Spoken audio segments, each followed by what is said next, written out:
to 220. But that's all in the past. So we're here now for round number 2, and the Guyanese having won their first game. And we see the players just gathered in front of the pavilion. Let's give you the early news that Guyana, they have won the toss and they've elected to take first strike. Against the Windwards, they lost the toss and the Windwards took first strike. So the Guyana team just taking a cue from the Windwards. There are the two teams, Guyana with, of course, skipper Leon Johnson, Veerasamy Permaul, Tejarine, Chanderpaul, Gudakesh Moti, Shimron Hetmyer, Anthony Bramble, Kimo Paul, Vishal Singh, Chanderpaul Himraj, Clinton Pistano, and Niall Smith. So no changes to their team. And let's have a look at the Leeward Islands. They're going with Kieran Powell, Devon Thomas, Rakeem Cornwall, Jamar Hamilton. Alzari Joseph is in the team, so we'll have to see what difference he makes. There's Monson Hodge, Jeremiah Louis, Terence Ward, Colin Archibald, Kofi James, and Daniel Dorham. So a couple changes for the Windwards. Dorham has come into the team. Kofi James is also in the team. And of course, the big name in Alzari Joseph. We'll have to wait and see how much of a difference he makes to this setup. So there you have it, the two teams, the Guyana team winning the toss and opting to take first strike. I'm Colin Murray here at the Queen's Park Oval, and I'm with John Ramsing. John coming in from Guyana. I wonder if he had come in if Guyana had lost the first game, but they won the first game, so he's here with us this morning. John, good morning to you. How are you? Good morning, Colin. I'm very well. It's good to be back at the Oval. It's good to be back at cricket. Yep, great to have 4-day cricket back, isn't it? Most definitely, and it's really encouraging that the players are, it's a shortened season, and they're fighting from the very start. What do you think about that shortened season? Now, I know time is of the essence, but you know, I was just hoping that somewhere along the line, somehow, they would have been able to get 10 rounds of cricket in. Because, you know, I think our players at this level, they need as much cricket as they can get. Yeah, I do endorse that. But some cricket is better than no cricket. Well, I suppose that's one way to look at it. After we finished in 2020, in that shortened season, 2021, no cricket at all. Yeah. I rather suspect that they wanted to start somehow. And in 2022, 5 games as opposed to none. We would prefer 10, maybe 15. But 5 is better. I would love to have 10, Colin. Yeah. Home and away at least. Give not only the players the opportunity to go around the different venues. But also more opportunities to stake claims in the different international teams around. Yeah, well, I think the test team is the one that suffered most. Correct. Because without the regional tournament, the selectors, they've always used the 4-day format as the guide to select in the test team. And with no cricket, obviously, they've stuck with the tried and tested squad over the last couple of years. So that even if somebody is not doing that well, it's difficult to bring in somebody else because you haven't seen all the players. Now, the players have all got an opportunity, be it just 5 rounds, to at least showcase themselves with the England tour coming up and the England test matches. Who knows, 1 or 2 can get into the team. I love that incentive to play test cricket and really to impress the selectors in just a few matches in this month. Do remember, after this round, they'll be pausing for the test series. Yeah. So therefore, this is your second and final chance as a player to really impress the selectors. And I like the incentive part of it because all the players, there are no big names at the moment, all are equal trying to get into that test side. Yeah, it's going to be interesting. You know, having looked at the first round, you know, I have looked at 1 or 2 players that are not in the test arena that may get a look in, you know, from that first game between Guyana and Windwards. You know, there was one young man that I was very impressed with, Alec Athanaze. Yes. You know, he got half centuries in both innings.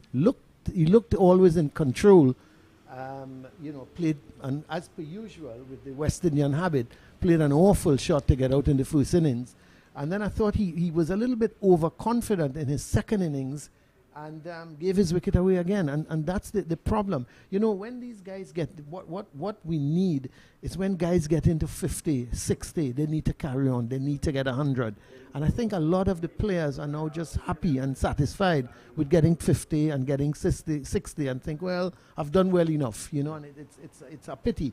The Hetmyer, for example, he was batting so well in the second innings, got to 60, and why? Why would he want to hit a 6 over long on when there's a man in the deep? It's a 50-50 chance you're taking.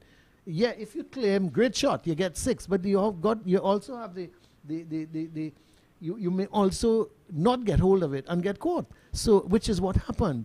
So, you know, I'm hoping a lot of these bad habits are cut out. I'm hoping so too. And if you really look around at what happened in the first round of matches, we may want to put that rusty tag on some of the players because they haven't played competitive for quite some time. But as professionals and at this level, you need to put certain things behind and work with what's in front of you. Well, we're getting ready to start here, and it's Alzarri Joseph is the man. And his first delivery, Chanderpaul, is turning it down to fine leg.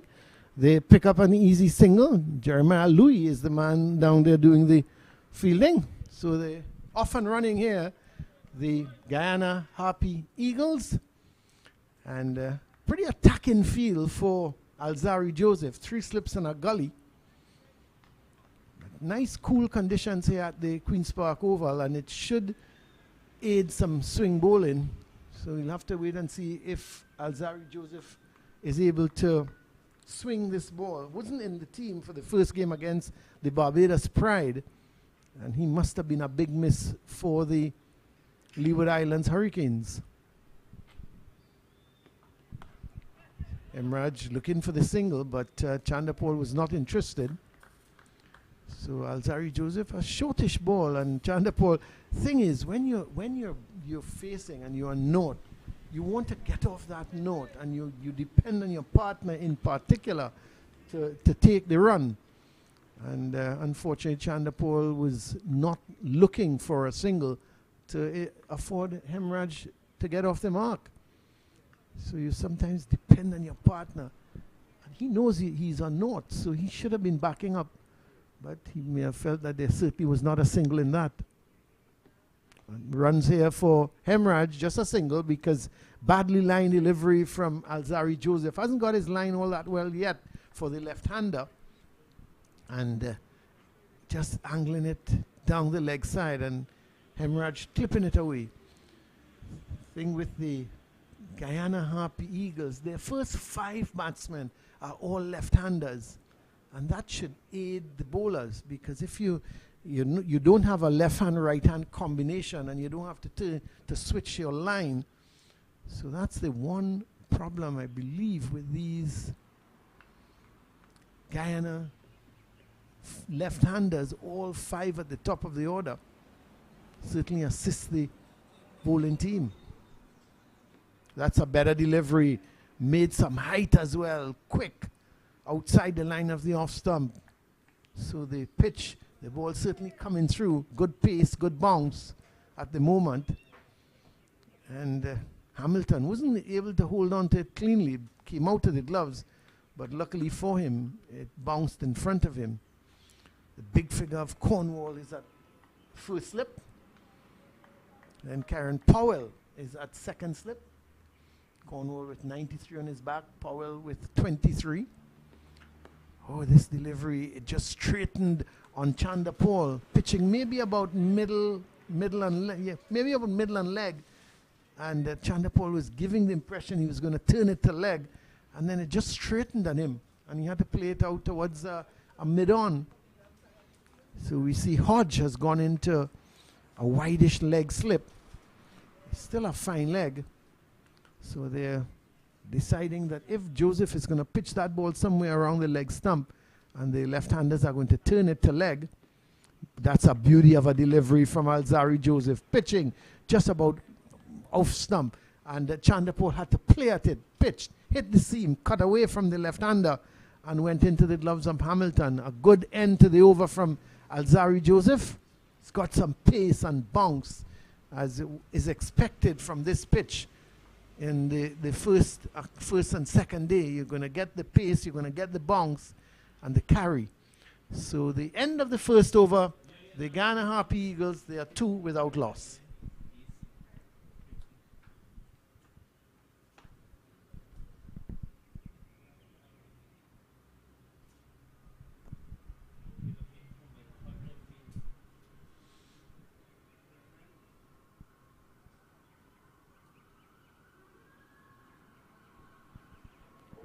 So it looks like Jeremiah Louis, as Skipper Hamilton there, just going down to the southern end. And 3 slips, he's now taking out the 3rd slip and putting him towards a cover. It's going to be Jeremiah Louis taking up the attack. Had 4 wickets in the 2nd innings against the Barbadians, 4 for 50. We went wicketless in the 1st innings. He had a good game because he didn't bat in the 1st innings. The very strange move from the Leeward Islands to declare at 172 for 9. Not sure what the problem was with Louis, why he didn't bat. But in the 2nd innings, he contributed 44 and then picked up 4 wickets. Foolish delivery, but starting a little too wide of the off stump. And Hemraj allowing it to go through. Of course, Hemraj having that wonderful knock of 60 in the 2nd innings and really gave it away. Got to 5 in the 1st innings, but was batting so very well in the 2nd innings, got to 60, and then only he can tell you why he decided to try to go over the top. There was a long on in place, and he tried to get it over the man at long on, and he went for a well-played 60.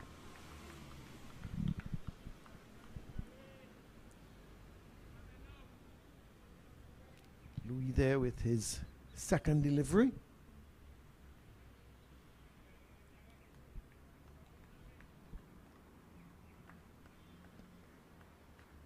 For Louis, just 2 slips, unlike Alzari Joseph, where they're operating with 3 slips and a leg gully. Very much attacking for Alzari Joseph. 3 slips, a gully, a leg gully. Or one would more say, it's more of a leg gully for Alzari Joseph. But for Louis, who's not as pacey as Alzari Joseph, they're just operating with the 2 slips and that straightish gully. Louis tends to swing the ball away from the left-hander.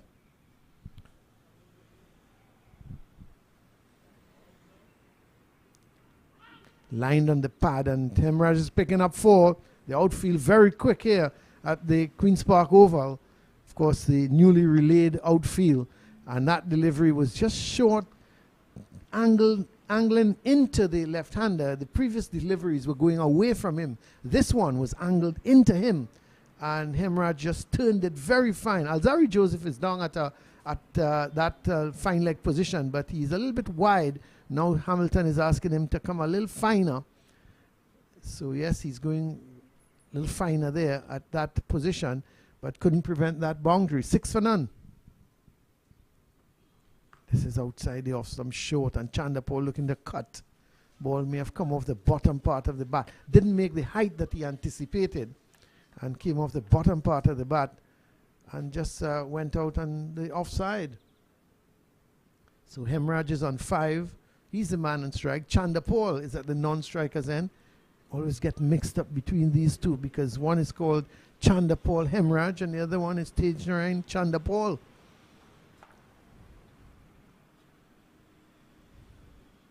Too wide of the off stump from St. Louis. You could see the intention, looking to take that ball away from the left-hander, but he needs to start much closer to the off stump. And I think we saw that problem with a lot of the bowlers, especially the quicker bowlers in the previous game.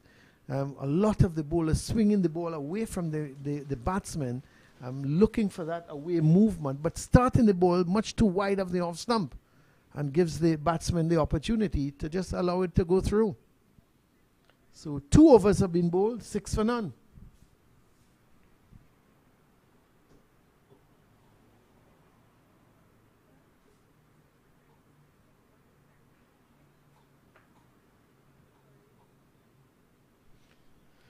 Alzari Joseph will continue. He's going to bowl his 2nd over. 1 over so far, none for 2. It's a good delivery this time. Chanderpaul, who knows exactly where his off stump is, tends to anything fractionally outside that line of the off stump. He judges very well and allows it to go through to the keeper. He's a good judge exactly where his off stump is. And sometimes you think he's taking a chance by leaving a couple of those balls. And as they say, it just shaves the off stump. But he will tell you he knows what he's doing. That's a good delivery from Alzarri Joseph. Just back of a length. You could see as it hit the seam, just deviating away from the left-hander. And Chanderpaul had to adjust quickly. Got right behind the line. So Alzarri Joseph tends to be a little bit quicker than what we're seeing at this point in time. But I think he's concentrating more on his line, trying to get that going before he looks to up the pace. That's a good shot, but straight to the man at that point position. Short delivery from Alzarri Joseph. And Chanderpaul was getting right up on his toes, trying to guide it past the man at point. I think if you have to find a fault in young Chanderpaul's batting, he needs to just find the gaps a little more. He needs to place it into the gaps and able to pick up the runs. Far too much in his previous match, he was hitting the ball straight to the fieldsman. That's a good delivery, just outside the line of the off stump again, and he's allowing it to go through. So when you think of Chanderpaul, 30 in the first innings and 28 in the second innings.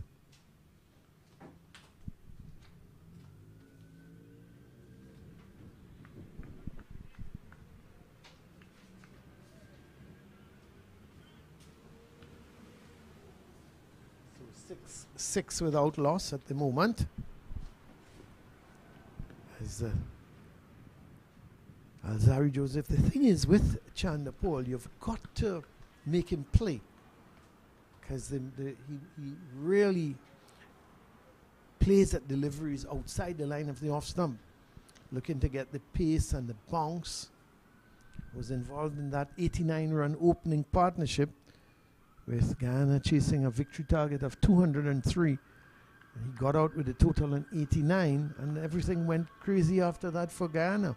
Suddenly found themselves with 9 wickets down, and still the last pair needing over 20 to get. They suddenly went from 89 for 1 to, as the end of the over from Alzarri Joseph, they went from 89 for 1 to 183 for 9. And the 20-run partnership in the last pair saw them home. So 6 without a loss at the end of over number 3.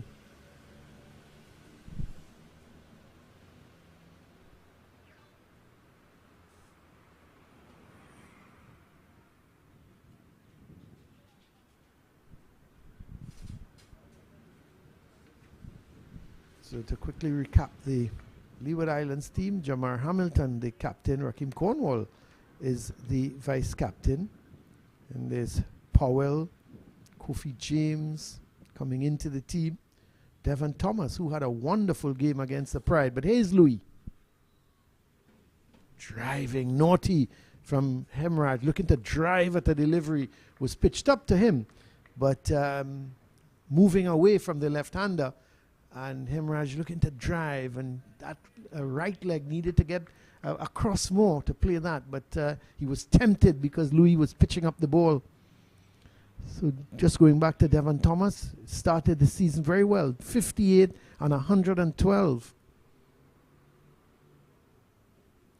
So he is will be looking to carry on.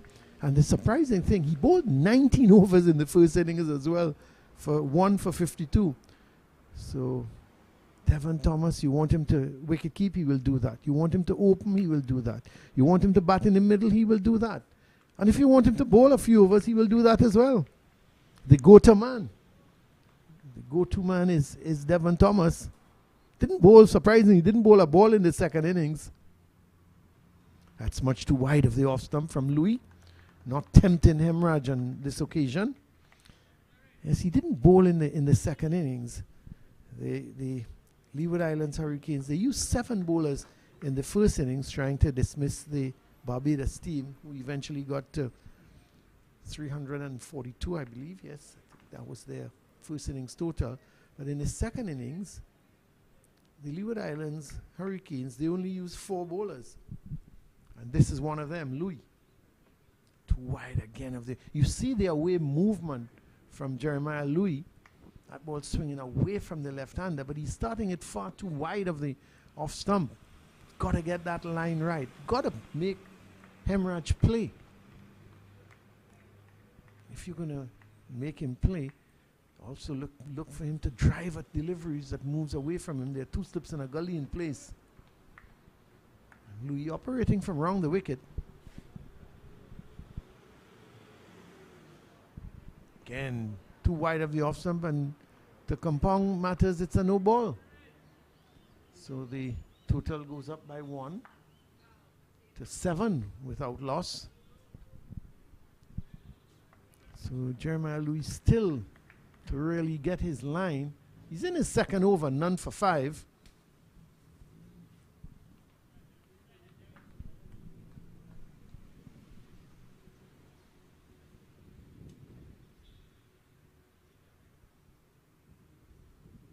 Again, a lot of bounce from Louis, but far too wide of the off stump. That's not going to worry Chanderpaul today, tomorrow, Thursday or Friday. Got to put that ball on that off stump. Make him play. When you have new batsmen in, first day of a regional game, you've got the new ball in hand. Make the batsman play as the sun is trying to come out here at the Queen's Park Oval. And there's Chanderpaul driving, and it flies off a thick outside edge and goes high over the gully down to the boundary for 4. And that's the thing with Hetmyer. He's going to take the gamble. You pitch that ball up to him, carry it wide of that off stump, and if it's there for him to go at it, he certainly is going to have a go at that. And that one peeled off a thick outside edge, but it went high over the gully because he went hard at it. He wasn't just pushing at the delivery. Had he just pushed at it, there he is, going after it, hitting it high, the ball peeling off the thick outside edge and going high over gully down to the boundary for 4. So the total goes up now to 11 without loss. It's going to be Alzari Joseph as the sun is really out now here at the Queen's Park Oval. Nice sunny conditions prevailing. It's good for batting because the pitch is good. Both these batsmen had good scores in the first game. Chanderpaul getting 2 good starts, 30 and then 28, and getting out. And Hetmyer really giving his wicket away at 60 in the second innings. Alzari Joseph opted now to come around the wicket to the left-hander. Chanderpaul reaching for a delivery full in length. Not much movement in that delivery from Alzari Joseph. And there was Chanderpaul just reaching for it, getting it more the bottom part of the bat. Alzari Joseph in his 3rd over at the moment, the 5th of the innings. After this over, you'll hear the voice of John Ramsing flying in from Guyana, maybe to give the Eagles some more encouragement and not win by, oh, that's a bad bit of fielding. The ball goes straight through Colin Archibald, letting down the name there, Archibald, letting down that name, Colin, as that ball goes straight through him. He should have stopped it. It was just a push from Chanderpaul more than anything else, and the ball went straight through Archibald down to the boundary for 4. So Chanderpaul will be very happy with that. Goes on to 5. Took a long time in the second innings. Hetmyer was on 39 and the score was 40 for none. And Chanderpaul was just on 1, but he doesn't mind that. He'll bat all day long. Oh, that's a beauty. That's a wonderful delivery. And Joseph appeals because there was a lot of movement. It was quick. It pitched. It left him. There was bonks. There was everything in that delivery. The only thing was that it didn't take the edge of the bat. But what a great delivery from Alzarri Joseph. Let's have a look at it again. Pitch. Oh, it may have flicked just the top leg, the left leg, flicked the top of the trouser and went through. But what a great delivery from Alzarri Joseph. He did appeal, but it might have just flicked the top of the left leg of Chanderpaul. So here is Joseph again. This one too wide of the off stump. And Chanderpaul, as I said, he's going to leave that all day long. 15 without loss. 2 deliveries left in Alzarri Joseph's third over. None for 6 so far.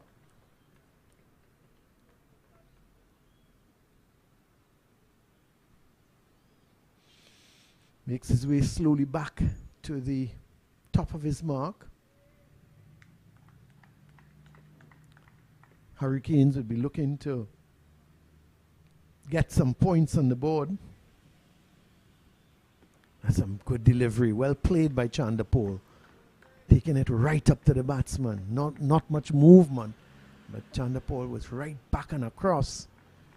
Playing it back up along the track to Alzarri Joseph. So the Hurricanes are looking for some points because they've got none on the board at this point in time. And Guyana leading the way with the Pride on 18 points. Trinidad and Tobago on 17. The Windward Islands, having won on first innings, they got 6 points from that opening game. And Chanderpaul, a delivery just hitting the seam and straightening. You could see him looking the plate on the onside and straightened, took the outer part of the bat and just went out on the offside. So the end of the over from Alzarri Joseph, he's bowled his 3 overs, none for 6. It's 15 without loss. Chanderpaul is 5. Hemraj is on 9. Jeremiah Louis is going to continue from this, the Willie Rodriguez end, the Jerry Gomez Media Center end. And they're the Guyana openers, 5 not out, 9 not out. They're doing pretty well at the moment. So Jeremiah Louis is going to continue. He's had 2 overs, none for 9. And to continue with the commentary, here is John Ramsing.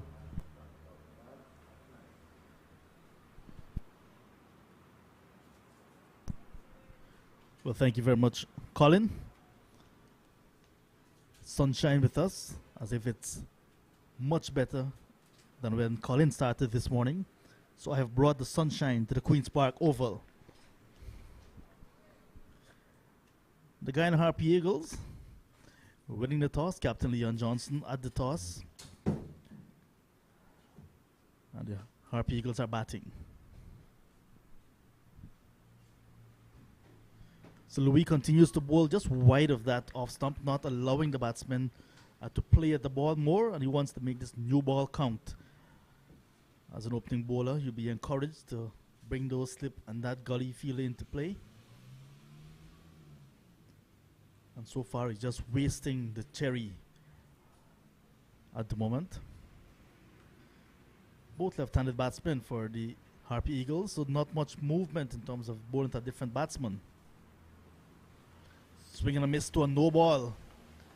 So while Hemraj is swinging and missing, Louis is also overstepping. That's a second no ball. He had one in the previous over as well.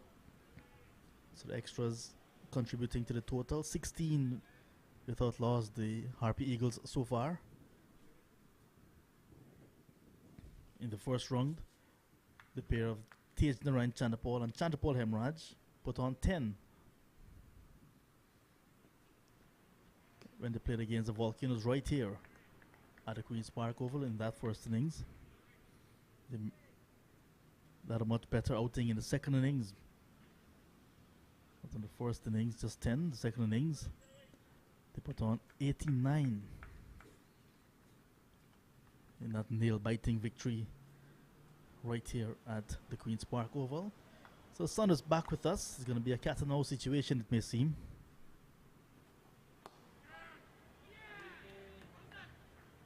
It's in the air, it's going to be given out.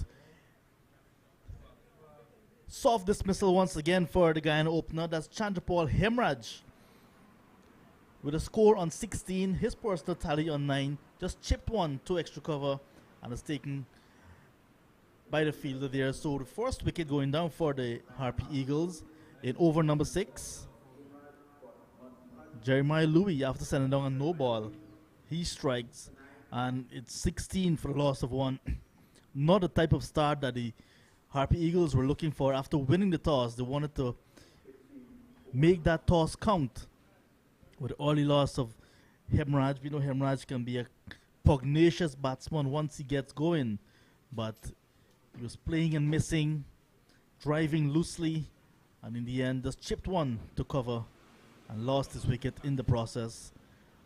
Not the type of start that the Harpy Eagles were looking for, but a perfect start, you would say, for the Leeward Islands Hurricanes. Picking out an opener very early with Jeremiah Louis. He has been bowling very wide of the off stump. This one came back and forced the batsman to play, and he chipped it to cover.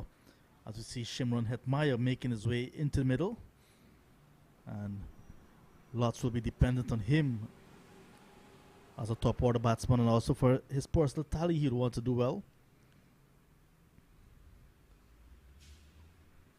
Did not get a whole lot in the first round, Shimron Hetmyer, but you want to put that behind him. He got 24 in the first innings. There we see the replay.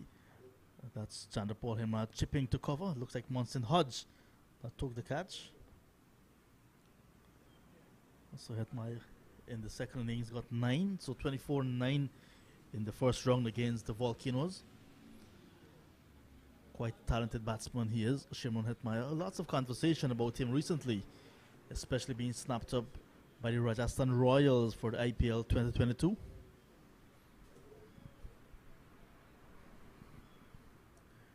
So the Harpy Eagles 16 for 1.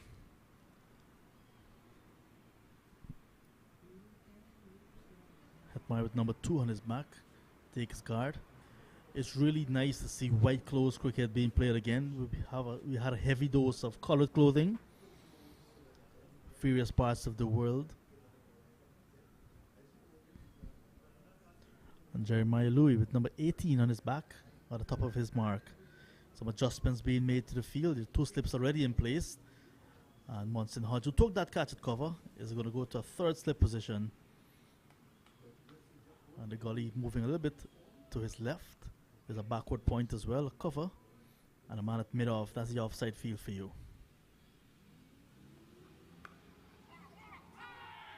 There's an appeal for... He's going to be on his way. The umpire is actually going to consult because that ball was played defensively by Shimron Hetmyer. A full delivery from Jeremiah Louis. The ball ballooned behind the batsman, and Shimron Hetmyer used his left hand to paw it away, and he was walking away. And the umpire is going to have a discussion about that passage of play. The Leeward Islands Hurricanes went up, and it seems as if they're very confident about that decision going in their favor. Handled ball. So let's see how it will go. And the umpire has said, yes, you're out. You cannot handle the ball in that fashion. And it's going to be a forced ball duck for Shimron Hetmyer. He has to duplicate that walk that he has made from the pavilion to the crease. Now he's heading back for a forced ball duck. So that's the end of what we call the star batsman in the Harpy Eagles lineup. Shimron Hetmyer not being able to contribute with bat this time around. And he joins Chanderpaul Hetmyer in the pavilion with the Harpy Eagles. Stuttering now, 16 for the loss of 2.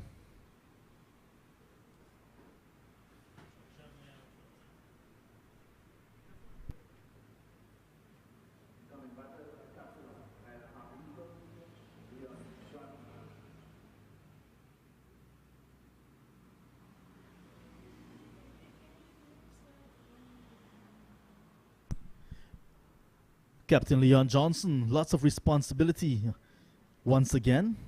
Strides us to the middle. Not a type of dismissal you'd want to see from one of the international stars in Shimron Hetmyer, but it is what it is. And he's back in the pavilion. That's what you'll see in the score sheets tomorrow when you pick up the newspaper. Shimron Hetmyer, handle ball, no score. Johnson, who made 28 in the first innings in the first round, is going to do battle. 21 he had in the second innings against the Volcanoes. Another left-handed batsman for the Harpy Eagles. That's the fourth in succession. We do not have to go to the books necessarily, but we can agree that the batting of Guyana Harpy Eagles has the most left-handers. That sequence will probably be broken if Powell or Anthony Bramble bat up the order. No ball once again from Louis, the first ball to captain of the Harpy Eagles. Once again overstepping.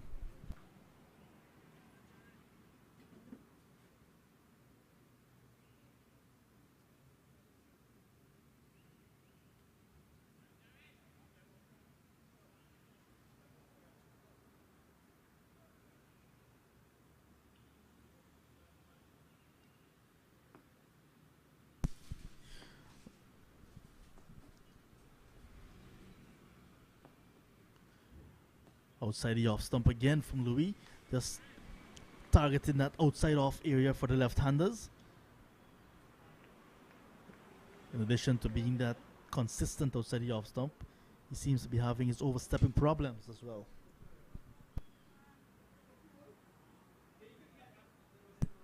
Once again, the dismissal of Hetmyer. There we see the ball ballooned after that defensive shot and he pawed it away as it was heading back onto the stump.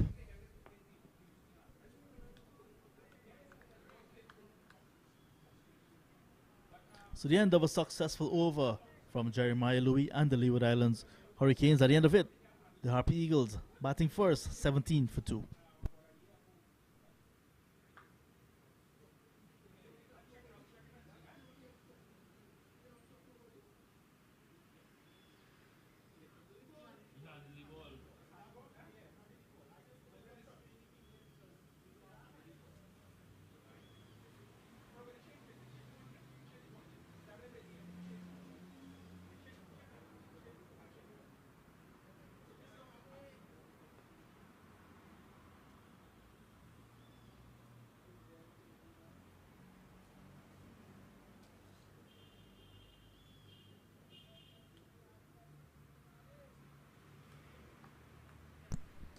Alzari Joseph will continue to bowl from the southern end of the ground. He's going to be passing umpire Joel Wilson. The umpire at square leg is umpire Nigel Duguid. The standing umpires here today. Wonderful delivery. Just pitched and straightened as Chanderpaul prodded forward. Chanderpaul might have said to himself, let's leave that alone. But he was genuinely beaten. Well bowled, Alzari.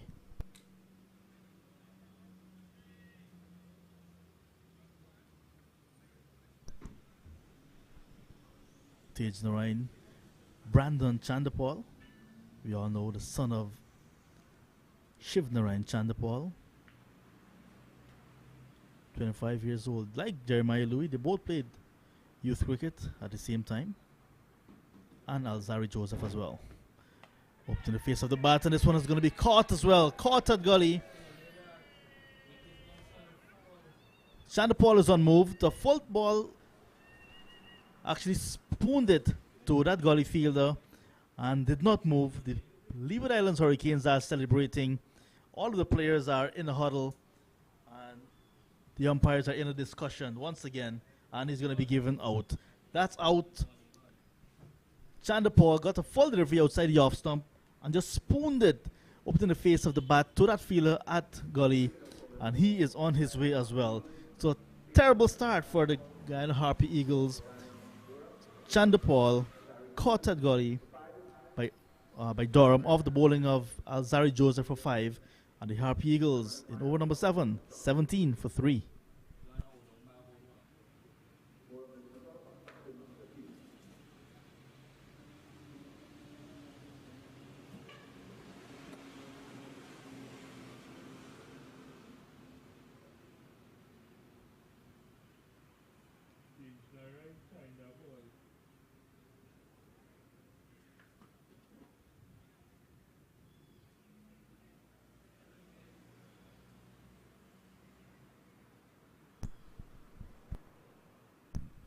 Let's look at the replay as you see Joseph was round the wicket and Chanderpaul just opening the face of the bat and scooping that one, and Durham just moving to his left and taking it quite easily.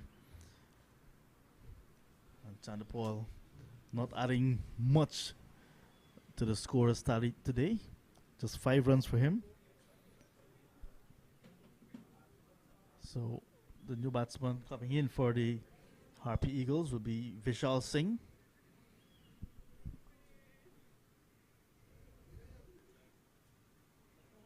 Vishal Singh would say missed out on a century in the first round against the Volcanoes. In the first innings he made 93. And that was a very good knock to get the Harpy Eagles very close to the first innings total made by the Volcanoes. So Guyana Harpy Eagles in their first innings, they got 327 in reply to 339 made by the Leeward Islands Volcanoes. From this stage, it's going to be an uphill task to get anywhere close to 327 unless the pair at the crease, Leon Johnson, the captain, and former vice-captain Vishal Singh, can really put their heads down and weather this storm. The opening bowlers, after an ordinary start, now starting to pick up wickets and making it count. 3 already in the bag. Singh as well, left-handed. 2 slips on the gully going down. A very short man is Singh, and he ducks under that one, so not a big effort ball, you would say, from Joseph, but because Vishal Singh is a short man, just let it go, just ducking in under it.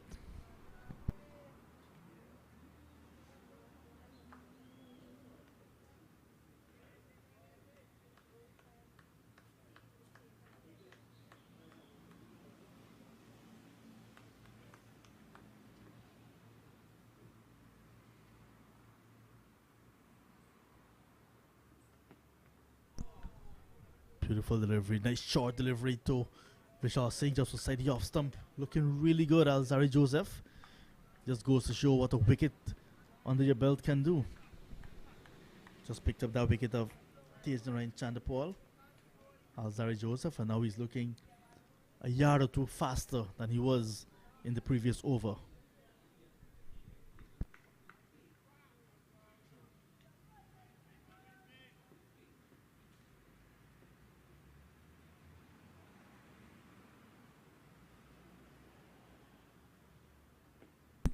Down the leg side and looking for the flick, not going to make any contact. The keeper also had a glove to it. Jamar Hamilton, captain and keeper.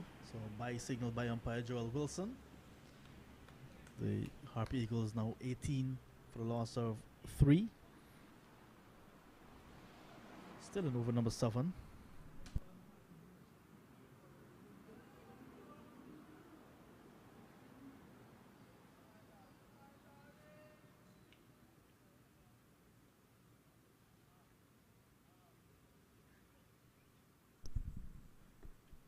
Wickets falling at 16, 16, 17 so far. So the Harpy Eagles not the start they wanted after winning the toss on a track that looks very good for batting. That was very close to the leg stump, you would say, as Leon Johnson trying to flick. Makes no contact. Over number 7 coming to an end. Harpy Eagles winning the toss and batting 18 for 3.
So Louis starts his 4th over, looking for more success. Vishal Singh on strike. Vishal Singh quite dogged, you would say. Difficult batsman to dislodge when he's in his mood.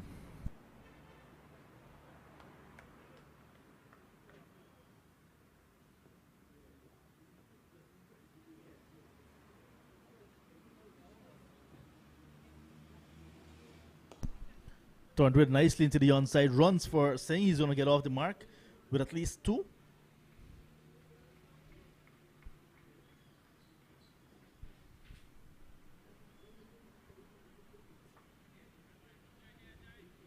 Huge space on the onside. It's a 7-2 field employed at the moment.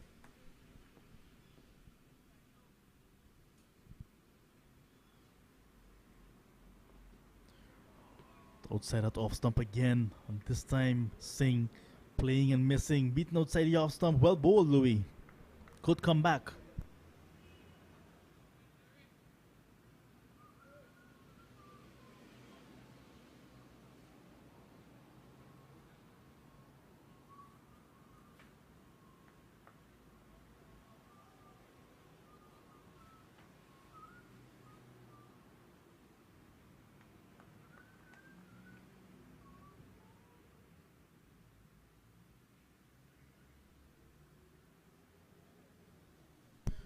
Johnson, other non-strike is in, will await his opportunity, but for the moment it's Vishal Singh on strike.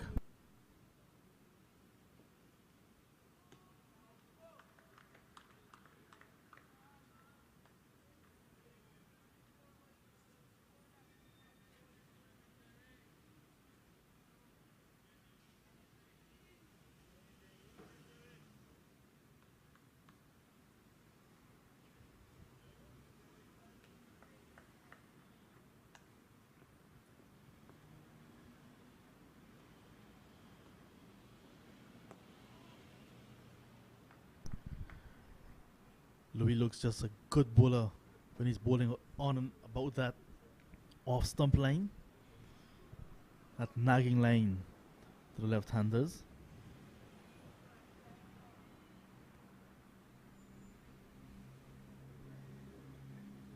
Vishal Singh, 33 years of age.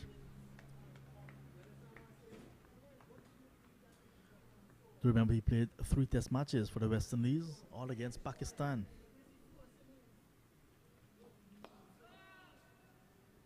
Had limited success, you'd want to say, in his outing back in April, May 2017. That's the end of the over. 20 for the loss of 3. Harpy Eagles winning the toss and batting first at the Queen's Park Oval against the Leeward Islands Hurricanes.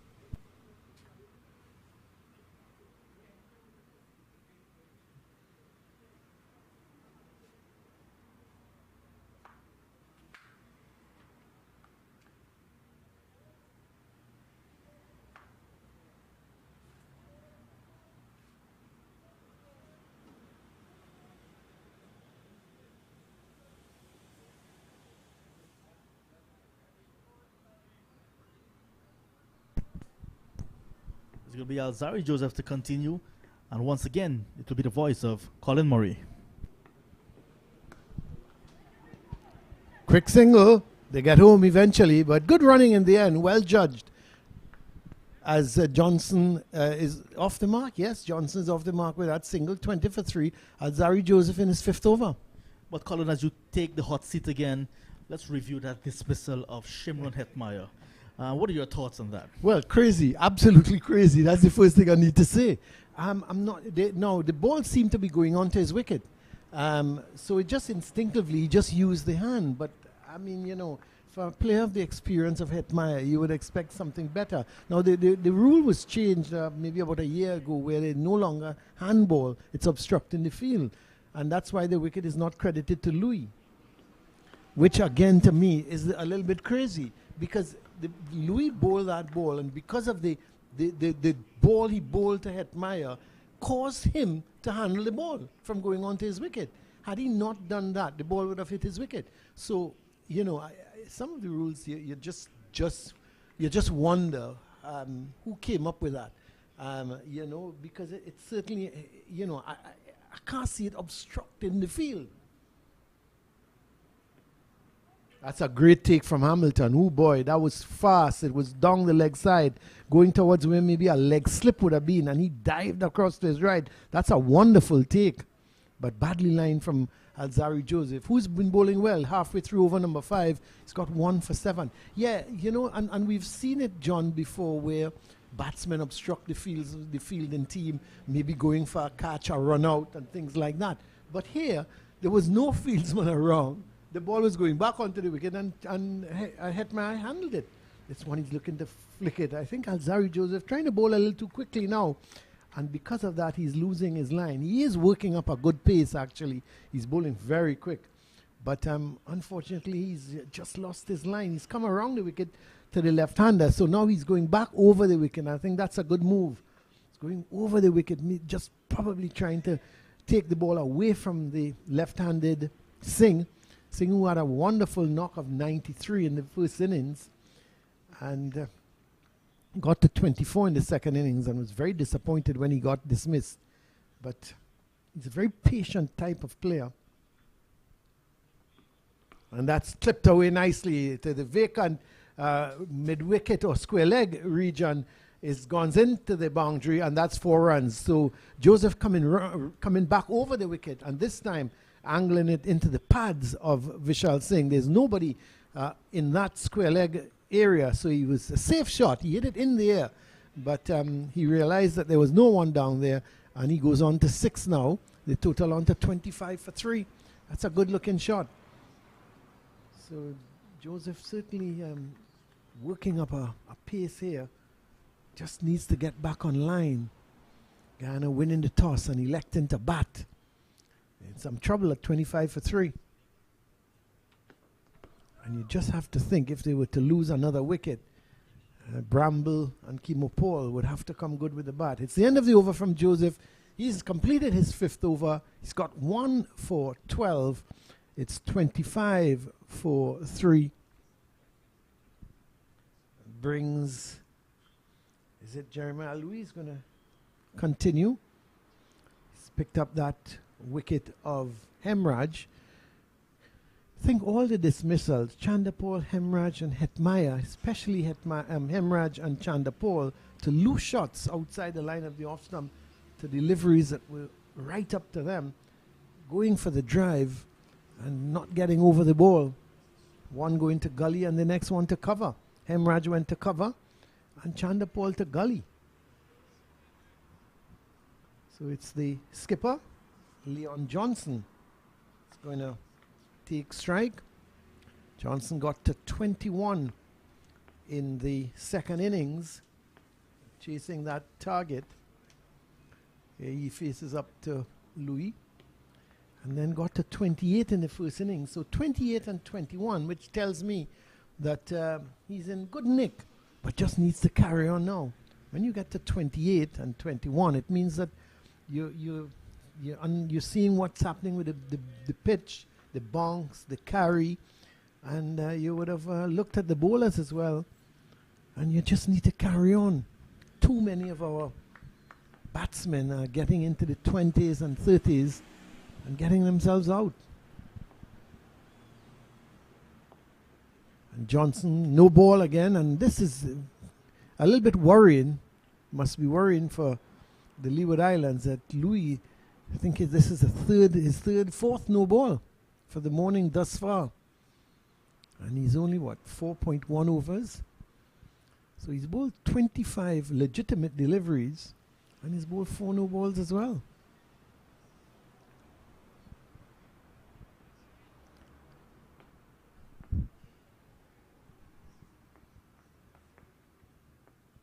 Predominantly offside field. You look at that field, 3 slips and a gully, and there's a point covering a mid-off. That's a good delivery. Angled into the skipper, the Harpy Eagles skipper. He was just pushing it out on the onside. John, I was wondering, and I discussed it at the last match, Harpy Eagles, where did that come from? I understand the bird is a predator in Guyana, and you find them all over Guyana. Is that correct, or am I being misled? It's all over the jungle of Guyana. The jungles, okay. The only way on the coast, the only part of the coast you can find them is in the Georgetown Zoo. Okay, that's a safe place to visit, right? That's a safe place. They're very predatory in nature, and they hunt the prey as big as monkeys. My word. Yes, so these birds are huge. The claw is as big, you can say, perhaps like persons. Yeah, that's amazing. It's amazing. I was making the point that I went up to Alaska, and I was looking at some bald eagles, and they're pretty large in size as well. But I must say, I didn't know about the harpy eagles until the name changed. That's a good shot from Johnson, but badly lined from Louis, just outside the leg stump. And there is Johnson, moves up to 2, total on to 27 for 3. But how did the name change come about? Any idea? I'll tell you this after lunch. I don't want to give you everything before lunch. Time. Okay.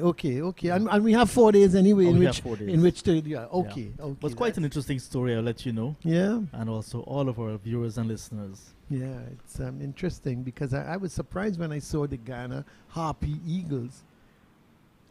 I'm going to give you another name. This is a delivery outside that off stump, and picking up the line. I thought happy angels would have been much nicer. Would have been a little more pleasant sounding than harpy eagles. and the happy eagle and the happy angels are not predators. So perhaps that would not have been a fitting name for a male sporting team. I hear no you. Angels. I hear you. Many years ago, and I'm going to give you this other story. This is Louis. That's lifting, short delivery, and saying they're pulling inside the line. That's well played. There was, of course, you know about the pan movement here in Trinidad, and Whitco Desperados. Many years ago, they were called Whitco Gay Desperados, and they quickly changed the name as the connotations of what it meant. So the end of the over from Louis. He's now bowled 5 overs, 1 for 15, as it's 27 for 3.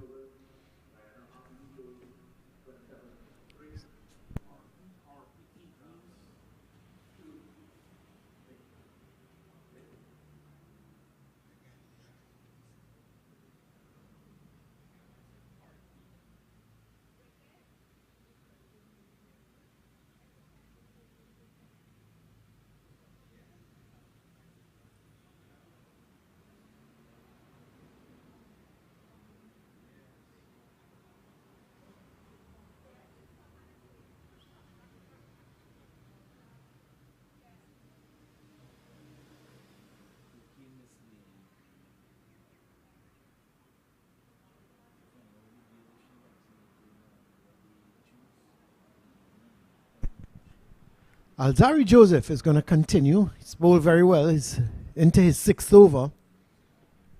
These two trying to rebuild the Harpy Eagles innings.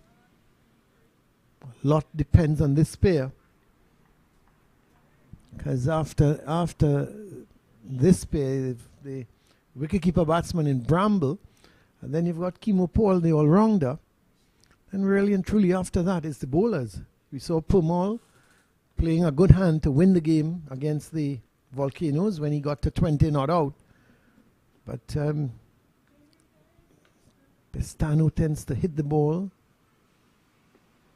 but a little bit loose. Is Pestano likes to go for the big shots.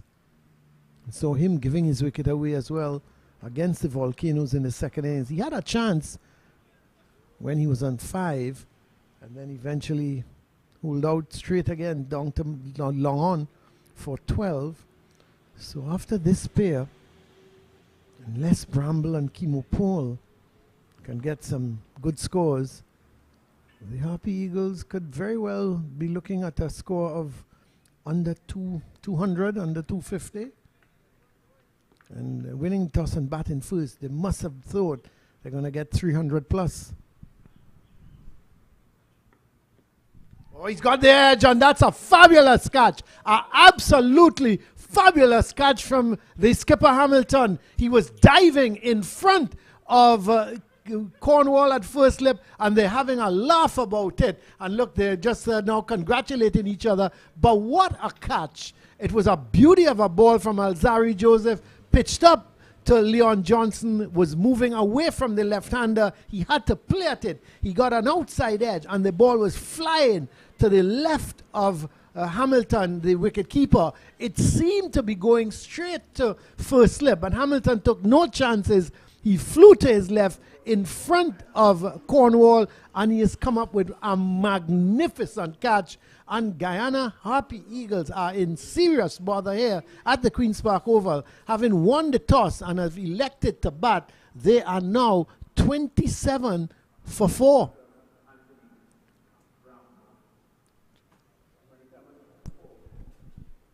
That was a fantastic catch there, Colin. Catch that we'll say will win matches. That was really exceptional from the captain. He really took it on himself to dive full stretch to his left.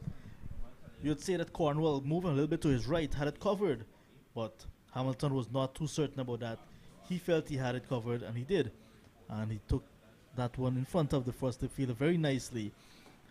So the Leeward Islands Hurricanes really large and in charge at this moment. 4 of the Harpy Eagles back in their cage. Yeah, and for just 27 runs, you would have thought that the Leeward Islands Hurricanes would have been a little bit down based on their result in the first game. But they've come back strong, and they've come back strong with the inclusion of these players, especially Alzari Joseph, who I think is bowling absolutely beautiful this morning. He bowled a couple of deliveries just wide, going down the leg side. But in general, he's been absolutely brilliant. Here is that. Look at Hamilton moving to the left. Now Cornwall was just moving to his right, but I don't think if Cornwall would have got there. And they all had a smile and a laugh about it. And Hamilton obviously saying to him, look, I couldn't take the chance. It may not have carried to you, but was an exceptional catch from the wicketkeeper Hamilton, who's been having a good morning. And he took one down the leg side, I remember, off of Joseph, not a catch, but a delivery pitching wide of the leg side, going further down the leg side. That would have been going towards me, I would think, a wide-ish leg slip, or leg gully even. And Hamilton took a few steps to his right and flung the body and took it into both gloves. He's been having an exceptional morning behind the stumps here for the Leeward Islands Hurricanes. And on top of that, he's the skipper. So, he's got added responsibility. And a lot of selectors do not like to make wicketkeepers captains simply because you've got that responsibility where you've got to concentrate on every ball. It's not like when you're at fine leg, John, you may take a little bit of a snooze. As a wicketkeeper, you can't take a snooze. You can't afford to because you've got to concentrate on every ball. And he's been having an exceptional morning thus far. The only thing that went wrong for him, you'd want to say, is the toss. He did not call correct at the toss, but other than that, his bowling, allowing the opening bowlers to have a go, setting the right field, has certainly been very good for him. And as a captain and keeper, we can see that he's confident as well. He's been moving very well behind the stump, and we can see the players are rallying behind him. So he's a good leader as well in Jamar Hamilton. Yes, Jamar Hamilton certainly has his troops all geared up for this game. So the defeat against Barbados Pride would have, you would have thought that the management of the team, of course the head coach in Stuart Williams, former West Indies standout, and the assistant coach, team manager Winston Cornwall, they would have sat the players down after the defeat. They came back into the game strongly. That is, I think, the most gratifying thing for the Leeward Islands Hurricanes, because having been dismissed for 172 for 9 in the first innings, they got to 346 in the second innings, and then only lost the game by 4 wickets. So they certainly came back into the game, and that would have given them some confidence coming into this game.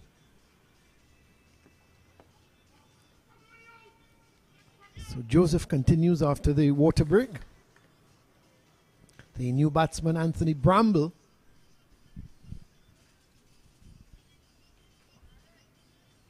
Bramble, of course, getting to 7 in the second innings in that run chase of 203, and would have been disappointed as he also tried to clear the field and hit the ball straight down to the McSween at a deep mid-wicket, and he went for 7. Got a good start in the first innings, got to 26. So he'll be hoping for a good start here again. That's a good shot. That's runs in it. That's going to run away. There's no doubt about it. It's going to hit the boundary rope just about now as it slowed up to getting down to that long off position. But a good shot from Bramble, pitched up from Alzari Joseph, and he got onto the front foot and he just stroked it more than anything else. Wasn't the type of aggressive drive we've seen Bramble in the past play that well. He was just stroking it, and he got it to the right of the man at mid-off, so it was able to run away for 4. Devon Thomas, who's patrolling that mid-off region, couldn't get around in time to stop it. Lovely sunny conditions here at the Queen's Park Oval. 3 slips of gully, and there's that forward short leg. Well, he's just backward short leg because, oh, that's a beauty again from Alzari Joseph. He's constantly been moving the ball, not only moving it, but moving it with pace. And that delivery cut back at Bramble, and Bramble was looking to push it out on the offside, and it beat everything and went through to Hamilton. A lovely delivery from Alzari Joseph to end the over. He's now got 2 for 15 from 6, and you just have to wonder how long can he keep going, because he's been bowling from the start of play to now just about an hour and 5 minutes. So no change in the bowling. Both Joseph from the Brian Lara Pavilion end and Jeremiah Louis from the Jerry Gomez Media Center or Willie Rodriguez end. And Louis is going to continue 1 for 15 from his 5 overs. So the 12th over of the innings. And that's a good shot from Singh, but not able to pace the field. So Vishal Singh bats in his own little world, plays everything on merit. I think if you would like to see him just pacing the field a little bit more, finding the gaps, being able to pick up the 1s and 2s. But he tends to be very defensive and keep the ball out. And that's all well and good, but you've got to also keep the scoreboard ticking over. He's a very short man. He's very not the tallest of figures, and you could see him with that delivery from Louis, was short, lifting at him, and he had to get right up on his toes. And was almost jumping into the shot as he pushed it out in front of him.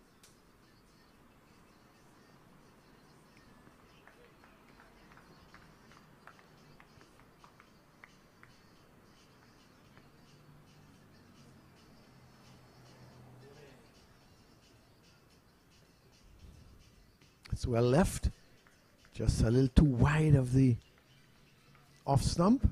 It's been a good morning for the opening bowlers from the Leeward Islands Hurricanes. Joseph picking up 2. And even though your monitor tells you that Louis has 2 for 15, obstructing the field in which Shimron Hetmyer was given out does not go to the bowler. So Louis will not be credited with that wicket. It's Vishal Singh, very contented to leave it alone. Wait till the ball is on the stumps to play at it. He's got 6 from 21 deliveries.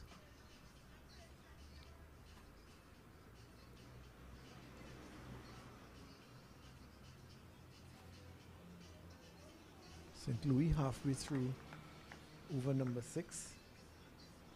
Well, 5.4 overs bowled in this so far.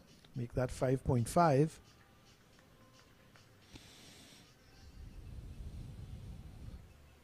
And Vishal Singh, he'll bat all day long. And not too bothered whether he's on 90 not out or 20 not out. Doesn't worry him. Just likes to bat and bat and bat.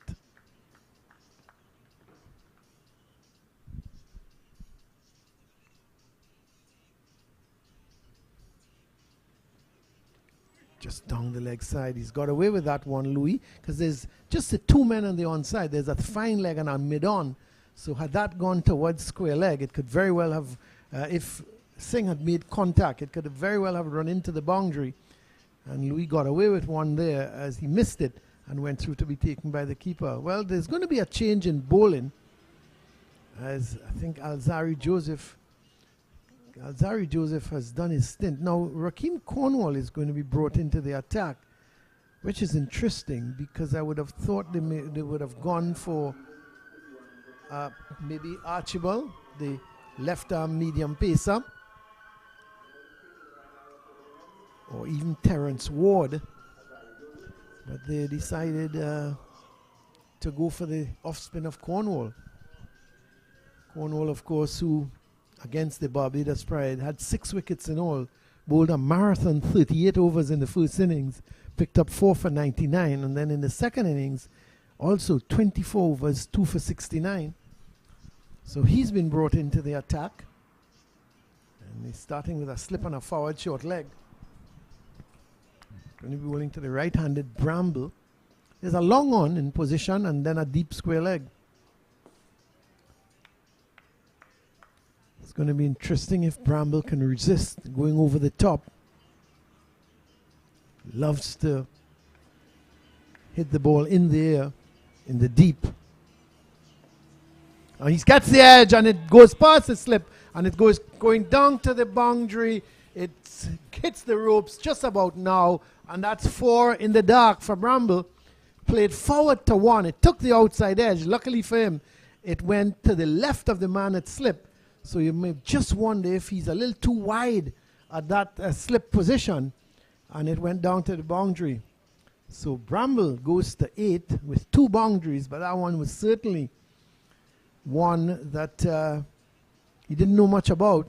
Man at slip is Powell. Now we see Powell is just adjusting his position. He's taking a step to his left, so he's much finer there now at that slip position.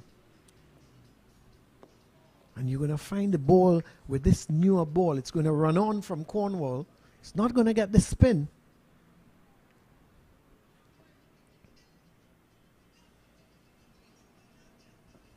That's badly lined, but there is protection at short, fine leg.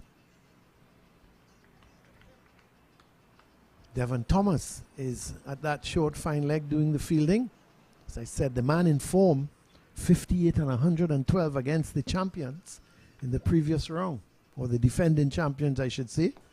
Can't call them champions as yet, but they've obviously made a good start in defense of their title, winning the game against the Leeward Islands Hurricanes and picking up 18 points.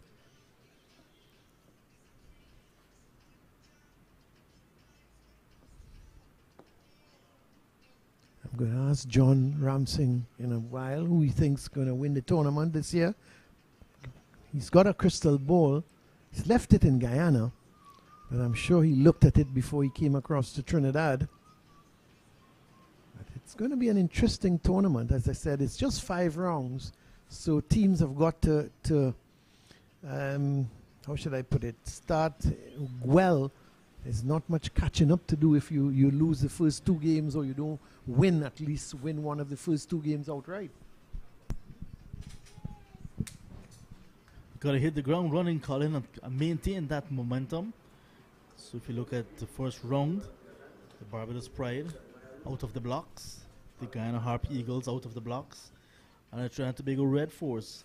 So those 3 teams you'd want to see would want to make a statement again in the second round. And you can see that whoever's going to start separating from the pack will go on to win. It's a very short tournament. As soon as you slip, you can slide and be out of the race. Well, the man with a fantastic name, Colin Archibald Jr., is going to pick up the attack. So a double change here. I did think Archibald would have replaced Joseph, and I thought they may have just given St. Louis an over or two more, and then maybe switch ends with Alzari Joseph. But here's Archibald, the left-arm medium pacer. That's a delivery that Singh drives. Didn't seem to time it all that well, but it's heading down to the long-off position. They've gone for one. They've gone for two. They were thinking of the third, and Singh slipped at the far end, and eventually they settled just for 2 runs. Devon Thomas giving chase. Did well. Overhauled the ball just, I would think, about 5 meters or so from the boundary rope. So Archibald starts with a delivery, looking for some swing. He got 3 wickets in the first innings, went wicketless in the second innings against the Barbados Pride. Tends to move the ball away from the left-hander.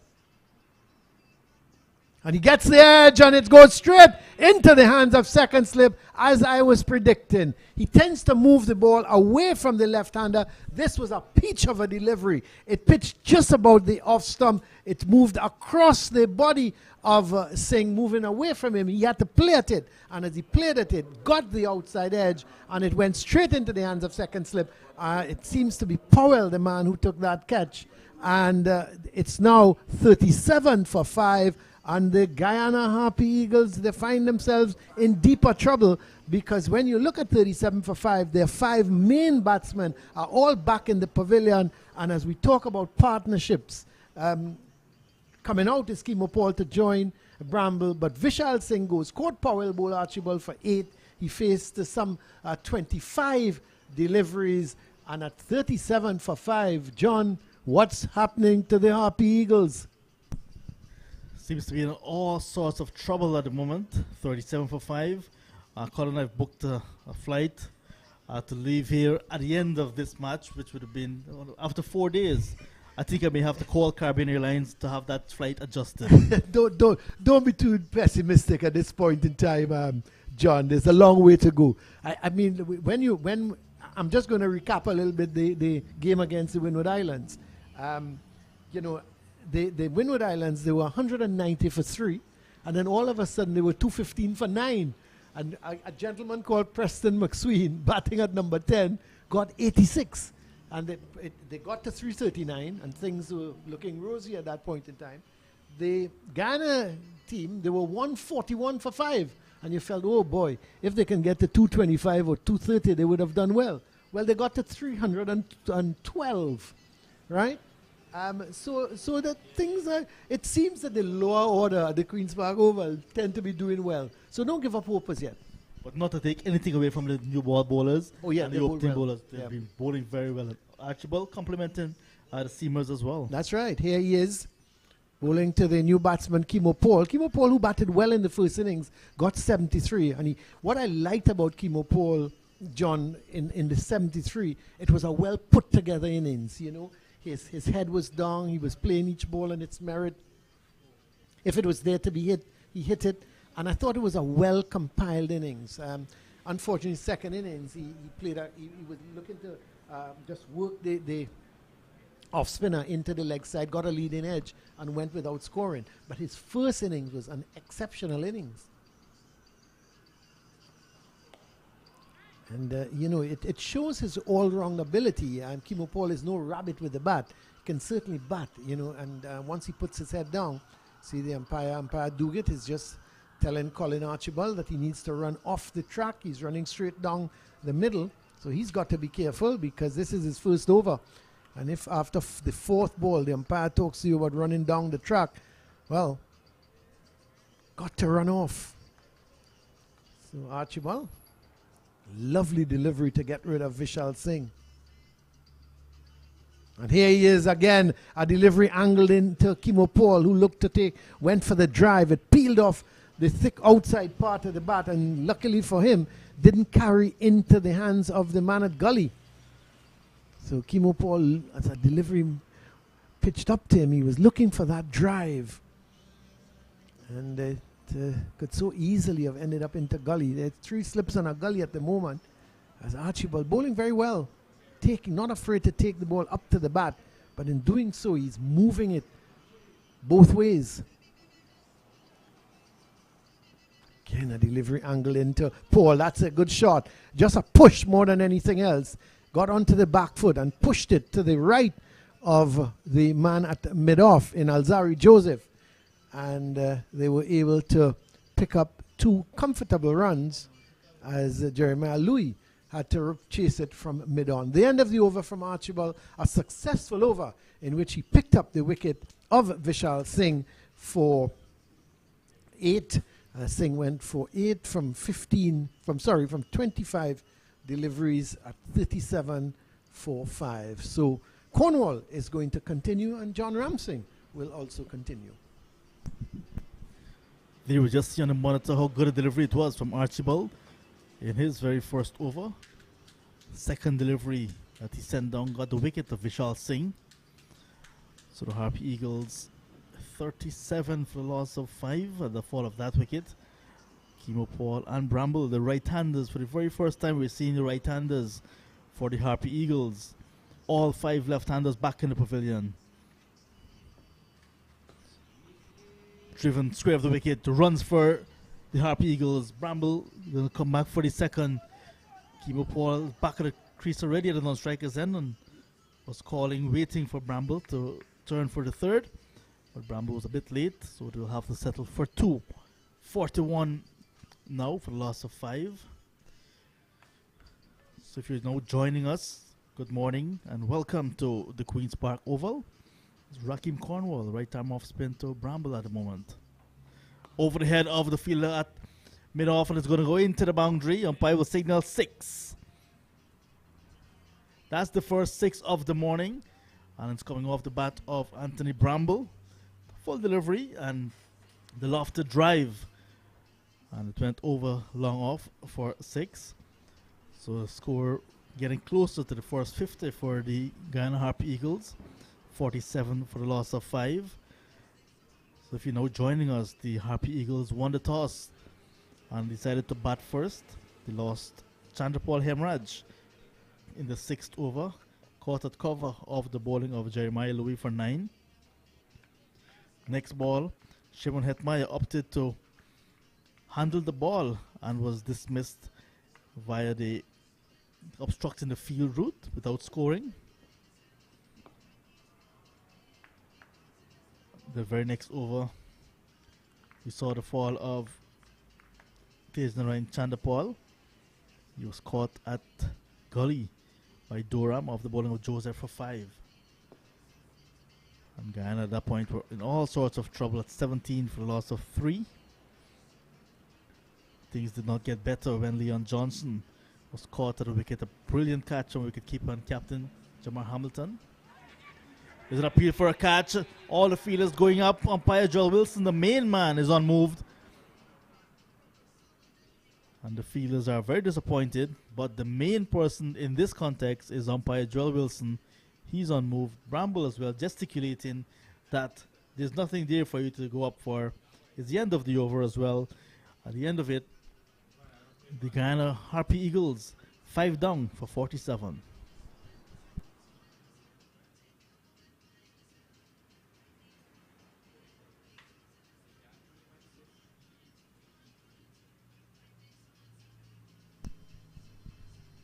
And just to continue that scorecard, after Leon Johnson went, caught at the wicket of the bowling of Alzari Joseph for 2.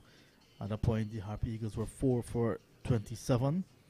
And then Vishal Singh in the 14th over, just in the last over, edging a very good delivery from Archibald to second slip where Kyron Powell took it easily.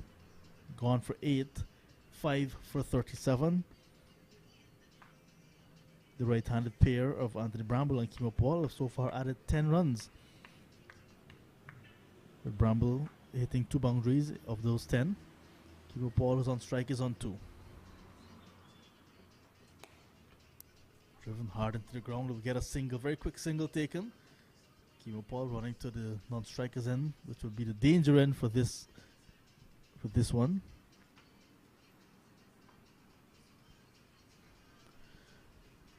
Cornwall sent down 2 overs, but in his very first over, got the edge of Bramble, and the ball went between the first slip and the wicketkeeper.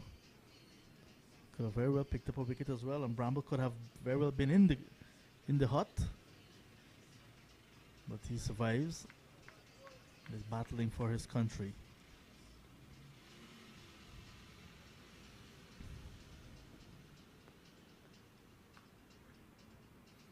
He was a bit late in looking up to see that Archibald was running in.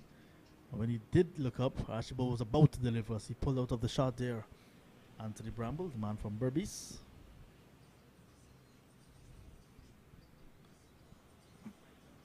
Bramble, 31 years so far of age. Started his first class career back in 2013, playing at home at Providence. Lots of experience under his belt.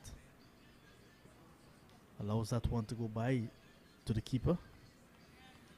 This is the 68th first class match. Averaging just over 30. 3 centuries to go with 12 half centuries. He's been very excellent behind the stumps. His production in front of the stump has been a bit inconsistent. So with the bat, the Guyana Harp Eagles will expect more from him, especially in this position.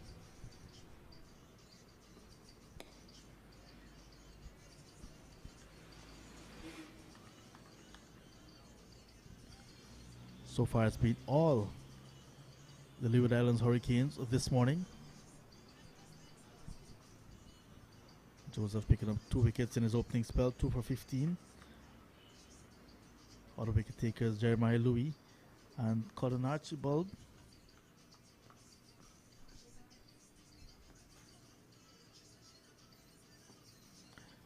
That's an inside edge, almost played on, and will run away to fine leg for 4. Living dangerous is Anthony Bramble, but he's going to ride his luck. That's the type of batsman he is, you know. He's either going to get you or get out. So that boundary bringing up the 50 for the Harpy Eagles in over number 16. It's now 52 for the loss of 5. Bramble on 20. Hetmyer is on 3.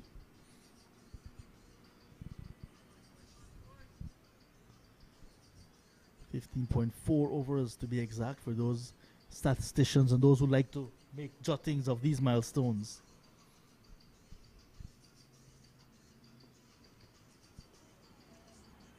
Good temperament being shown on that occasion, allowing the ball to go by outside the off stump, very wide.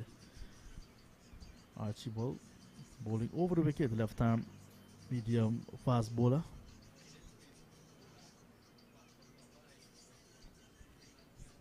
It's a bit cloudy here in Port of Spain, so we've lost the sunshine temporarily, but not the action. Very gripping at the moment. Leeward Islands Hurricanes all over the Harpy Eagles.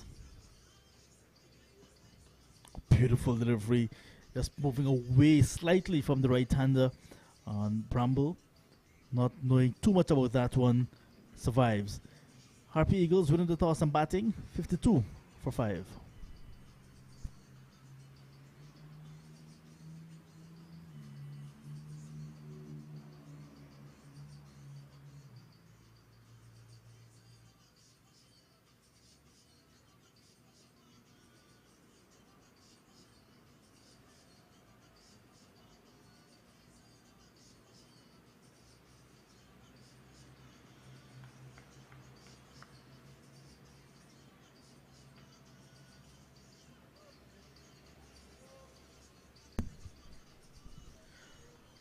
So Raheem Cornwall is going to continue bowling to Kimo Mandela Angus Paul, number 84 on his back.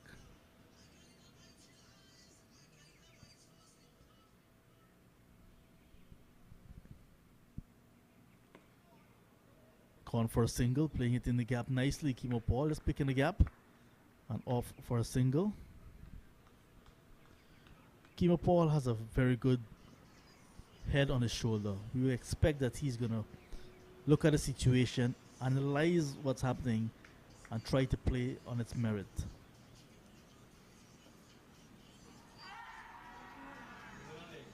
Not given. Half-hearted appeal from Cornwall.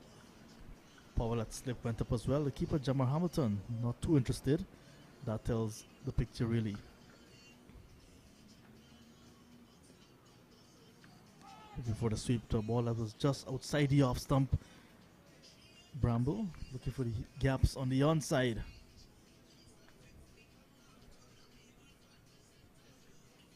On the onside, we have that fielder. Forward short leg, a short fine leg, straight mid wicket, and Alzari Joseph from a deep backward square right back on the boundary, and a long on for the off spinner bowling to the right-handed batsman. And Bramble taking that hit somewhere on his upper part of his body. He's asking for some attention. So no play at the moment. Just to recap what happened in the early part of this opening session of the West Indies Championship round 2 match between the Guyana Harpy Eagles and the Leeward Islands Hurricanes. The Leeward Islands Hurricanes losing the toss and were asked to bowl. Harpy Eagles starting with Hetmyer Chanderpaul and Chanderpaul Hemraj, the familiar pair. Well, they lost Hemraj quite early in over number 6. Caught at cover, very soft dismissal, you would say, of the bowling of Jeremiah Louis. It was 1 for 16 at that stage, and the very next ball, it was Shimron Hetmyer playing a 4 defensive stroke. The ball rolled back and was almost hitting his stump when he used his left hand to hit the ball away and was dismissed, obstructing the field without scoring. 2 for 16 in over number 6. And then the next over, Hetmyer Chanderpaul opened the face of the bat to guide the ball, but it found the safe hands of Dora Gully of the bowling of Alzari Joseph for 5. 3 for 17. It became 4 for 27 when Leon Johnson was spectacularly caught at the wicket of the bowling of Alzari Joseph for 2. 4 for 27 in over number 11 at that stage. And then in the 14th over, Vishal Singh, a regulation catch being offered to Kieran Powell at second slip of the bowling of Colin Archibald in his very first over, gone for 8 at that stage, 5 for 37. Since then, Hetmyer Paul and Anthony Bramble starting the repair job. It's now 53 for the loss of 5. We're in over number 17. The first innings of this second round match between the Hurricanes and the Harpy Eagles being played at the Queen's Park Oval. Track look a good one for batting. So far, the Harpy Eagles not enjoying what it looks like out there. The wicket takers so far, Jeremiah Louis has 1, 2 to Alzari Joseph. Archibald has the other. And of course, obstructing the field did not credit to any bowler. We're back with the action, and this one is hit in the air. The field at backward point is Terence Ward running back. Could not hold on to it. It went over his head. And Bramble hitting against the spin, the little spin that he's going to be getting from Raheem Cornwall, and almost losing his wicket in the process. A single, so rotation in the strike, and the more level-headed Hetmyer Paul is on strike. Hetmyer reverse, and will get some runs. He's going to run close to the boundary. He's going to run across the ropes any moment now, and that's a boundary for Hetmyer Paul. Hetmyer Paul reverse sweeping on that occasion and getting good production. So he has doubled his score. He's now on to 8. It's all happening here at the Queen's Park Oval.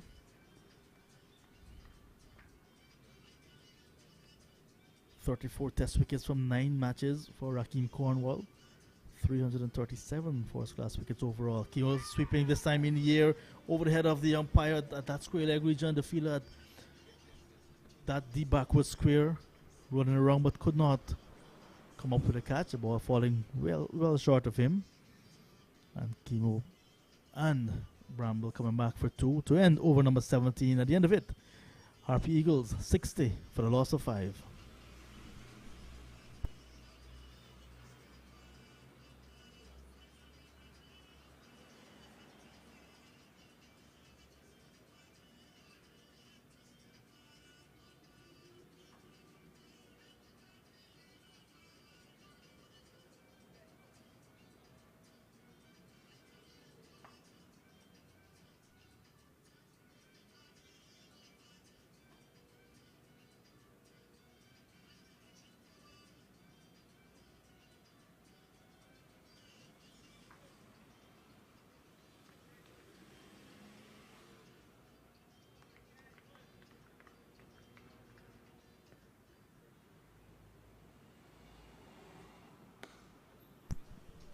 Start of a new over from Archibald, already in the wickets column, 1 for 9.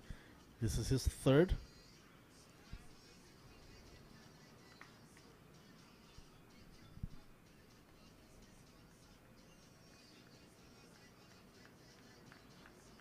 Anthony Bramble did hit a magnificent 196 not out against this very opposition at Providence a few years ago. That was a day-night match using a ping ball.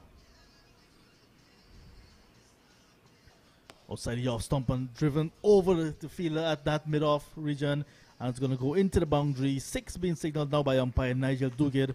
So Bramble, once it's in his arc, he's going to have a go at it, and this time throwing everything at that one, and he got the rewards. The full ball from Archibald. Bramble with that 6. That's his second 6. He's now gone on to 27 and going more than a runner ball. 25 deliveries faced so far from him. 6-6 now for the loss of 5. So good morning to all of you in the Skeldon area, home of Anthony Bramble. Good comeback, full delivery this time from Archibald. Well bowled, young man.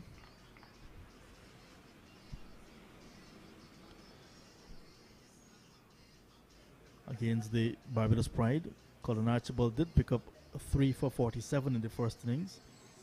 So he's been among the wickets in the competition so far.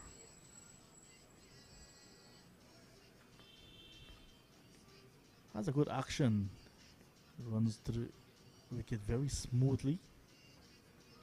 Short ball pulled away this time. Runs again for a Bramble. And this time it's going to go over the boundary ropes at that deep backward square region. So Bramble getting his second boundary in the over. It's a short ball from Archibald. And Bramble elegantly pulling it nicely on 1 foot. And that one went over the boundary rope. So Bramble now into the 30s. He's now on to 31 from 27 deliveries. Scored into the 70s as well. So 70 for the loss of 5. The partnership now 33. Do remember they got together with a score at 5 for 37 when Vishal Singh was dismissed. So it represents a good fight back. So the 5 consecutive left-handers in Tej Narain Chanderpaul, Hemraj, Shimon Hetmyer, Leon Johnson and Vishal Singh. And those left-handers are all back in the pavilion. The right-handers in the Guyana Harp Eagles batting lineup so far. Anthony Bramble and Kimo Paul doing the repair work. We'll say that it's far from any position of comfort. The Leeward Islands Hurricanes enjoying the early exchanges this morning. Just about an hour and a half into the session. 5 wickets down. You'll take that any day as a bowling side, especially if you lost the toss and you're asked to bowl on a good batting track.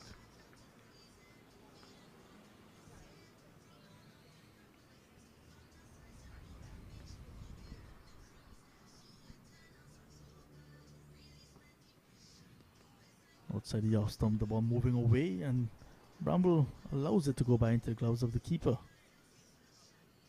Got a 6 over long off, a 4 through the backward square. So I think he's contented at the moment, Anthony Bramble, with the runs he's gotten from this over.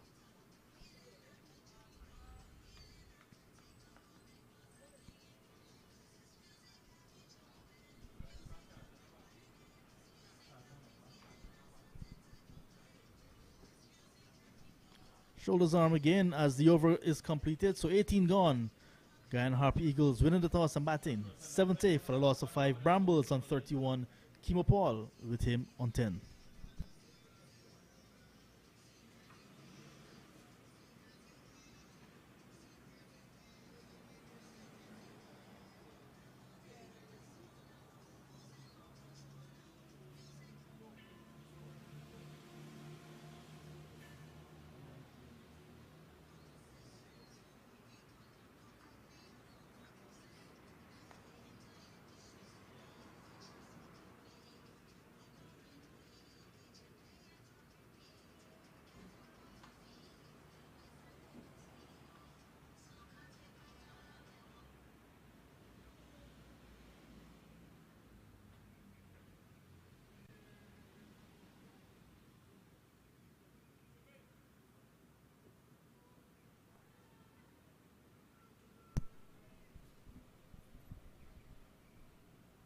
So the man from Antigua and Barbuda in Raheem Cornwall is going to continue bowling from the Joey Crew members balcony end.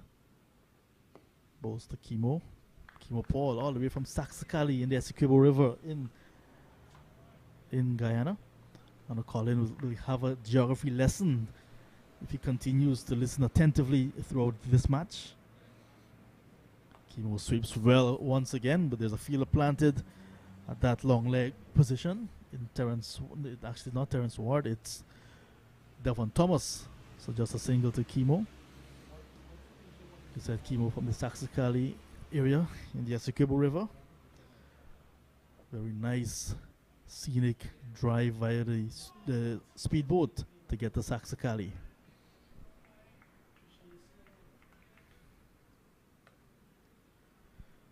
I want to say good morning to everyone in Saxacali and those following in the Saxacali area.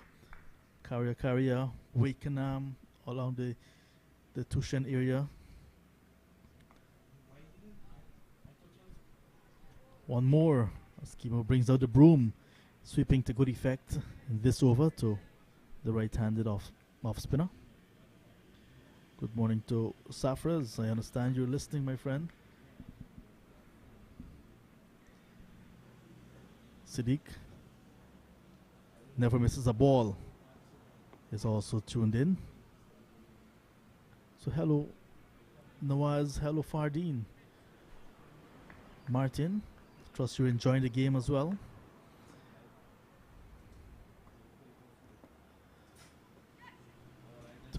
Turns this one quietly into the onside and will get another single. So good rotation in the strike in this over between Bramble and Kimo Paul. So over completed very quickly from Cornwall. Just a 3-step and he delivers. So another over completed. So far 4 overs, none for 24 for Raheem Cornwall. Kimo Paul is on 12, Bramble on 33. The Guyana Harpy Eagles winning the toss and batting first. 74 for 5 in their first innings.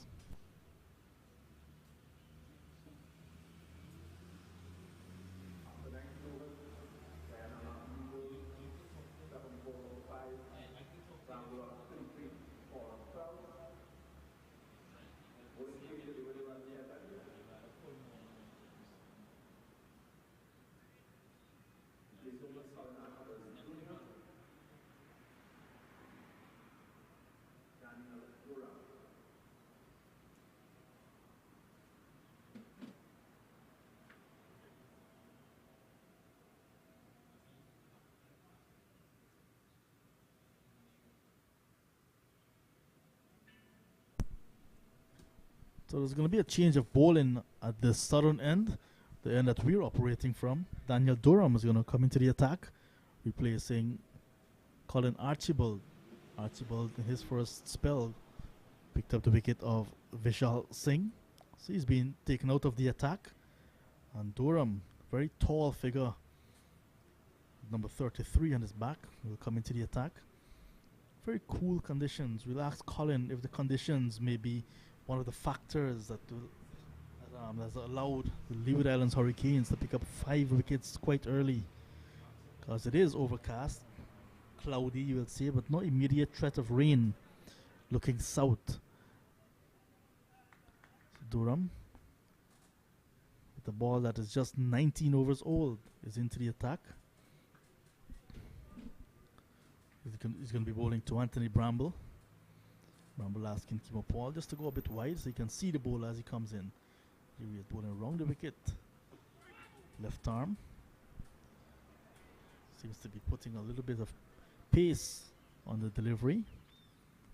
We'll have to analyze him throughout this over, Colin, to see exactly what he's up to in Daniel Durham. Double D.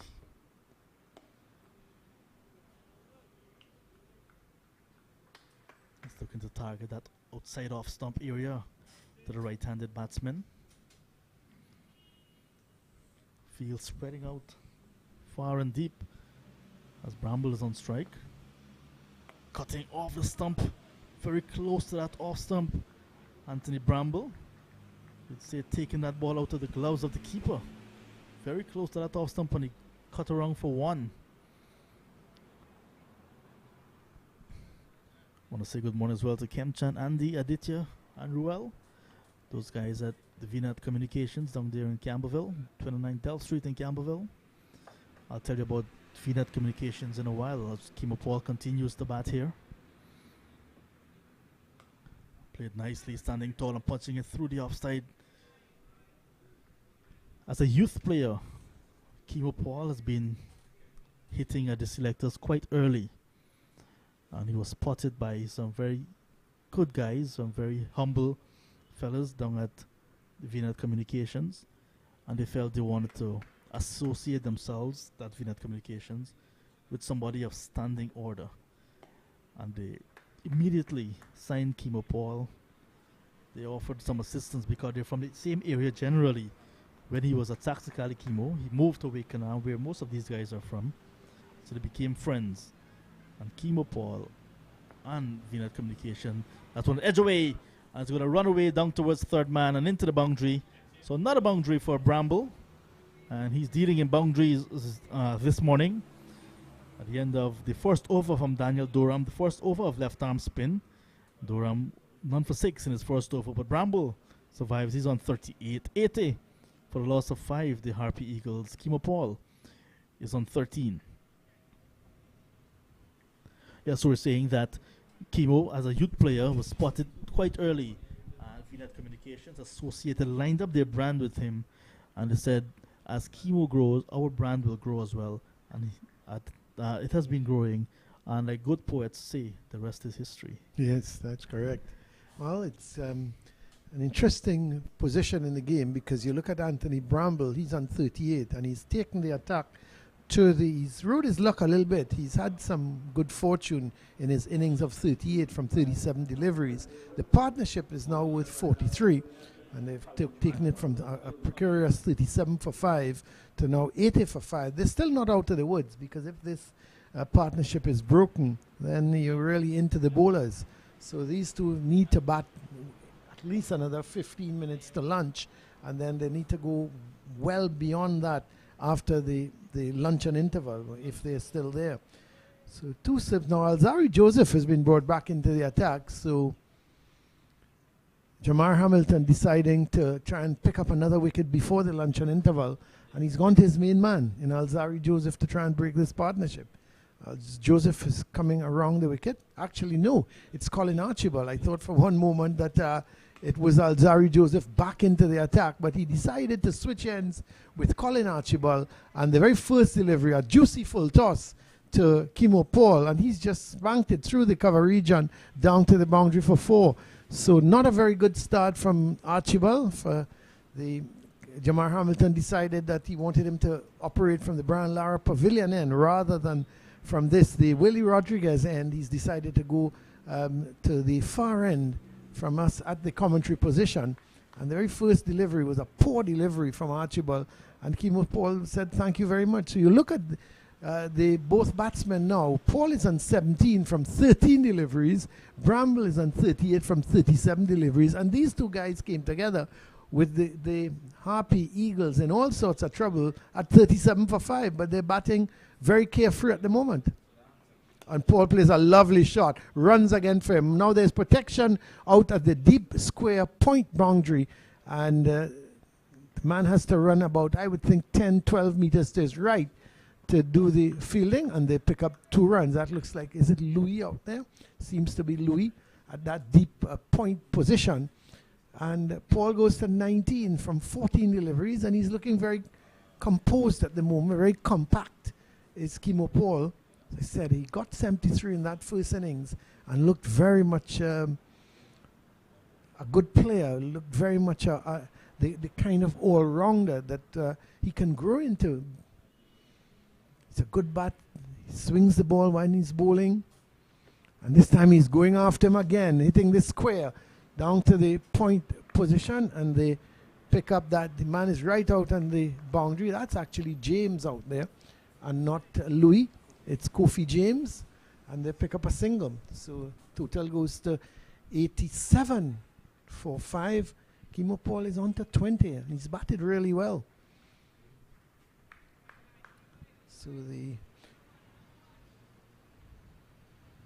Archibald back at the top of his mark. The sun has left us for a moment here at the Queen's Park Oval, but still very good conditions, and really good conditions for batting. When you look at the scorecard, outside of maybe Leon Johnson and Vishal Singh, who both got very, very good deliveries. Johnson getting a real snorter from Alzari Joseph, one that pitched, had some bounce, cut away from the left-hander, took the outside edge. And that was not the end of it, because Jamar Hamilton took a super catch, diving to his left in front of Cornwall at first slip. He was diving to his right, Cornwall. This is an edge straight into the hands of Cornwall. Well, Bramble Lux runs out, and Archibald has picked up his second wicket because a full delivery wide of the off stump.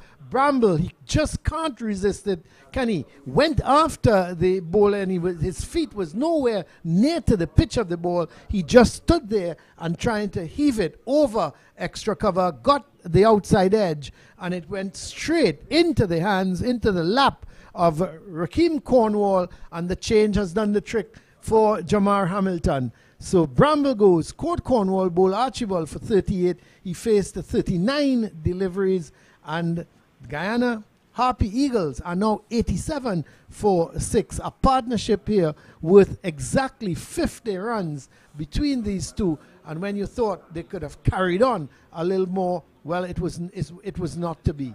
So it's now 87 for 6. And Bramble back in the pavilion.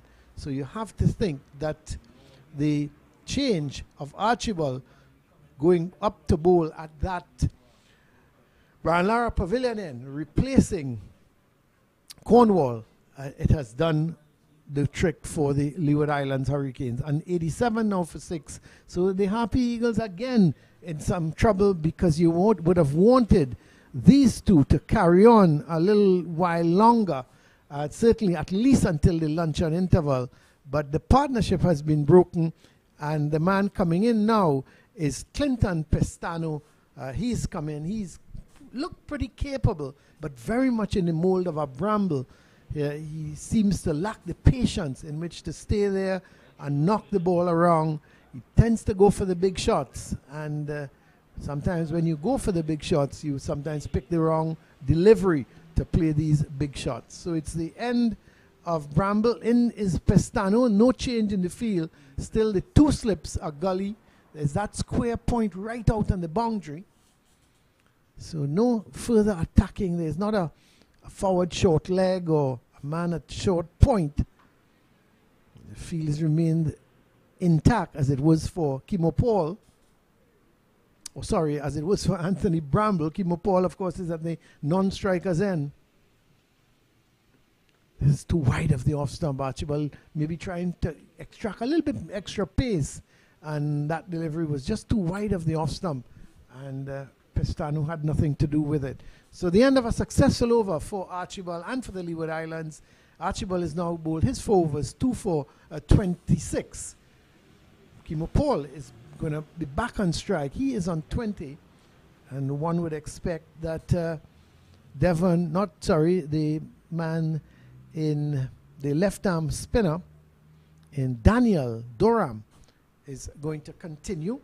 He's just had the 1 over so far for 6 runs, and we're bowling to Hetmyer.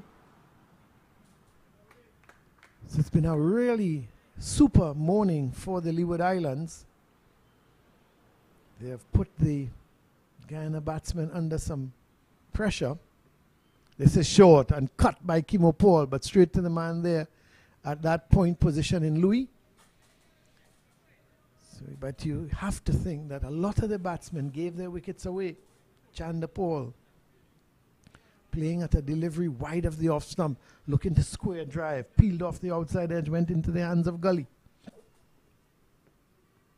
Oh, that's another wicket gone. So a delivery, Paul pushed at it, and he stands up there like, I'm not sure if he can't understand what went wrong, but he didn't move his feet. He just pushed at the delivery outside the line of the off stump. Should have, he's indicating that maybe he should have left it alone. but he never covered for whatever. I think it just ran straight on, took the outside edge, and went into the hands of Cornwall. So he picks up his second catch, and the batsmen who had posted a good partnership of 50. Both of them now, they're back in the pavilion. And Guyana, they are 87 for 7. And one would think if they can get to a respectable 150, they would have done well. So the probably going to be Versamy Powell may come out to partner Pistano. Yes, it is. Looks like it is Versamy Powell. Versamy Powell coming down the steps. But a very soft dismissal there for Hetmyer. Delivery just pitched up to him. No, not much turn. It seemed to have just run straight on. And he pushed at it and took the outside edge. So, another wicket going down to really a nothing shot. And Hetmyer going for 20 from 18 deliveries as Versamy Powell, the hero for Guyana in the first game, picked up 8 wickets and then came at the end with that 20 not out, which would have seen the Guyana team home.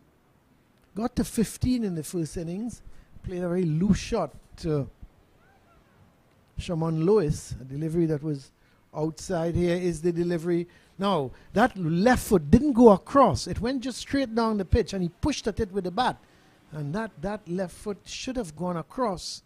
And to cover the angle the ball was coming into him, he just pushed at it. I don't think he expected the delivery to come on to him as quickly as it did. And he just left the bat there, and the ball, more than anything else, just struck the edge of the bat and went through to be taken by Cornwall at first slip. Very simple catch for him. This one given some air by Durham. He must be full of confidence now. As we see, Thomas has gone about 3/4 way back to the boundary at mid-on, and then long off. But mid-off has also pushed about 3/4 way back, just in case Sammy decides to go over the top. He uses his feet.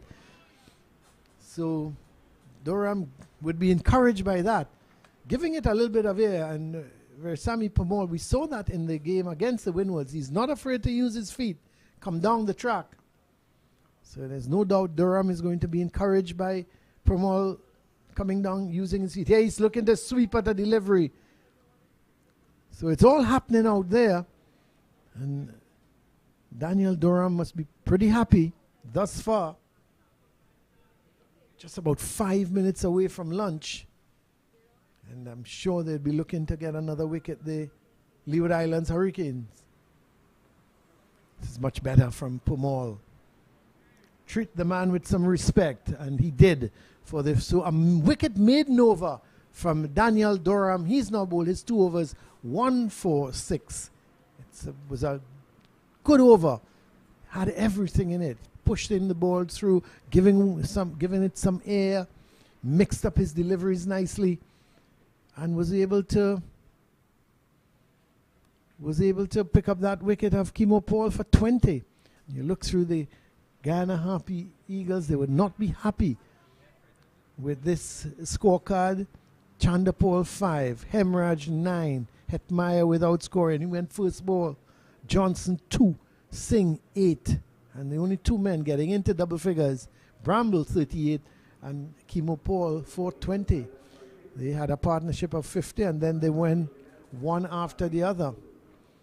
Well, very interesting now, because I had thought that Alzarri Joseph was the man on, and it was Colin Archibald. He picked up the wicket of Bramble, and immediately Jamar Hamilton has taken Archibald. Even though he got the wicket in the last over, he's pulled him out of the attack, and he's brought Alzarri Joseph.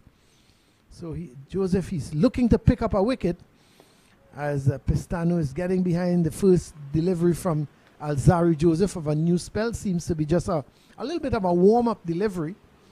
And he was pushing it out. Pistano getting right back in line with it, pushing it out towards the cover.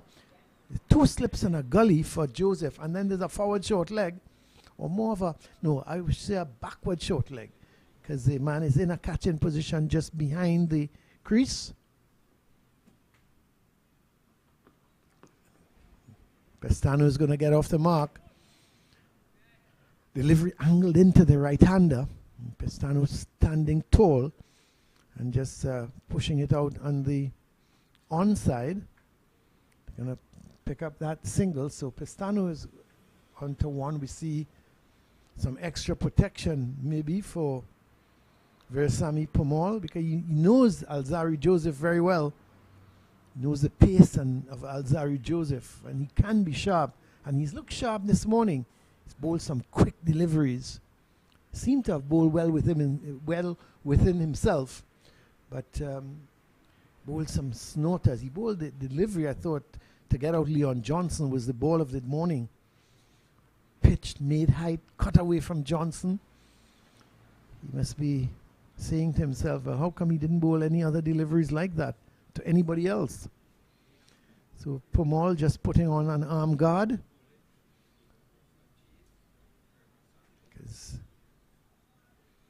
No change in the field. Still that 2 slips on the gully and that backward short leg.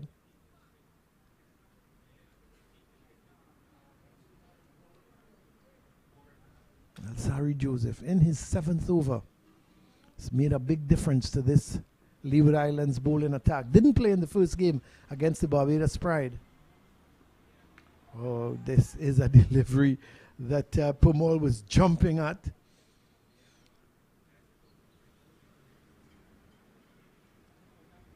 I would think Alzari Joseph, he knows it's just about lunchtime, so he's going to up the tempo, I would think, in these next 3 deliveries.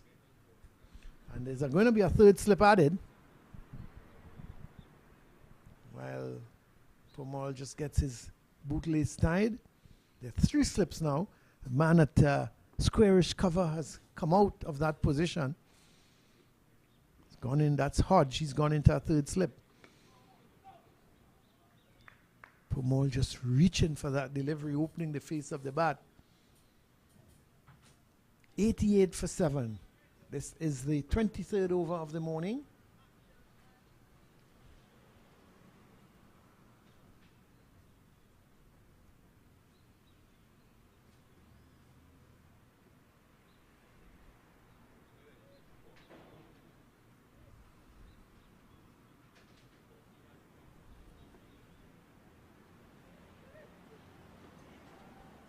It's a little too wide of the off stump. Alzari Joseph would be disappointed with that delivery. He's got 3 slips in weight. Get it onto that off stump. Make him play. Versamy Powell, he's just come into bat. You want him to be playing at deliveries. He's just looking to survive to lunch. He's got 1 ball in which to do that.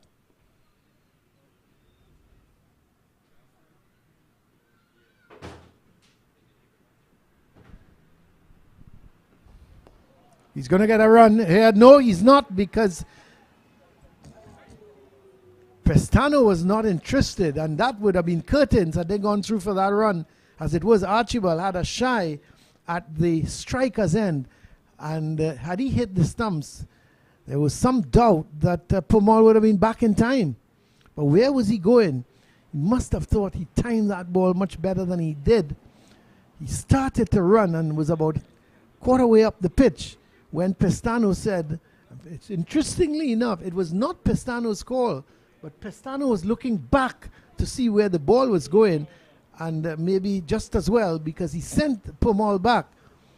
And the cardinal rule is if the ball is behind you, it's the, especially going to mid-on and mid-off, it's the batsman in strike call. Well, Pestano decided to go against the cardinal rule. He looked around and saw that Archibald was coming in to field the ball, and he sent Powell back, and he just got in time. This would have been interesting if the stumps were broken. But here's Durham. Probably the last over before the luncheon interval. He's got 1 for 6 so far, getting the wicket of Kimo Paul, caught by Cornwall at slip.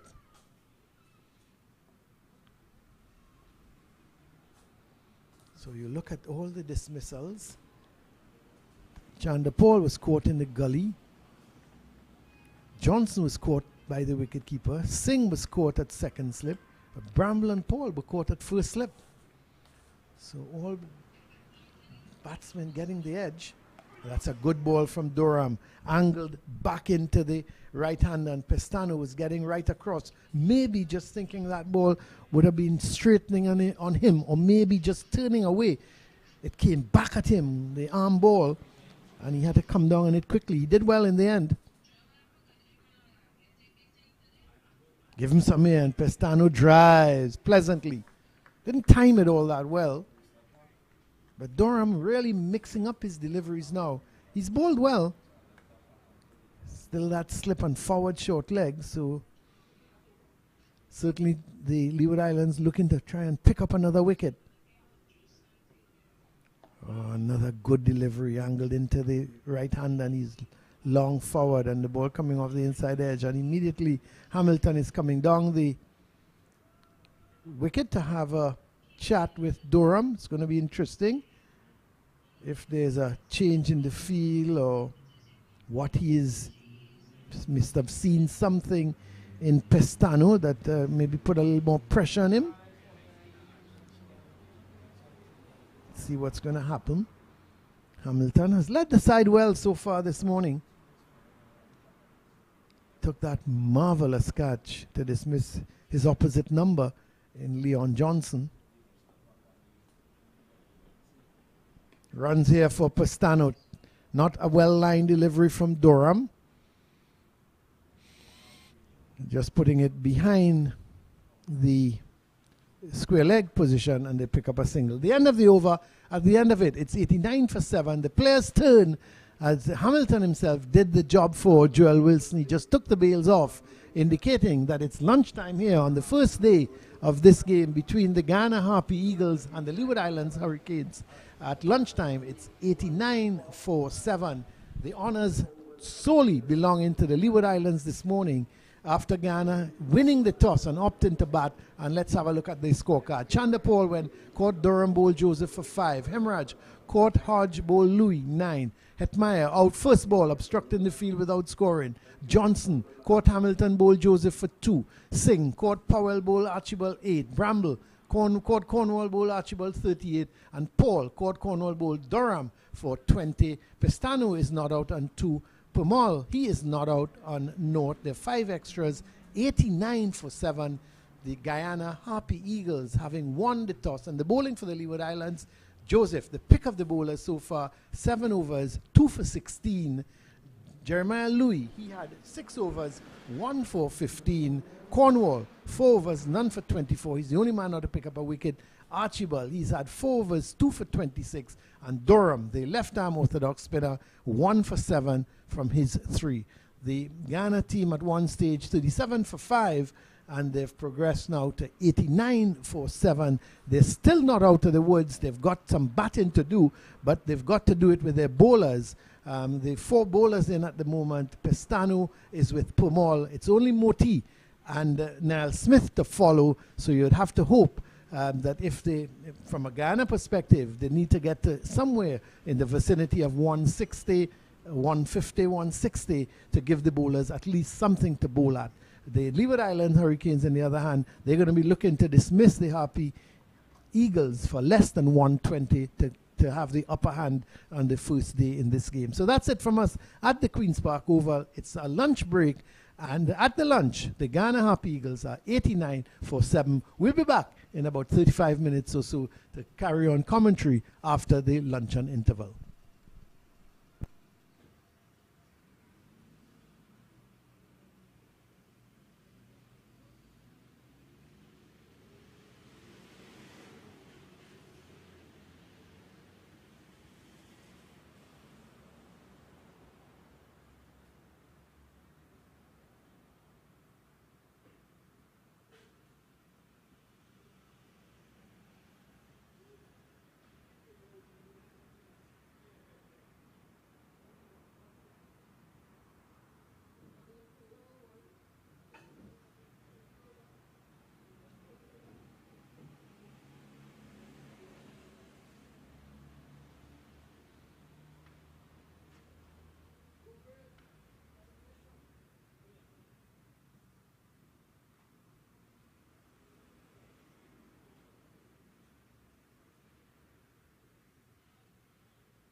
So welcome back to the Queen's Park Oval.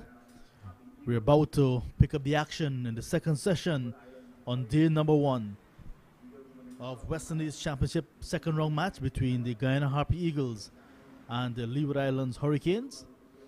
The lunch interval was well needed by the Guyana Harpy Eagles. They went to lunch in a very bad position. 89 for the loss of 7. That's right, 89 for 7. The Leeward Islands Hurricanes proving to be too much to handle for the Harpy Eagles in that first 2 hours of play this morning. Harpy Eagles captain Leon Johnson won the toss and immediately said he's going to have a bat. But after a few overs, might have been scratching his head with the scores not looking encouraging. Chanderpaul and Hemraj started. Hemraj was forced to go, caught at cover off the bowling of Louis for 9, 1 for 16. Then the next ball, Shimon Hetmyer was out, obstructing the field for no score. Chanderpaul followed for 5 at 17 for the loss of 3. Leon Johnson, the captain, soon followed at 27 for 4, caught by wicketkeeper Hamilton off the bowling of Alzari Joseph for 2. Then it was 37 for 5 when Vishal Singh was caught at second slip off the bowling of Archibald. Here he is. Here is Joseph with the first ball after lunch. Bowling to Clinton Pestano. Pestano at lunch. 2. And with him Powell. No score just yet. 89 for 7. 24 over sent down in the first session of play this morning. Just before lunch, there was a 50-run partnership between Kimo Paul and Anthony Bramble. Bramble was first to go in that partnership. Caught at first slip off the bowling Archibald for 38. 6 for 87 at that point. Outside the off stump from Joseph. So Bramble, innings top score so far, 38. He was dismissed with a score on 87. 6 for 87. And 3 balls later, Kimo Paul in the very next over was caught at first slip as well off the bowling of left-arm spinner Daniel Doram for 20. It was 7 for the same 87. Pestano and Powell went to lunch with a score 89 for 7.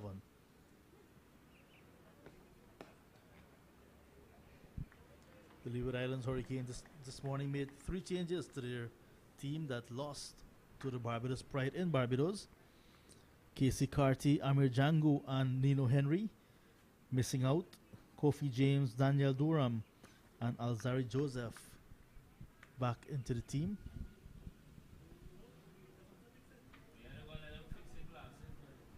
So here's Joseph.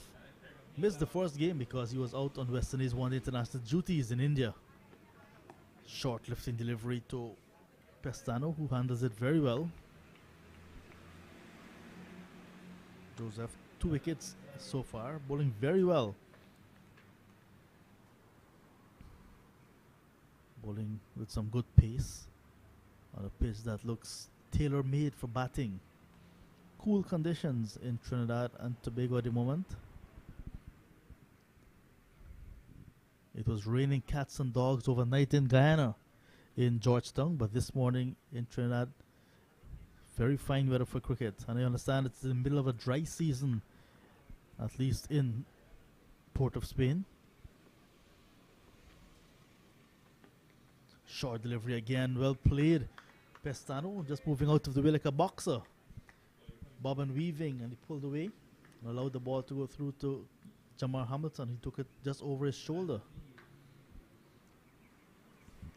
Harpy Eagles, they won their first game very closely right here at the Queen's Park Oval when they played in that first round game against the Windies Islands Volcanoes.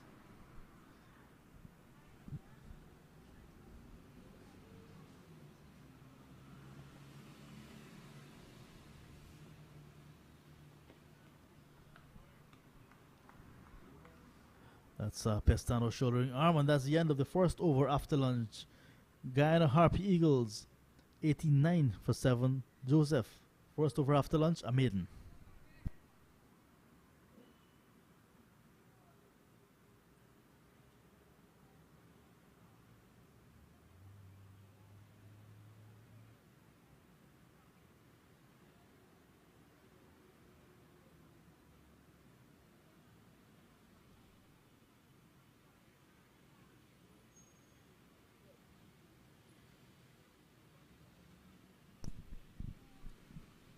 Looks like Jeremiah Louis will be picking up the attack from the media center end.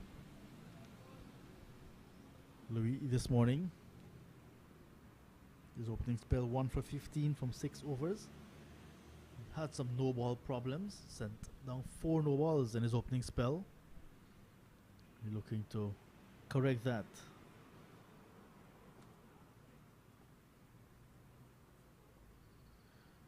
He's going to be bowling to the right-handed Veerasammy Permaul, who's yet to get off the mark. Beautiful delivery, beaten. Permaul looking for the drive. The ball came back into him and missed the off stump, but not by very much. The keeper had to dive to his left, so you can imagine that inward movement that he got after pitching Jeremiah Louis.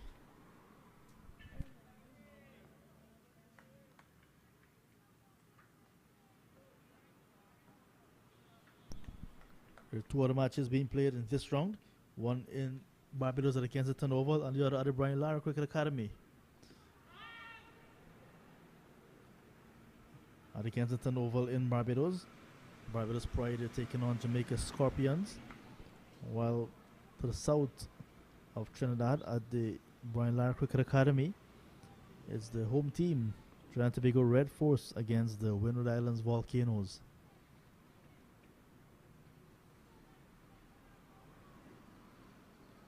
So Leeward Islands, they play their opening game in Barbados, and they're one of 2 teams that traveled. They came into Trinidad, while Jamaica Scorpions, who lost their opening game at the Brian Lara Cricket Academy, went to Barbados.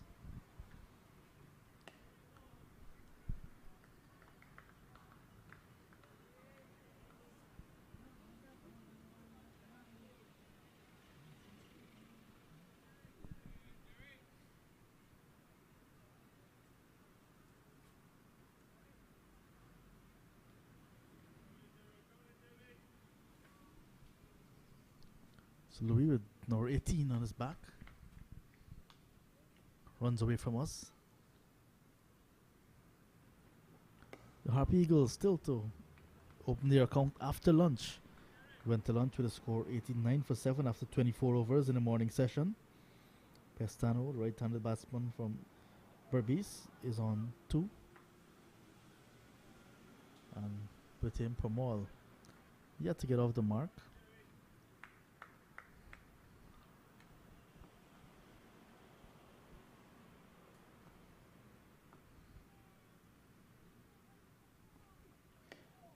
Good delivery once again from Louis. Louis bowled this morning to only left-handers. I was bowling at nagging outside off stump line to the batsman. And now he's looking to target the off stump of Veerasammy Permaul.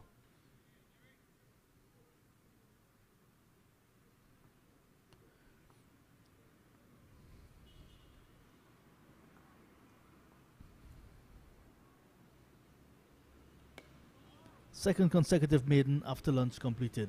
Harpy Eagles still 89 for 7.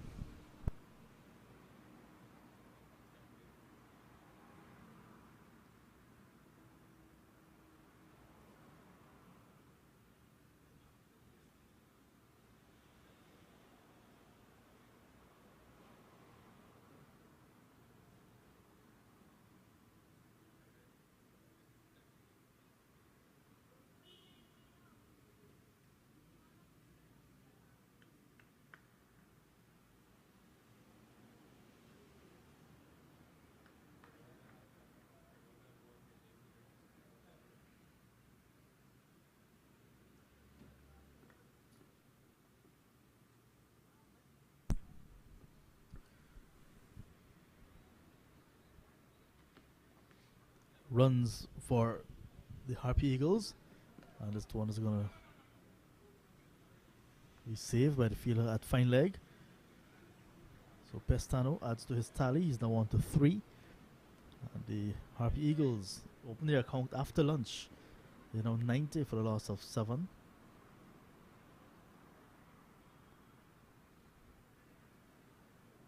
Three slips on the gully. Man at point. Then extra cover.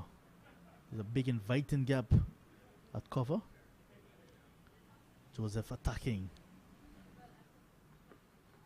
Taken high on the pad. There's an appeal for leg before. But from this vantage point, high up in the commentary box, you heard a woody sound. So perhaps wood and pad. Superwall. Got a full delivery, quick delivery as well. So Joseph working up some pace from the southern end of the ground. The Brian Lara Pavilion end at the Queen's Park Oval. Very historic venue.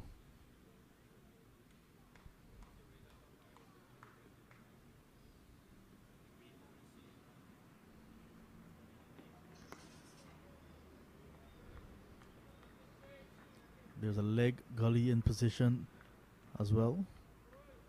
Just to the left of your screen, as you can see the fielder under the helmet. Looks like Kofi James.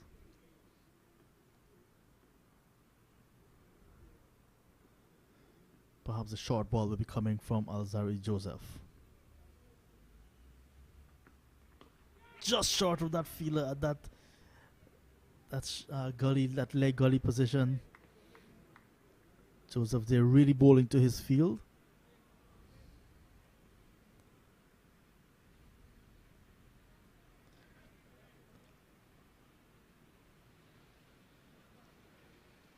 Harp Eagles not necessarily pleased with their performance in this opening session. Well, now the second session of the day. 90 for 7, really pegged back. This is Powell lifting Joseph over his head, and it's going to fall behind the umpire. There's a fielder in Devon Thomas running from extra cover and trying really to come up with that catch and could not do so. And Powell gets off the mark, but not in convincing fashion.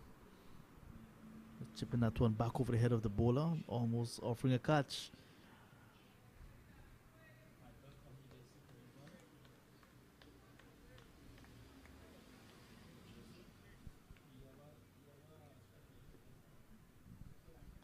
Remember, this is just the opening day of this four-day encounter.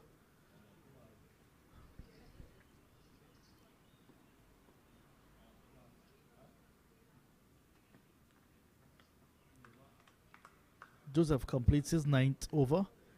So far 2 for 22 at the end of it. The Harpy Eagles 91 for 7. Our scoreboard is showing 95, but it's 91 for 7.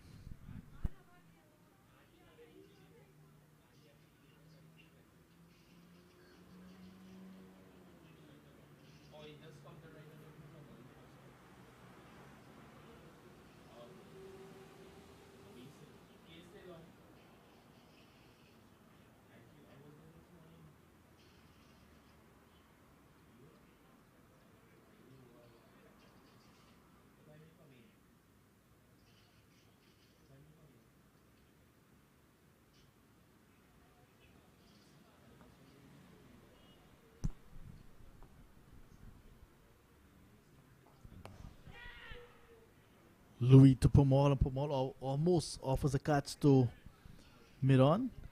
Devon Thomas very short in at mid-on. The ball dropped about 2 yards in front of him. Powell looking for the on drive, but hit it in the air.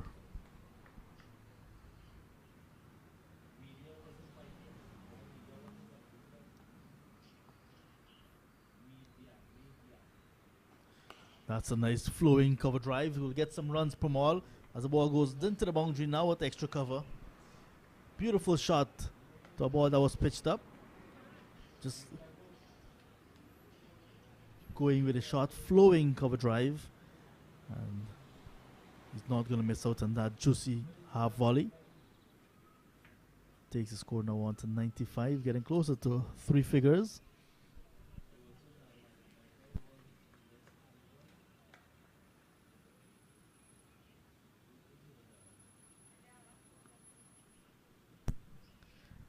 Let's see how Louis will reply. This is Powell squeezing it out for a quick single, gone for 1. And the return comes back to the non-strikers then, looking for overthrows, but it's not going to be on. Pestano turning his back on his partner. Would have been touch and go.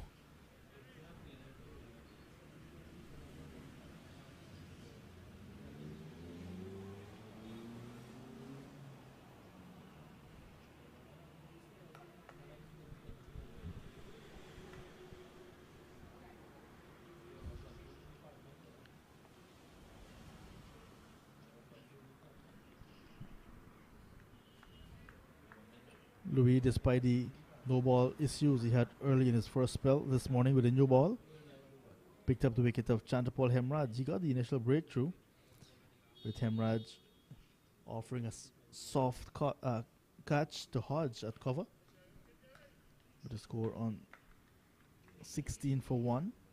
Hemraj gone for 9. That was in the 6th over of the innings.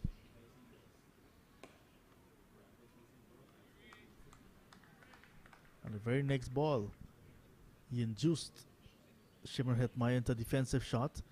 The ball ballooned over the stump. Hetmyer felt that the ball was going to fall back on the stump and used his left hand to hit it again. The appeal went up for obstructing the field, and the umpires said, after review, after consulting, said that you're out, Mr. Hetmyer. Outside the off stump to end another over. So 28 gone. The Guyana Harpy Eagles 96 for a loss of 7.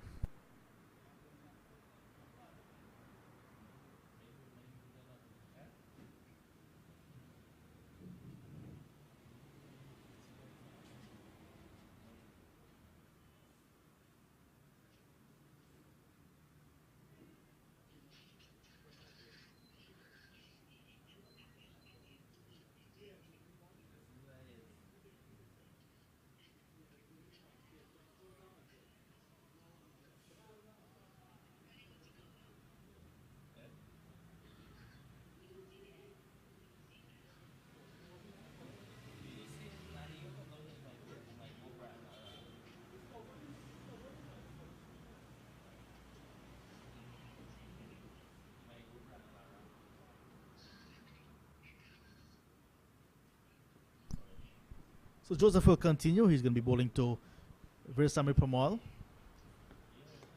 Permaul edges this one, but all along the ground, coming off the thick outside part of the bat.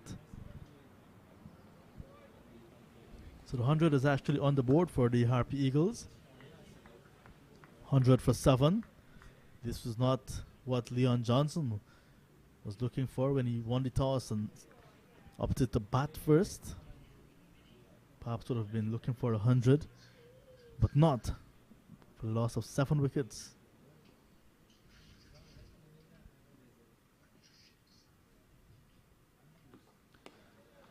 This one is played back past the bowler.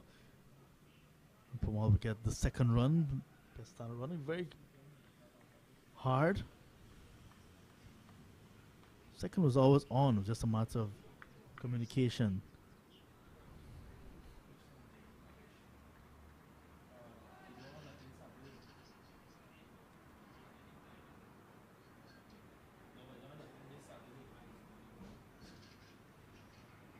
So the Harpy Eagles played an unchanged side from the one that won against the Volcanoes last week.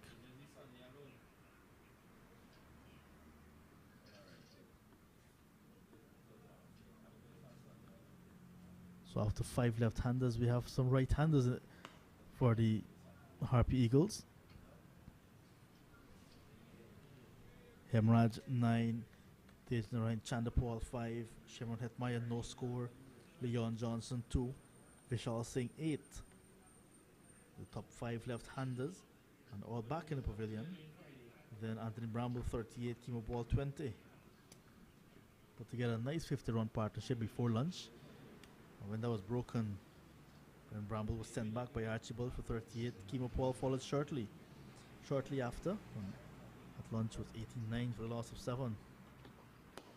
This one's played back past the ball again, but the fielder diving could not come up with a save, and will be runs here for Veerasammy Permaul. The ball is going to go very close to the boundary, but not get over the ropes. Archibald Jr. himself giving chase. And 2 more to Powell. So the score ticking over very slowly after lunch. It's now 104 for the loss of 7.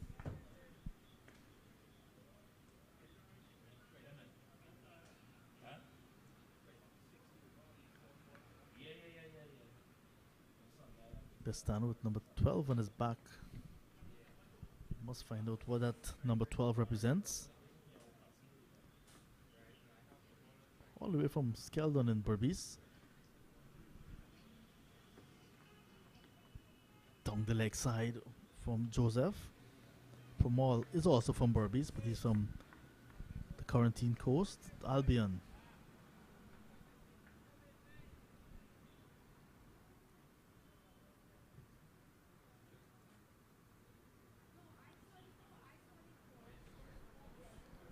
Pestano was troubled by knee injuries quite early in his career.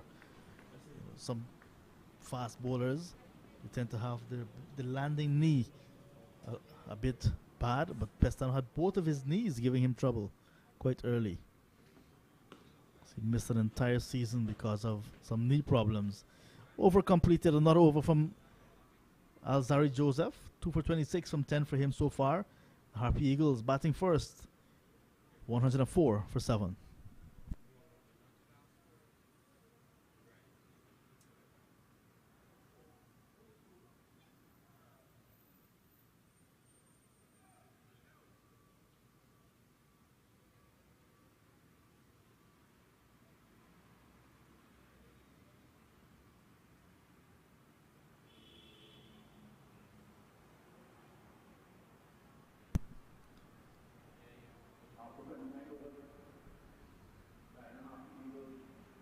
There's going to be a bowling change with Jeremiah Louis being taken out of the attack from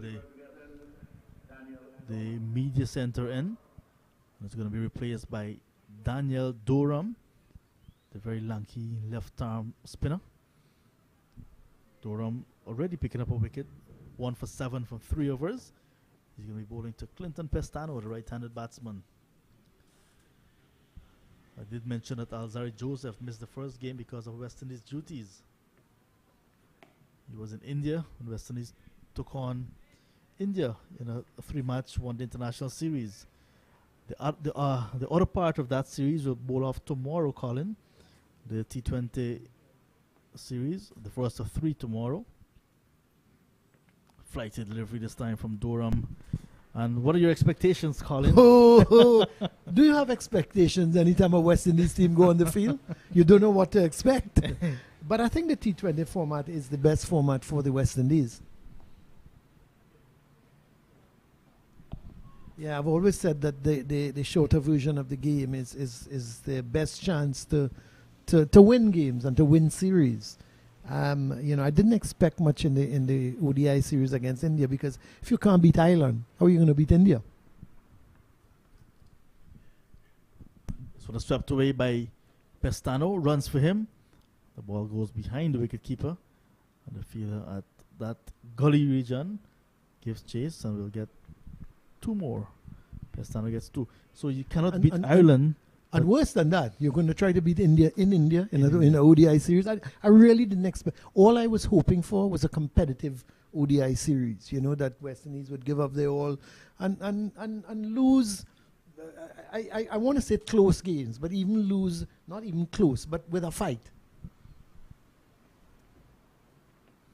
Did you lose any sleep at all? No.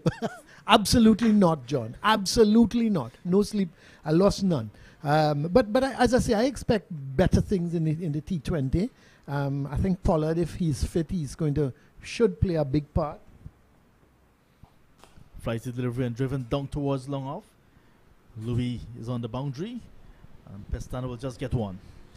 And you can see, you would have seen the IPL auction, and the amount of West Indies players, 17 I believe in total, got into the auction or got into various teams. So it tells you that the Indians as well respect the West Indies when it comes to a T20 format. It would have been interesting how many would have got in in an ODI format. If there was an auction for an ODI format, how many of them? I don't think many of them would have got in.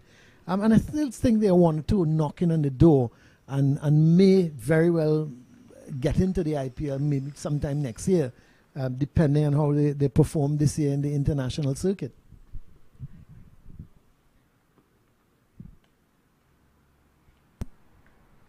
I think there's hopes for young Akil Hussain. He's come into the team and has done not badly. I wouldn't say he's been great, but he's been all right. You know, he's held his own for a young man coming in to the setup. You know, I'm looking at young Jaden Seals, even though they're thinking more of him at test level. I think he's you see, I don't like this thing of pigeonholing players. I just don't like it. And all around the world, you have players playing all the formats. The Australians are masters of that. You know, they would come and play a 50-over series, a T20, and all of a sudden you have 5, 6 of them in the test arena. So it's a situation where I think we've got to start to look at more players getting into the test level.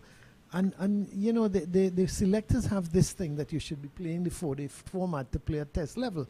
I'm not, while it is good and while it is acceptable, I don't think it's necessary. It's a good shot. Yeah, that's a good shot from Pestano. Will get a boundary. There's a ball on the line of his leg stump and he just flicked away nicely. Nelson is on the board for the Harpy Eagles. And Pestano goes into double figures. He's now 1-10. But more than that, this partnership has put on 24. So they've taken it from 87 for 8 when they lost Bramble and Powell, both with the score on 87, and they've taken it to 111. It's not been bad. Yeah, and you know, I think more players and playing at the 4-day level and the test level, I think it will add to the discipline of the batsmen, you know, and get out of this T20 mentality.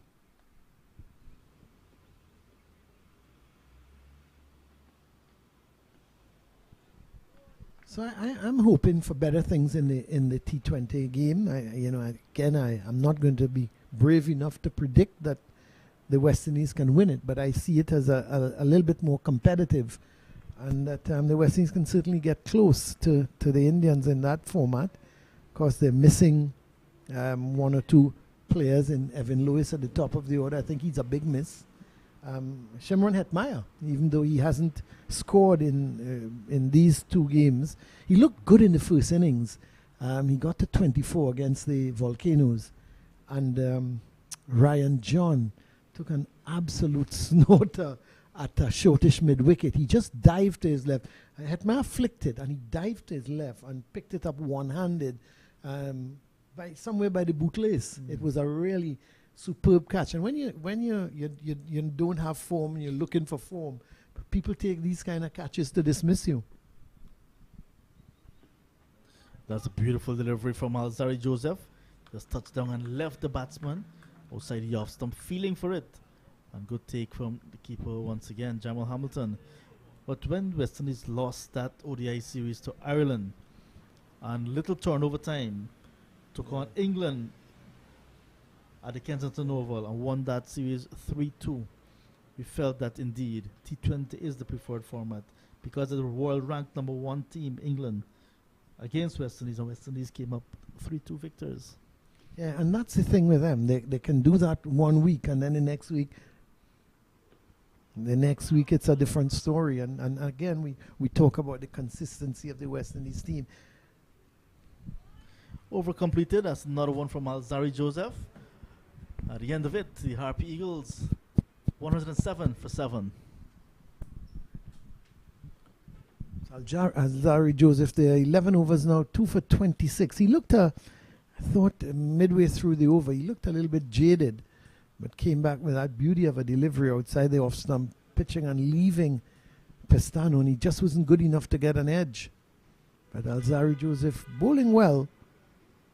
So much high hopes for him when he was at an under 19 level, and everybody thought Alzari Joseph would be the next great West Indies fast bowler. Hasn't really lived up to it.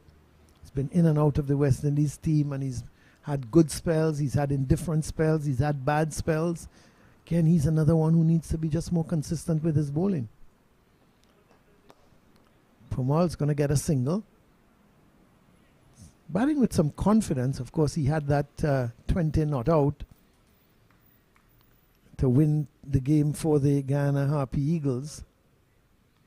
Even though the Volcanoes felt a little disheartened with an LBW decision, that they felt that Powell, with just about 3 runs to go, was playing across the line to a delivery. And they felt a little bit aggrieved when umpire Duguid said not out. But bowlers always feel aggrieved when an umpire says not out to a delivery that they feel is hitting the stumps. But the umpires are there to do their job. And it's always in their estimation and their opinion.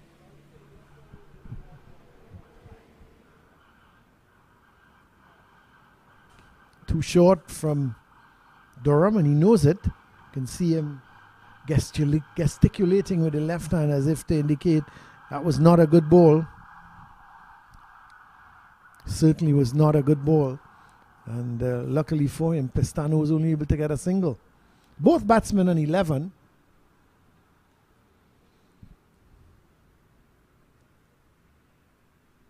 (109 for 7 at the moment.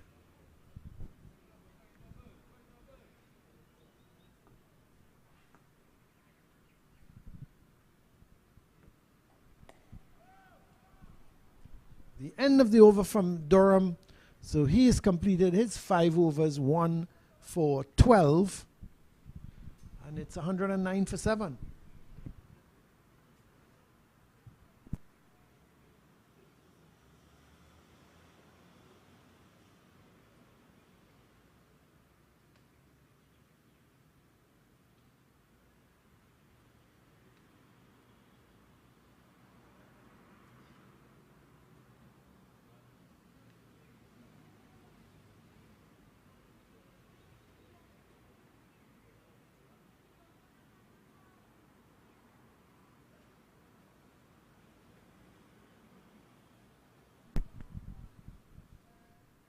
So Alzari Joseph has come out of the attack as we see Skipper Hamilton having a word with Colin Archibald.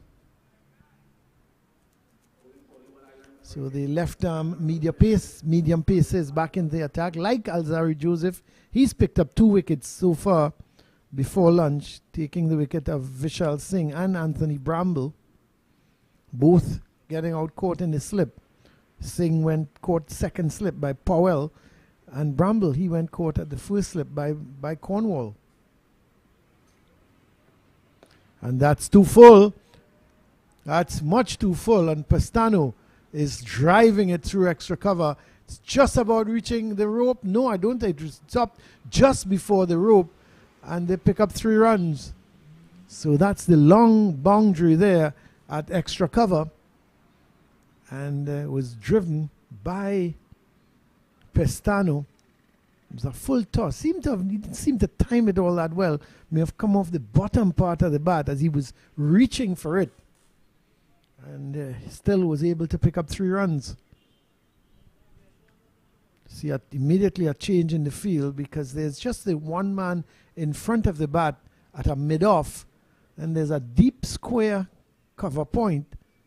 So we see the man at extra cover goes wrong to cover, and then there's a short extra cover now in place, and he's in the air, Powell, but away from that short extra cover. In fact, the ball goes out towards Hodge, Montin Hodge, at that cover position. No run, 7 men on the offside for Archibald, just 2 on the on. It's a wideish mid on, and then a man at the fine leg position. Archibald bowling over the wicket to the right-handed Powell from the Brian Lara Pavilion end. Too wide of the off stump. Powell deciding he wouldn't reach for it, but left it alone to be taken by the wicket-keeper Hamilton. So Archibald.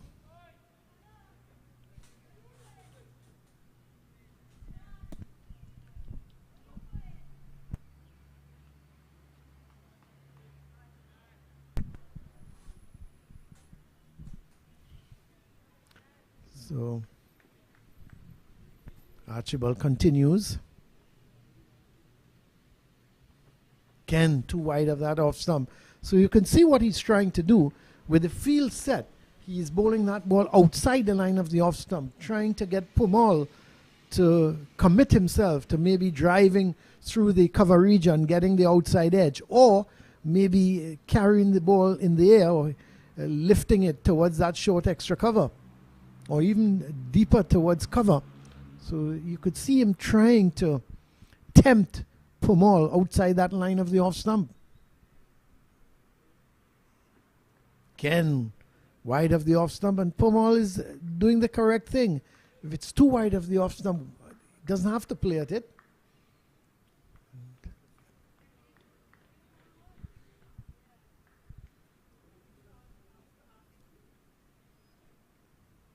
So Archibald, his first over after lunch, 4.5 overs, 2 for 29. And the Harpy Eagles on to 112 for 7. Final delivery of over number 33. Again, left alone. So Powell not being tempted at the moment by Archibald. And with the field he's got set, you expect him to be bowling outside the line of the off stump. But it's far too wide of the off stump to tempt Powell. And so in the end, he left alone 4 of the last 5 deliveries. And the total is on to 112 for 7.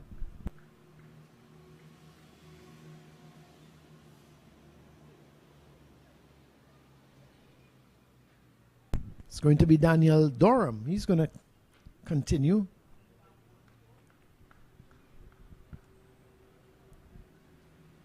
Pestano is on 14. He's on strike. Powell is at the non-striker's end.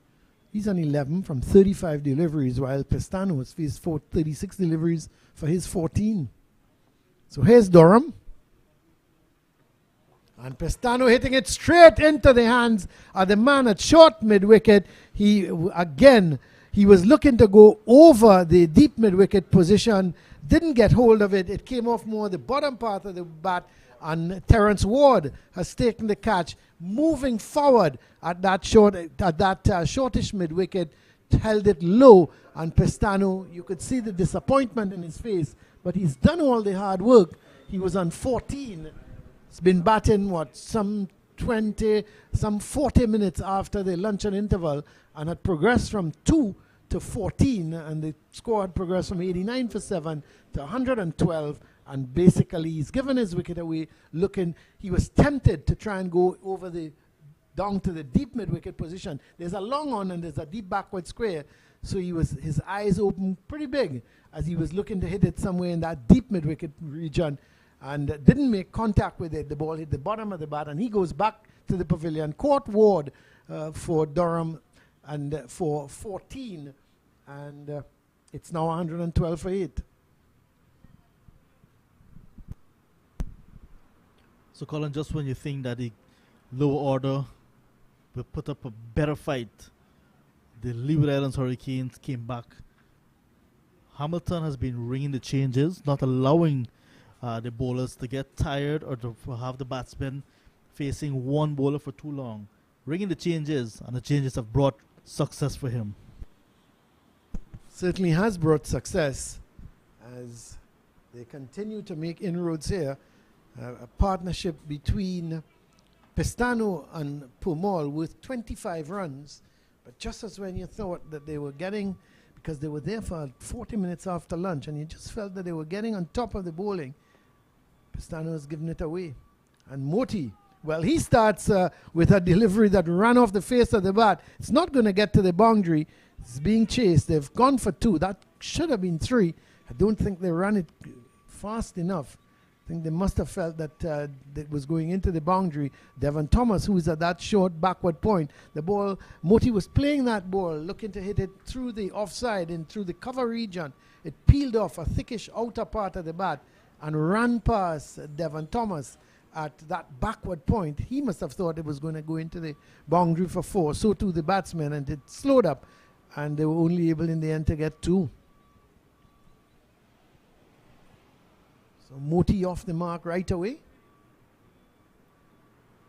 It's pretty handy with the bat. His Moti, he can stick around. Seems to like to play shots, as all bowlers do.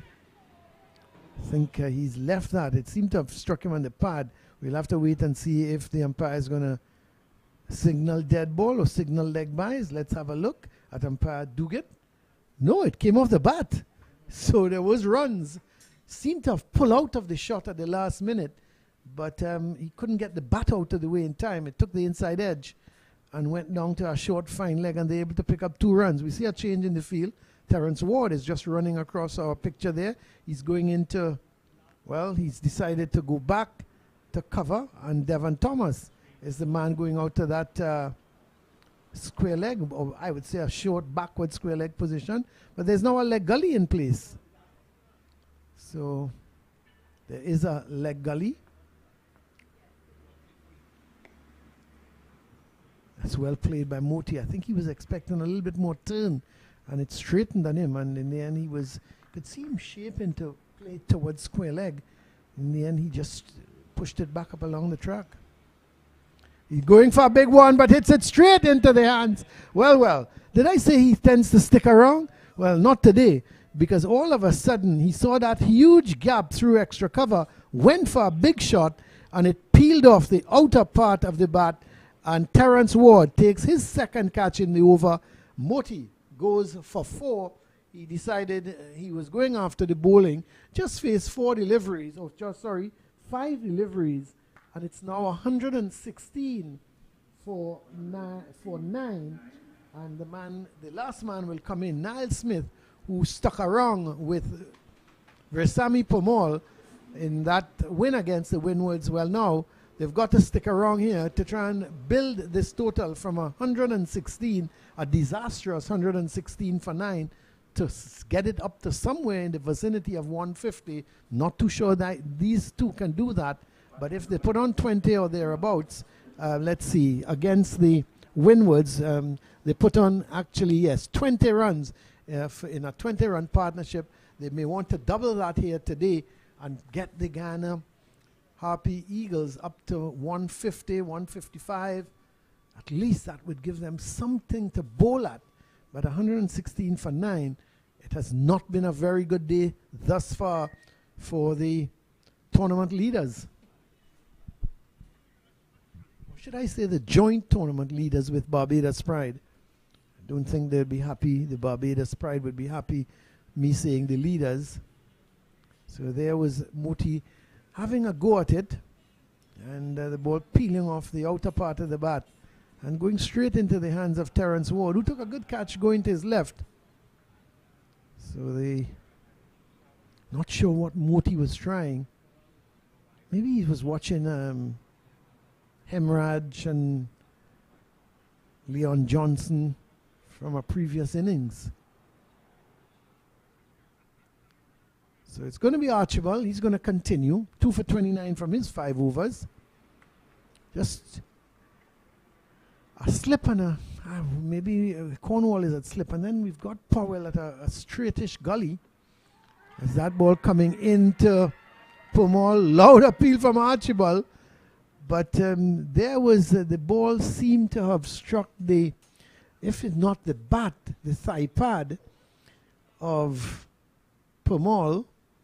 Let's have a look at the replay. Well, yes, he was, Archibald and Hamilton was convinced that that ball was going on to hit the wicket. Because Powell he tends to bend at the knee, looking to flick the ball. But still, I thought it was a little too high. Maybe pitching outside the line of the leg stump. And umpire Joel Wilson, the very experienced elite umpire, says not out. Powell now looking to drive, trying to probably get as many runs as he can, because those balls in the previous over he was leaving, letting it go through to the keeper. This time he was looking to try to get after it. There is a square man down at the deep, almost a deep backward point, right out on the boundary rope, and there's a third man. There's a deepish cover, mid off halfway back to the boundary. So they feel trying to cut off the boundaries. As Powell decided to hit this in the air and straight to the man at mid-off who was halfway back. Seems to be Devon Thomas, the man out there. But Powell couldn't resist. He knows he's batting with poor Niall Smith. Didn't even get to face a ball. And he's probably going to go off and in the dressing room tell Versamy Powell, listen, can't you remember how I stood up with you last time? But there is Powell going for the big one. And a good catch in the end by Thomas. He was halfway to the boundary, but he had to judge it well because he was backing away and took the catch nicely as Powell looking to take on Archibald, a delivery full in length. And Powell goes for 11, facing some 38 deliveries. And Guyana Harpy Eagles are all out for 116. And John, certainly not what the doctor ordered. Not at all. Winning your opening game, despite very close, you would say a win is a win. And 116, not what you wanted, especially winning the toss and batting on the opening day. Chanderpaul, Hemraj was forced to go 9. Tejan Chanderpaul 5. The openers not getting anything of significance. Shimon Hetmyer, lots were expected of him, nothing. Leon Johnson, the captain, just a couple. Vishal Singh, 93 in the first game, 8 today. Anthony Bramble, 38, stuck around a little bit. Kimo Paul, 20. Pestano, who fought after lunch, but went for 14. Versamy Powell last month out for 11. Moti, 4. Niall Smith, number 11, not facing a ball, not out on 0. So 34, just 34.3 overs in the Guyana first innings that they batted. 116 all out, very poor indeed. Very, very poor. And a lot of the batsmen, you can really say, gave their wickets away. Looking at the bowling figures, Alzari Joseph, he had 11 overs, 2 for 26. Then Jeremiah Louis, he had 8 overs, 1 for 20. Rakeem Cornwall, the only man didn't pick up a wicket. His 4 overs cost him 24 runs. Colin Archibald was very good as well, 5.3 overs, 3 for 29. And then the pick of the bowlers, the left-arm spinner, Daniel Durham, he had 6 overs, 3 for 16. But when you look back at the batting of the Guyana Harpy Eagles, at the end of the day, John, a lot of them, you can say they gave their wickets away. Yeah. You know, starting at the top with Chanderpaul, reaching at a ball outside the off stump, getting an outside edge, being caught at gully. So too, Hemraj hitting the ball straight to cover. Hetmyer obstructing the field with the ball that came off, seemed to have come off the top of the glove and was going back onto the stumps, and he put his hand to stop it from going to hit the wicket. Then Leon Johnson caught, he probably got a snoter, really good delivery. Vishal Singh as well, caught at second slip. Then Bramble going after a wide delivery from Archibald, got the outside edge. Kimo Paul just pushing forward to Durham, not really getting out to the pitch of it. Pestano looking to hit over the top. So was Versamy Powell and Moti. So all in all, it was a good bowling performance. I thought the bowlers were disciplined. They bowled a good line. They bowled a good length. They kept the ball up to the Guyanese batsmen. But you really have to say it was an inept batting display from a talented batting lineup. Yeah, they never got the opportunity to string any partnership of any significance, really, barring 50-run partnership between Bramble and Kimo Paul, and then 25 between Powell and Pestano. So the top order really failed the Harpy Eagles, and no one in that top 5 really stood out. And because of that, no partnerships were built, and 116 all out, and that's not accepted at all. Yes, certainly not accepted at 116 for a team that in the first game got to 327 and then 203 for 9 on the last day, which you have to think is pretty acceptable. But let me make it quite clear, there's no devils in this pitch. The pitch is playing true. It's a good bonks. The ball is coming onto the bat. People like Alzari Joseph, who bent his back, was getting some pace. So, you know, it's not a situation at all where you have to say, well, this pitch had some devils in it. It was keeping low or whatever. It was a good pitch. I thought the right decision was made when Guyana won the toss and opted to bat. just as Winwoods did in the first game, and they got to 339. So this has been a very, very bad display from the Guyana batting lineup. And I tell you what, John, I look back at the first game and I look at this first innings, and I tell you, somewhere along the line, Guyana's got to get a right-hander coming in at number 4.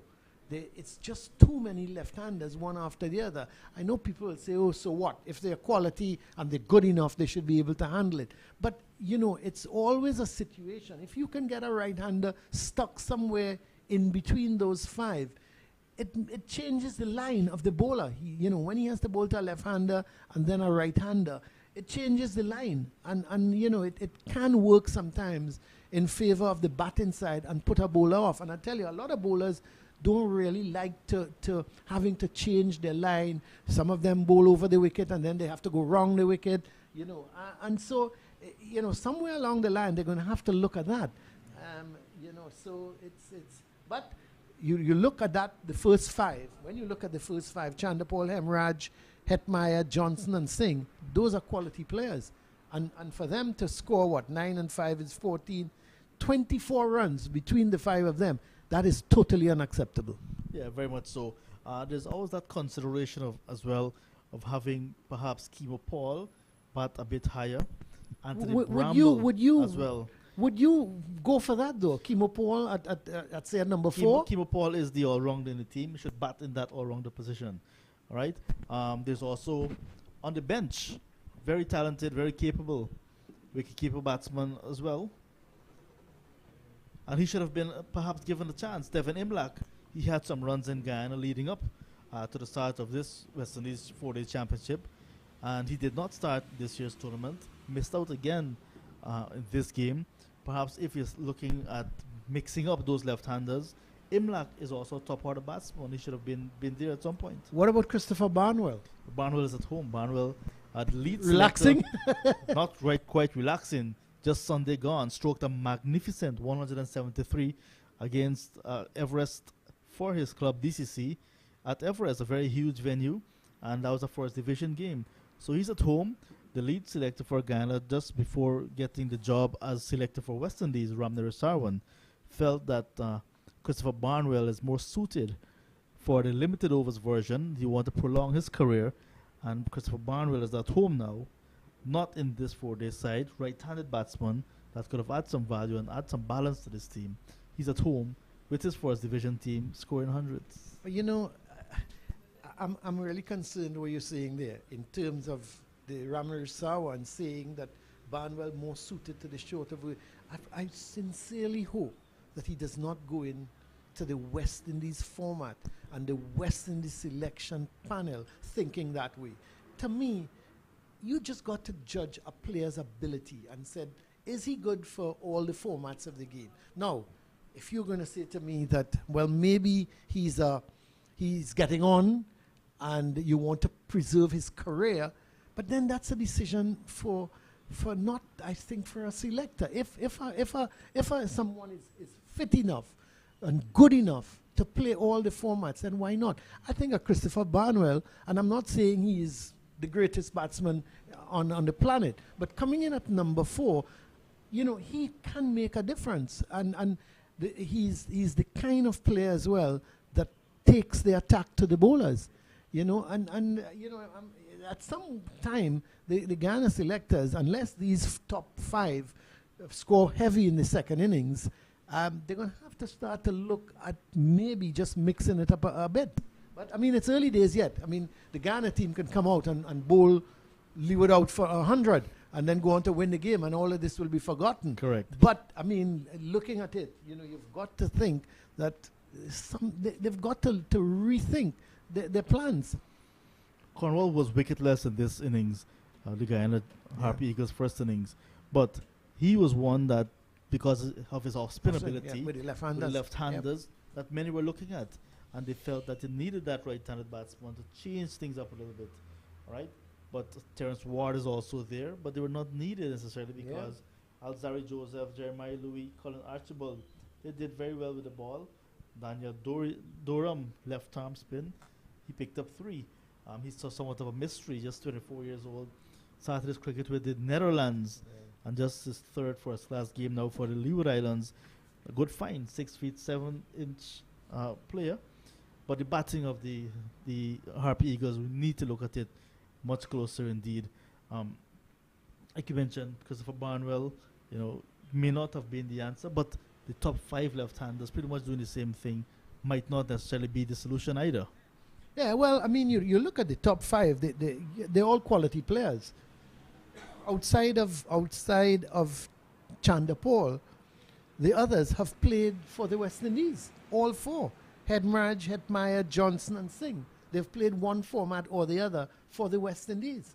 So it's really disturbing that they can fall on a first-day pitch that was a good batting pitch for 116.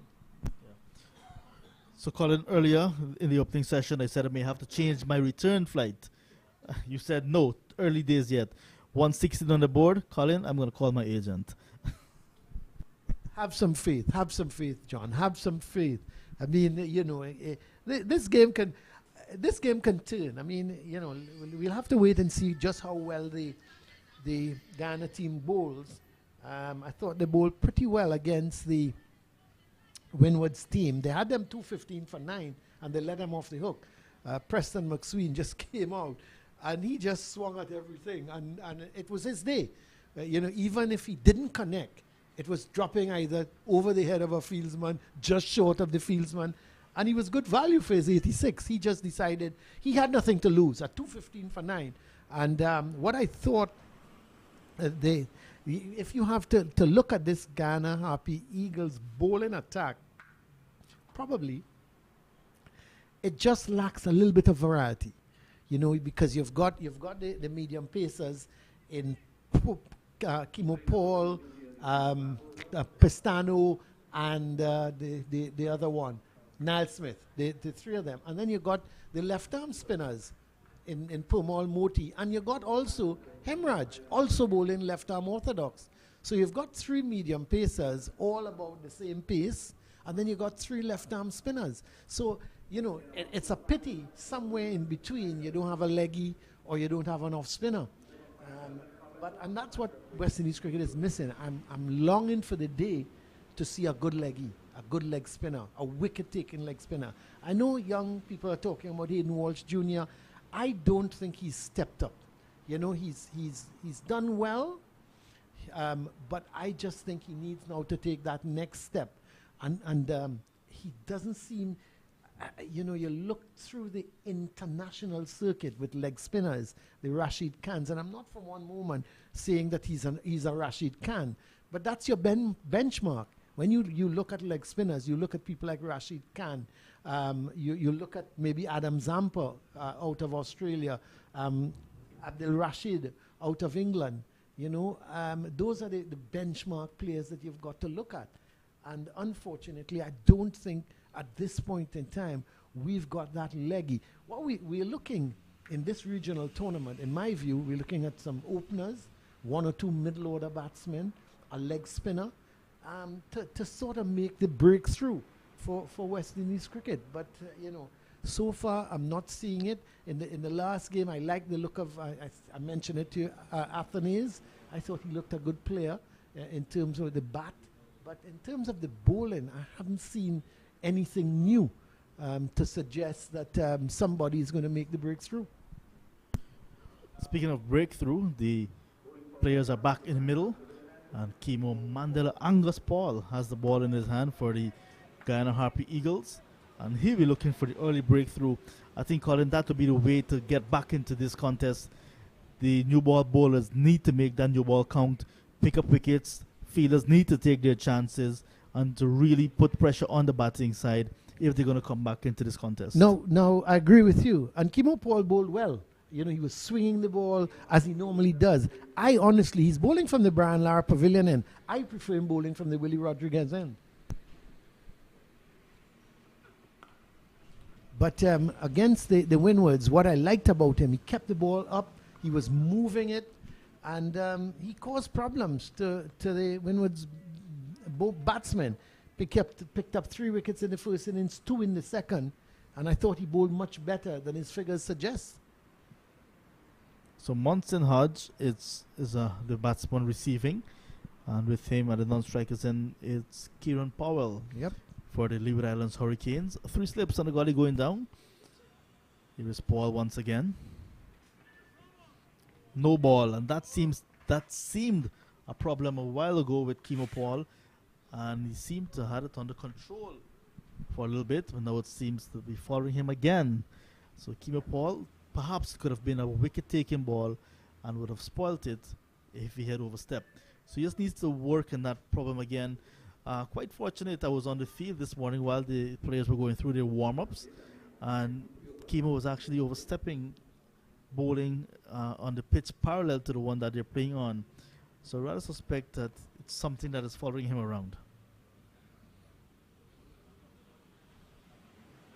Oh, much better delivery. Beautiful delivery, Colin. Excellent delivery. You know, I want to take you up on that point, John, about practicing. You know, what you practice, you do in a match.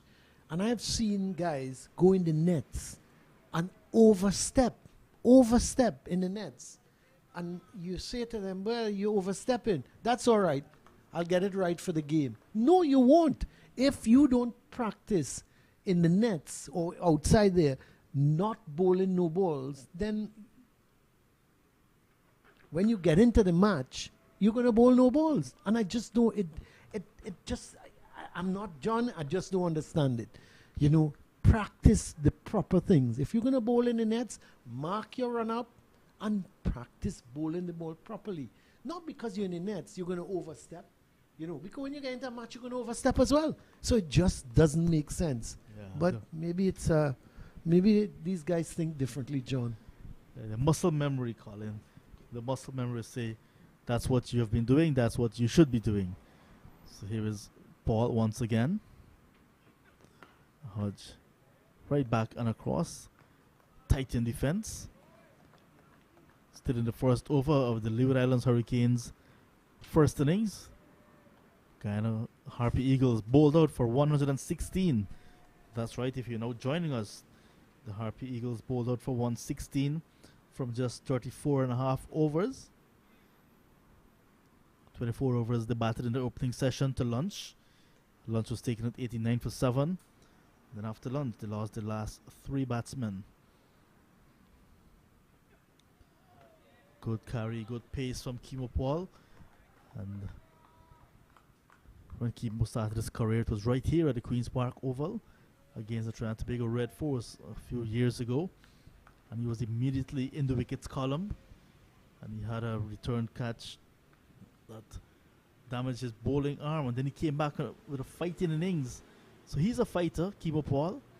He'll want to reminisce on such performances and want to continue to do well for the Harpy Eagles. He's vice captain this season.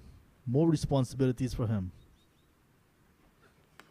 Beautiful delivery once again. Hodge showing tremendous respect to the Harpy Eagles opening bowler in Kimo Paul. And that's the end of the first over in the Leeward Islands Hurricanes' first innings, replying to 116 all out made by the Harpy Eagles. The Hurricanes are 1 without loss.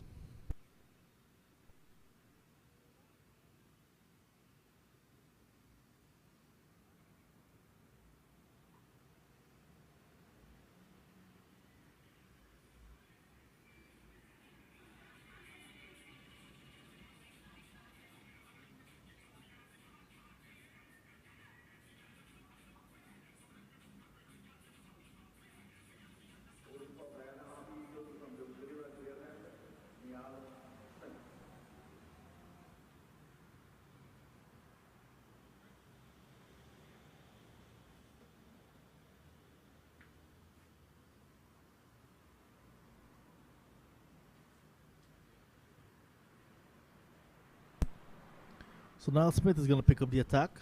He's going to be bowling also with the new ball, sharing the new ball with Kimo. He's going to be bowling from the northern end of the ground, the media center end. He went wicketless in the first innings in the opening game and picked up just 1 wicket in the second innings. So if you're looking for more success from a personal and a team standpoint. Leon Johnson just giving him some final words of advice, reminding him of the plan. He's going to be bowling to the left-handed Kieran Powell. Powell with international experience. He's also eyeing a return to West Indies colours.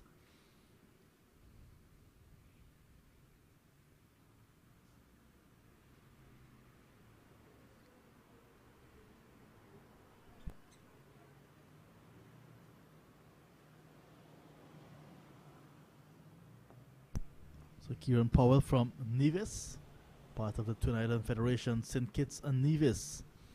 Good afternoon to all of you on both islands, both St. Kitts and Nevis. Forced delivery. There's an appeal for a leg before. Umpire Duguid says not out immediately.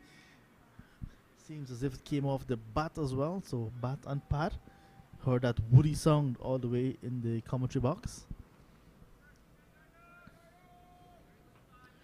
Kieran Omar Akeem Powell, 31 years of age. Powell.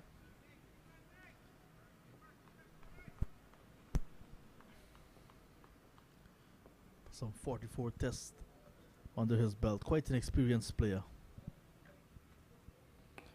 Driving off the inner side of the bat will get off the mark as Chanderpaul at that straightest mid-wicket region misfields. Diving to make the stop. Could not prevent the single. So Powell is off the mark. Leeward Islands Hurricanes in their first innings, 2 without loss. So Powell 44 test matches, 46 one-day internationals and a lone T20 international for the West Indies. This is 132nd first class match. Been around for a long time, since he was a teenager. Playing first class cricket since 2008.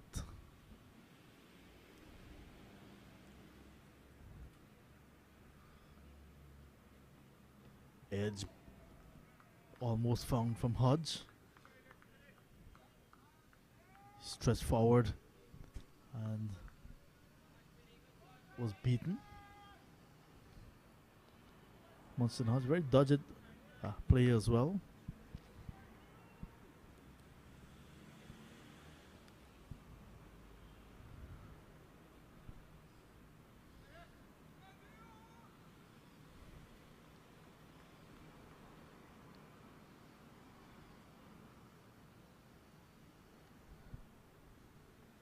Down the leg side, good pace, but badly directed from Niall Smith.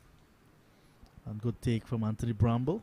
So yet another player from Berbice in the form of Niall Smith, son of former Guyana successful coach, both at the youth and senior level, Albert Smith. Still part of what's happening in cricket in Berbice, Albert Smith. So good afternoon to Coach Smithy, that's what we call him. He'll be very proud to know that his son is playing first class cricket for the Guyana Harpy Eagles. Outside the off stump this time and well bowled. So good, getting some good pace, getting some good carry as well. Good support being shown from Captain Leon Johnson with 3 slips for the right-handed Munson Hodge. Hodge got 7 and 5 in the last game against Barbados Pride.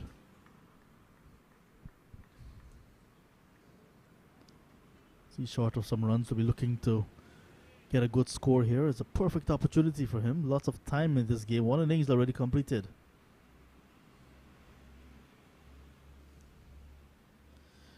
Short delivery. We get off the mark into the rib cage, but he handled it very well and got a single. Single to end the first over from Niall Smith, the Leeward Islands, replying to 116 made by the Guyana Harpy Eagles. They're 3 without loss.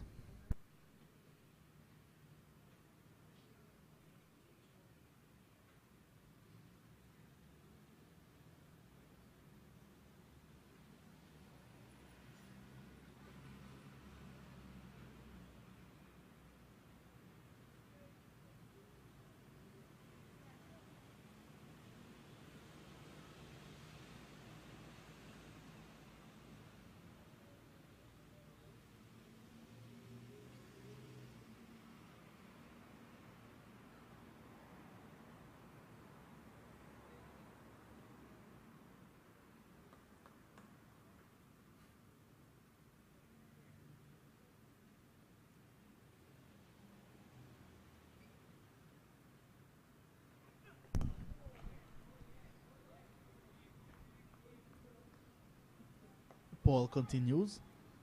He's bowling to Hodge. Hodge playing his 88th first-class game. Started way back in January 2008. Started against Jamaica in Jamaica. Munson Hodge, 34 years of age, from Anguilla.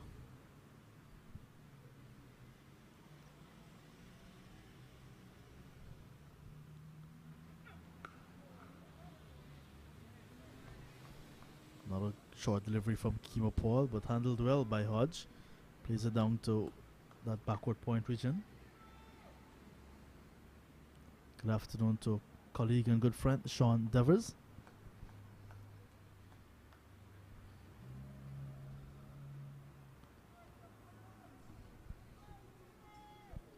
Good afternoon to colleagues in the media back home in Guyana.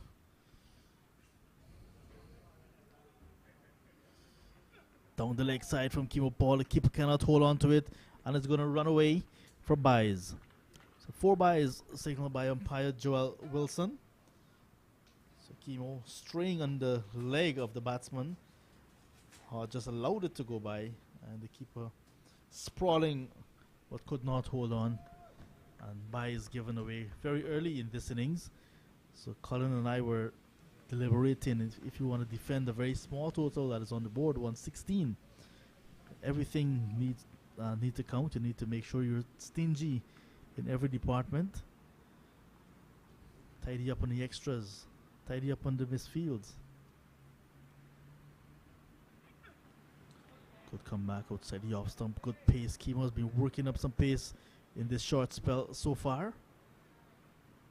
Very impressed with his pace.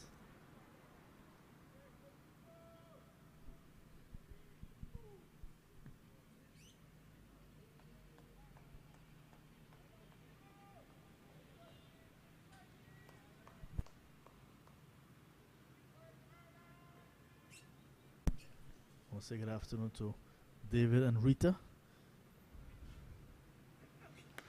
That's a beautiful shot from Munson Hodge. We get some runs. That stroke all along the ground, 2 extra cover. He's going to go across the ropes now. That's 4 runs to Hodge. He will go on to 5 and 11 without loss. David and Rita all the way in Saxicali. No doubt following the success of their son, Paul. 3 test matches, 19 ODIs and 20 T20 international matches for West Indies.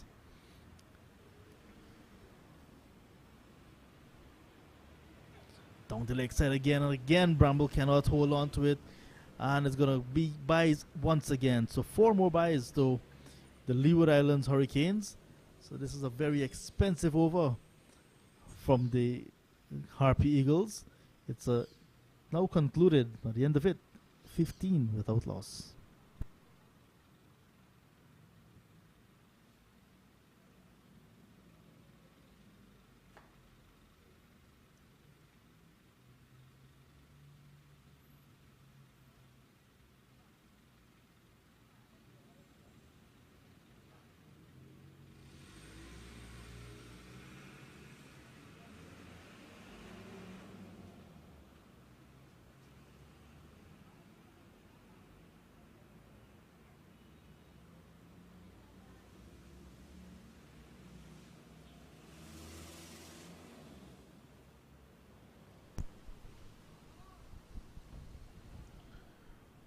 Niall Smith, number 46 on his back, is going to run away from us now as the sun comes back in all its glory.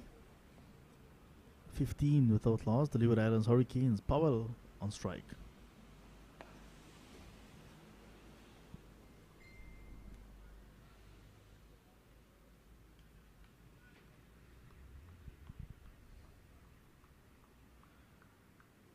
Queen's Park Oval was used just recently for the ICC Men's Under-19 Cricket World Cup. In total, as a venue, as a host venue, Trinidad and Tobago hosted some 22 matches out of 48.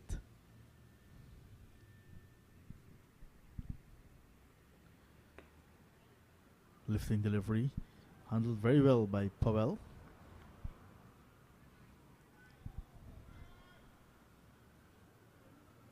very much loved in Nevis. Kieran Powell.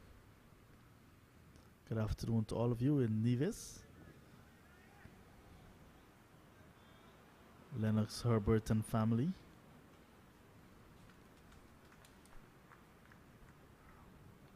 Lots of Guyanese now making the St. Kitts and Nevis their home.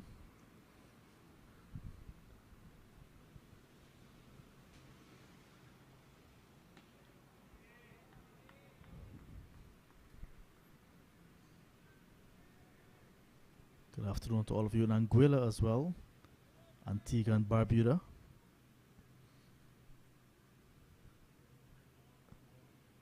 Montserrat, all part of the Leeward Islands. St. Martin.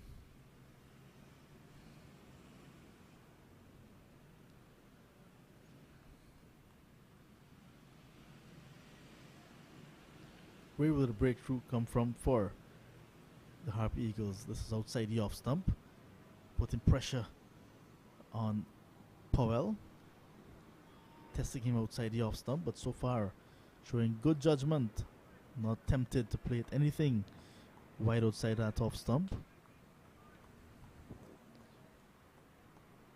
Early days yet, you would say, for Powell. He's on 1.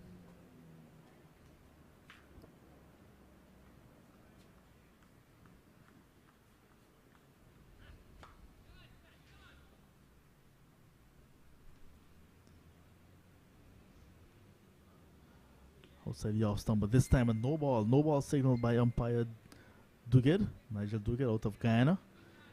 And Paul overstepping in his earlier overs. Now Niall Smith following suit. So both opening bowlers from the Harpy Eagles camp overstepping, adding to the total. So it's exactly 16 without loss. So which means they're 100 runs away from that 116 made by the Harpy Eagles in their first innings.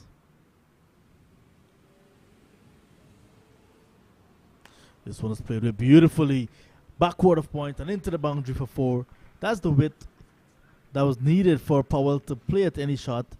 It was very wide, very short, and he played it nicely all along the ground and into the boundary for 4. Runs flowing so far for the Hurricanes from both Powell and Hodge. It scores now 20 without loss. This is over number 4.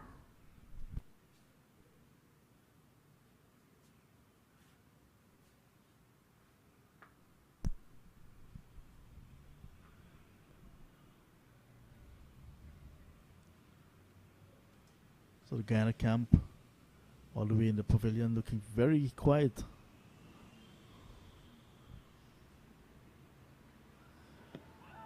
Full delivery on the pad.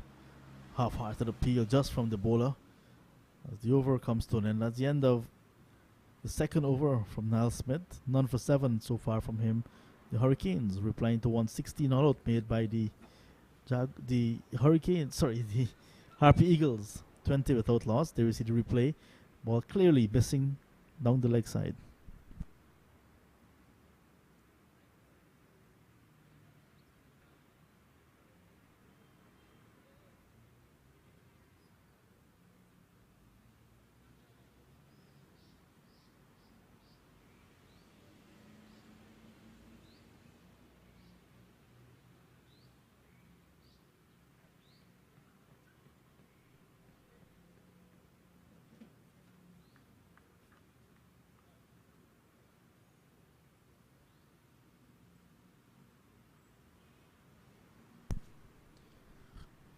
.20 without loss against Barbados Pride. In the first innings, the Leeward Islands openers put together 20. In the second innings, put on 21. They're on 20 at the moment. Let's see if they will make it a habit of trying to break that stand just around the 20-21 run mark. Powell whispering something to his partner, telling Hodge, just be careful, look for the away swing. Paul certainly looking to induce the edge. Oh, that's a no ball, but it was Otherwise than that, it came back nicely. The end swinger from Paul. So you heard the call very clearly from umpire Joel Wilson. In the previous over, umpire Wilson did indicate to Paul that you were getting very close. And in this over, Paul overstepping.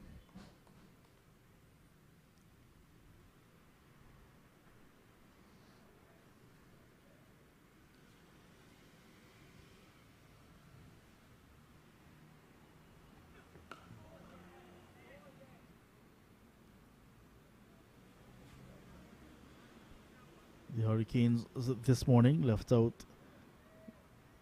Casey Carty, Amir Django, and Nino Henry from the last game. This morning, Kofi James, Daniel Doram, and Alzari Joseph were brought into the 11. 3 changes made to the Hurricanes side that played in that last game in Barbados, while the Guyana Harp Eagles remained unchanged. Full delivery from Paul.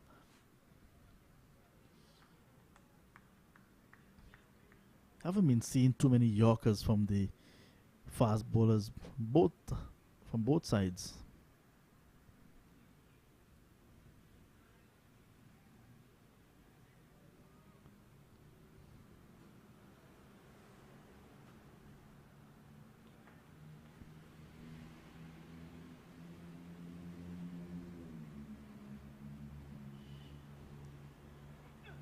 There's an appeal for leg before, but the movement of the keeper as well, the position of the batsman indicates that the ball is heading down the leg side. So Paul started the appeal and then came down eventually. So 21 without loss, the Leeward Islands Hurricanes.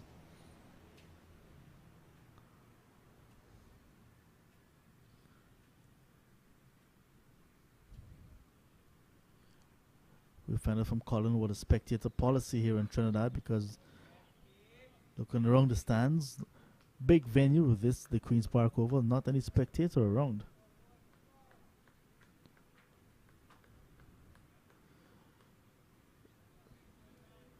The governments around the world have their different policies as it pertains to spectators.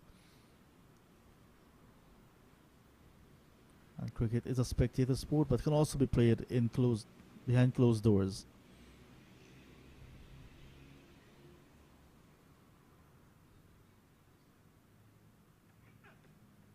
Outside the off stump to end the over. So at the end of 5, Leeward Islands in their first innings, 21 without loss.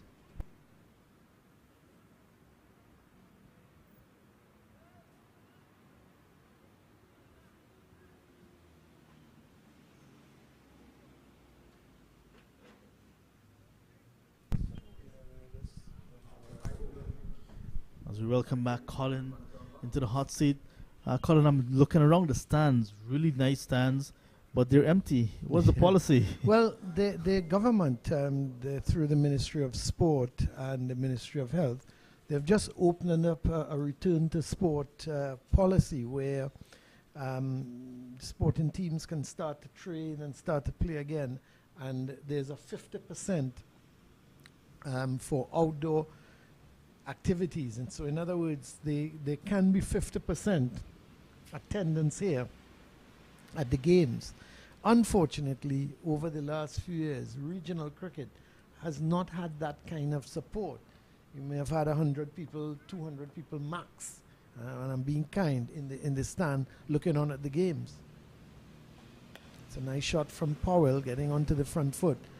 So that I don't really expect, even though there's that 50% policy for outdoor events, that we're going to get spectators coming through the gates to see the game.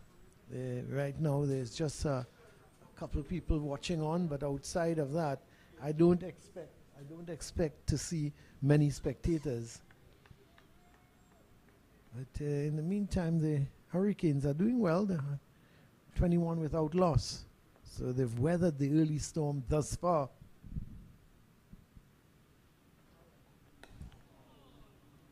Just a single, it looks like, for Powell. They're thinking of the second, but it's not on. It's Pestano. It's down there at that fine leg position does the fielding. So Powell goes to 6. Hodge is on 5. There's 11 extras so far in the innings. So the extras are top scoring, gone into double figures.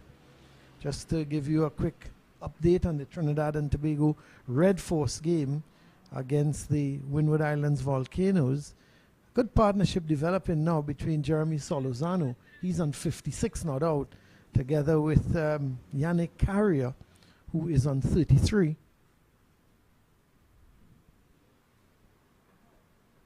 So they lost 3 early wickets, the Red Force, but Carrier and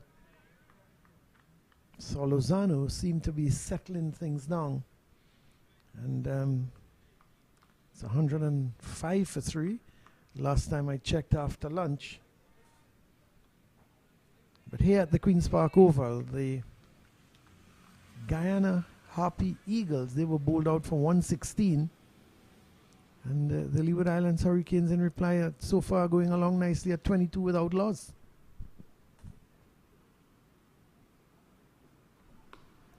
Certainly no devils in the pitch. The ball is coming nicely onto the bat, as you could see from that shortish delivery from Smith, that Hodge was just tucking it off the hip region down to fine leg. So he joins Powell on 6. Total goes up to 23 now without loss, brings the left-handed Powell back into strike. Nice sunny conditions prevailing here at the Queen's Park Oval, and the Leeward Islands Hurricane right on top. They have the Guyana Harpy Eagles under some pressure.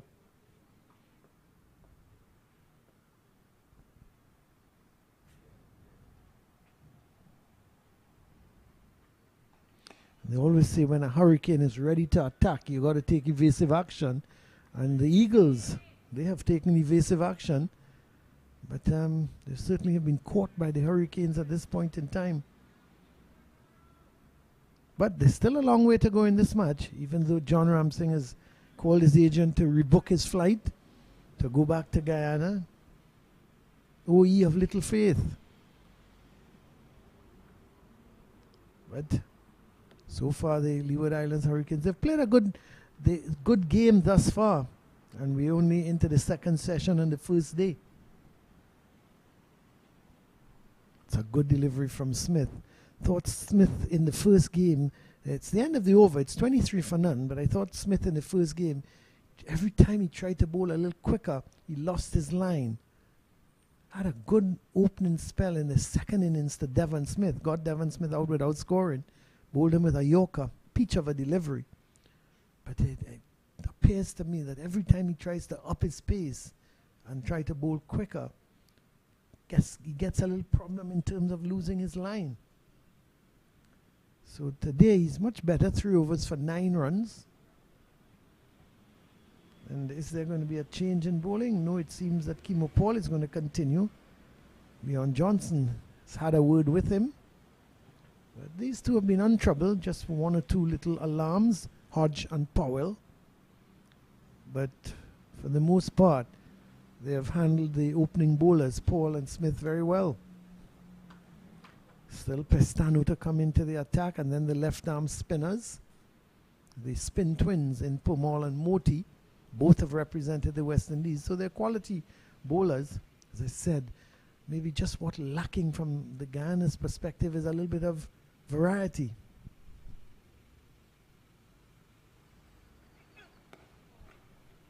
Hodge looks very compact and composed at the moment. Montin Hodge.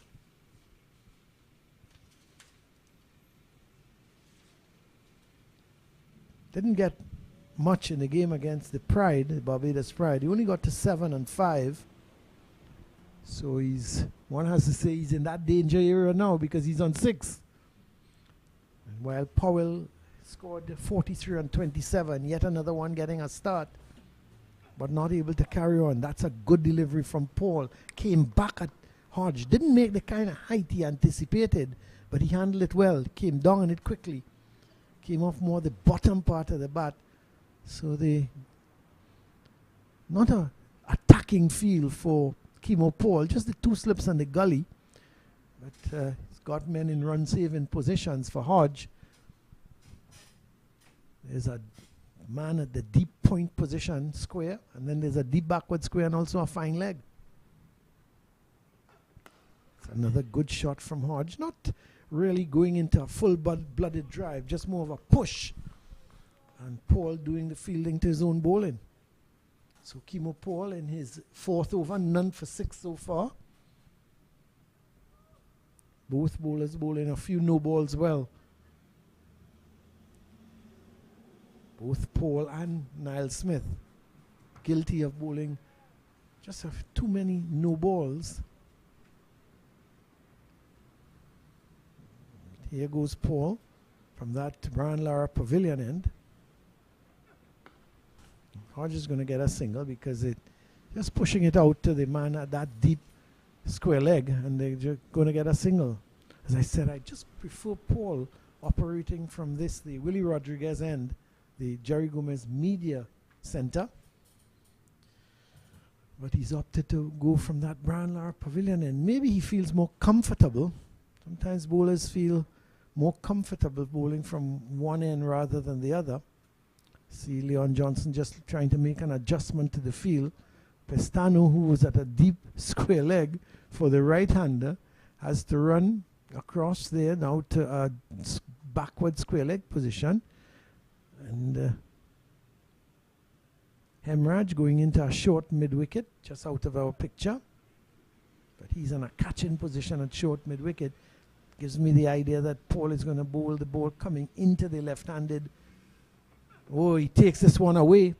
But Powell obviously was looking for that ball also coming into him, because he's got 4 men now on the onside. He's taken the man from that point position and has put him just backward of square.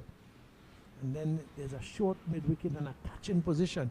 Gives me the impression that Powell is going to try to bring the ball back into the left-handed Powell. And maybe Powell thought the same way. And what did Powell do? He surprised even, well, he can surprise me, but he even surprised Powell, because that ball pitched and left him, made some height as well. That was a good delivery. This one on the pad, and appeal goes up. Clear seemed to be going down the leg side, but could have also been pitched outside leg. So there is the end of the over from Powell. That's a good over. Certainly had Powell pushing at one that made some height. Could so easily have caught the edge. And unlucky not to pick up the wicket of Powell. So 24 for none after 7 overs. Powell has completed his 4th over, none for 7. Niall Smith is going to continue. So the Harpy Eagles not yet able to make the breakthrough. And one would have thought, if they've got to stand a challenge here to the Hurricanes, they've got to pick up some early wickets and try and get them below that score of 116, or even if they're not going to get them under that score of 116, they can't allow the game to get totally out of hand. I would think they would want to dismiss the Hurricanes for somewhere 150, 160, with maybe a lead of about 35-40. And then hopefully they will give a good account of themselves in the second innings to get back into this game. But as we say, a long, long way to go. They just can't allow the Hurricanes to get away too much. And they obviously will be looking to bat once in this game.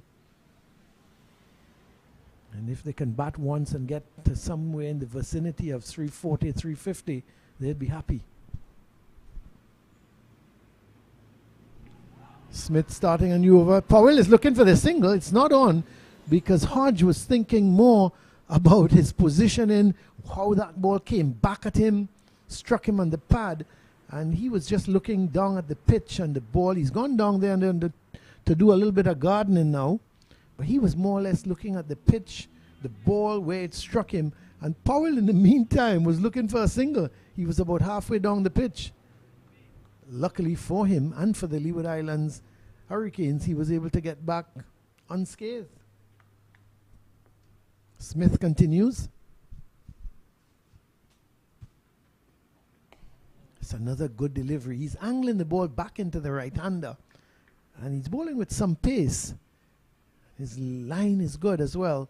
At one maybe pitching about middle and off, coming back at the right-hander. Got the inside edge, and was able to get it down to fine leg. So Hodge goes to 8. So one would say that's his top score of the season so far. But just getting to 7 and 5 in that first game would have been bitterly disappointed with his performance. But the form man in this Leeward Islands team is Devon Thomas, 58 and 112. The Trinidad-born Amir Django has been left out. Django, who failed badly in the game against the Pride, got to 0 and to 1. So he has been replaced in this game. Suppose when you make 0 and 1, you can't really expect to play in the next game. That's a good shot from Powell. Well stopped by Smith. A delivery up to him. He was pushing back up the track. So Amir Django, who's been knocking at the door for a while, has been in the T20 format, playing with, was with the TKR and then went across to the St. Lucia Zooks, I think, or no longer St. Lucia Zooks, but St. Lucia Kings. That one hits Powell somewhere on the arm, but he was looking to get on the back foot and thought it would have been rising much more than it did, and was looking to get out of the way, and the ball just struck him somewhere on the forearm. He does the right thing. He doesn't rub it or anything like that. Take it like a man. Show the bowler you fear. You do not fear him. But you can see him now doing a little stretching there with the arm, as if to indicate, well, there's a little bit of pain, but I'm still not going to rub it.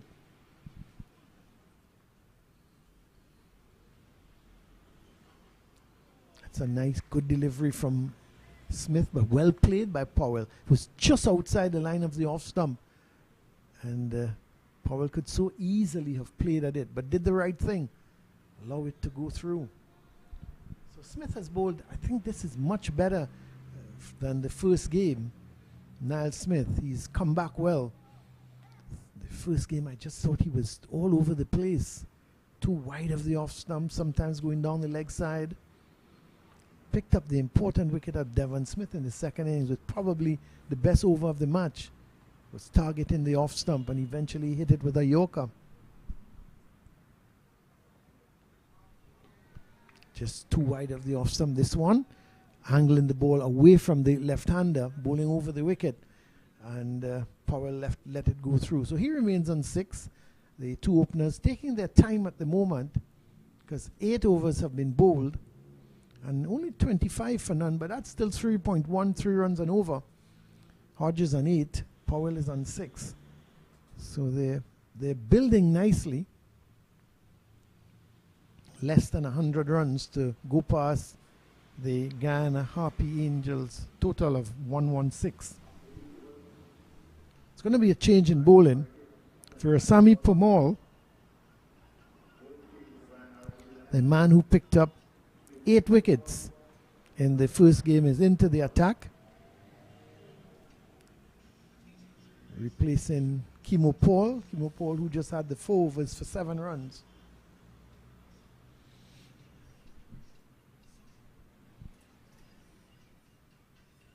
And we see Hetmyer there walking away, going towards that short mid-wicket, or is he going to a forward short leg? He stops, he comes back. No, he continues to walk now, so he's probably going to a short mid-wicket. Johnson himself is going to walk towards slip. There he comes. There's a forward short leg. So a 4-5 field for the left arm orthodox spin of Sami Pamal, and he's bowling around the wicket to the right-handed Hodge. Only got that deep backward square. Outside of that, everybody else in a run-saving position, and the man at deep backward square now comes in to the shortish, more towards just to the right of the umpire. So he's at a backward square leg. So no one on the boundary saving any 4.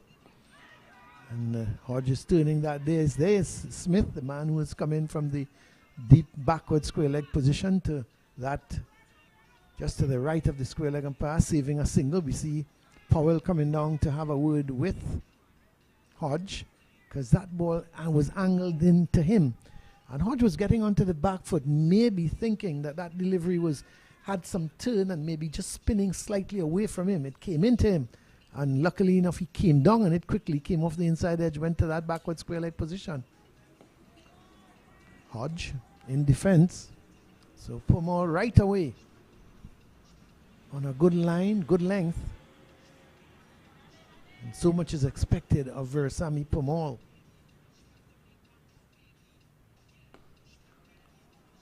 He seems to have been playing since, I don't know, 1901.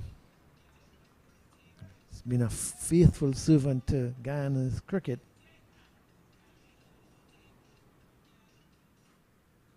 That one spins, but starting too wide of the off stump. Could see the turn in that delivery. Good conditions still here at the Queen's Park Oval. It's the middle of the dry season here in Trinidad and Tobago. That's a good shot from Hodge. They're going to get a single because the placement is good. He hit it to the left of Hetmyer and to the right of Moti, just between them, and they're able to pick up a single. 26 without loss. Hodge goes to 9. Yes, so the middle of the dry season. As a matter of fact, the Water and Sewerage Authority announcing yesterday that come March the 1st, anybody seen watering their lawn or their plants, or if they've got washing their car with the hose or sprinklers, you could be charged.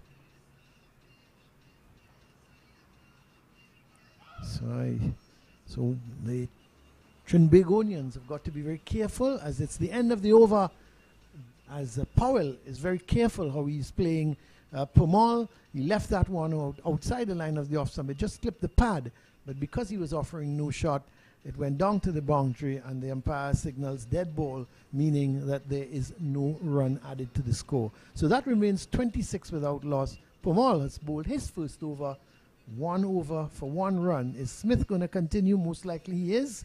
Johnson is going to use the pace from one end and spin from the next end. 9 overs have been bowled, 26 without loss. If you're now joining us here at the Queen's Park Oval, the Guyana Harpy Eagles won the toss and they decided to bat first, and it's proved to be not such a great decision. Whereas when the last game, the Leeward Islands won the toss, they batted and amassed 339. So the Guyana team must have felt confident on the first day. The pitch is good, ball is coming onto the bat, but they just never batted well enough. And they were all back in the pavilion for 116.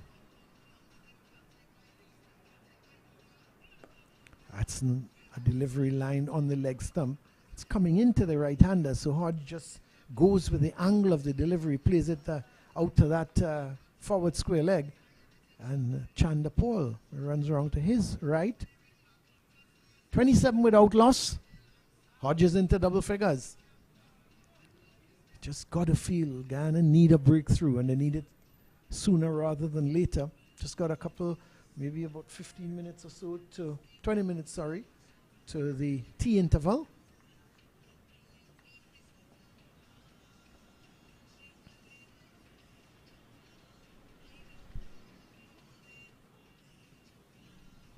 Pacey delivery from Smith, but having some bounce outside the line of the off stump, and Powell allowing it to go through. It's been a very disciplined knock from Powell. Tends to be a little bit over aggressive, but here he's been very patient. He's on 6 from 21 deliveries. Knows that a good performance in the regional tournament can propel him back into the West Indies team. The young Jeremy Solozano is doing well at the moment. The last we heard, he was on 56 not out. Remember him playing in his first test against Sri Lanka. Had to come over. That's a good shot from Powell. A badly lined delivery from Smith, just outside the line of the leg stump. And all Powell did was help it on its way. He just turned it very fine. So he goes on to double figures as well. He joins Hodge on 10 31 for none. Yes, young Jeremy Solozano being hit in the helmet while fielding at forward short leg in his debut test against Sri Lanka. He was taken off the field, concussed, and of course he took no further part in the series. Not just that test match, he was out for the series. Of course, a series that West Indies comfortably lost to Sri Lanka.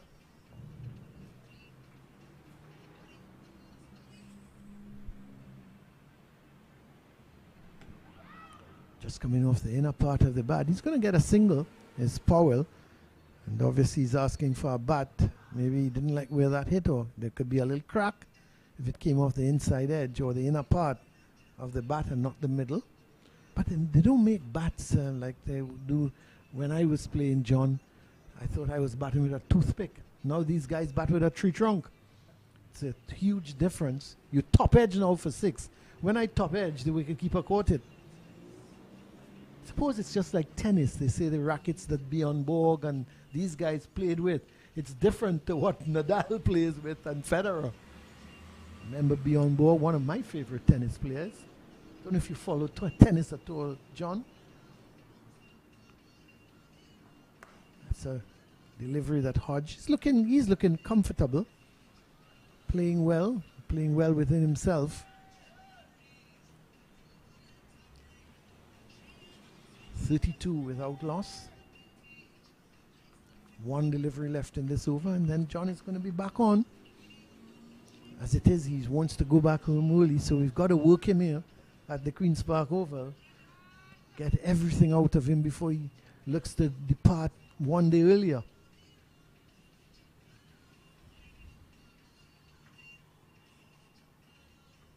That's short, too short from Smith. And Hodge was in position early. It's not going to get to the boundary rope because I think he played a little too early and it may have come off the bottom part of the bat, but they run through for 3. So it was a short delivery from Smith. Seemed to be a little bit slower, and Hodge was in position, waited on it actually, and then hit it through the mid-wicket region. It's the end of the over from Smith. He is now bowled his 5 overs, none for 19. I'm almost certain Leon Johnson is going to look for a change at that. The Willie Rodriguez end. It could be very well Pistano being brought into the attack. There is the summary at the moment. Guyana all out for 116. And the Leeward Islands 35 for none. Durham 3 for 16. Archibald 3 for 29. Joseph 2 for 26. While Bramble with 38. Paul with 20. Pistano with 14. And Powell with 11 were the top scorers. None of the top 5 batsmen really got anything of note. That's Chanderpaul, Hemraj, Johnson, Vishal Singh, and Hetmyer going first ball without scoring. But it's going to be Powell. It's going to continue. And John, we'll let you describe until tea time the action here at the Queen's Park Oval.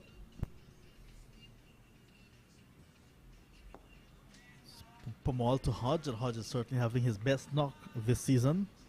Went for 5 and 7. You mentioned Colin. So he's way gone past that. He's into double figures. Jumping back to Powell. Powell quite experienced his last test outing against Sri Lanka. You mentioned Sri Lanka Test Series. Powell came up with a 5-wicket haul. Rain is on the horizon, it seems like, Colin. You're asking for sprinklers and so on. It may come from the heavens. But it's quite an interesting position that Wassa has taken, because we're in the middle of a dry season, you said here. It's very evident making my way into Port of Spain this morning. As you look back just behind the commentary box, the Mandela Park, usually lush green, but we're seeing some patches of brown. We know it lacking moisture. Hodge will have to really keep his head on to keep Powell out.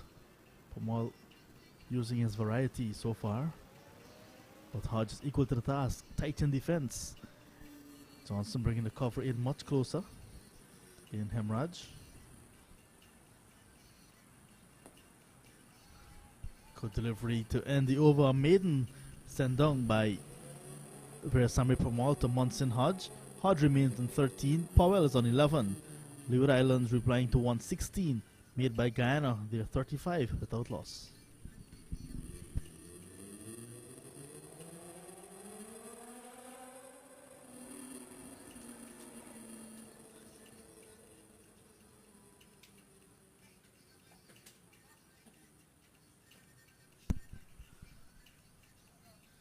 Like Colin predicted, it's going to be a change of bowling from the northern end of the ground.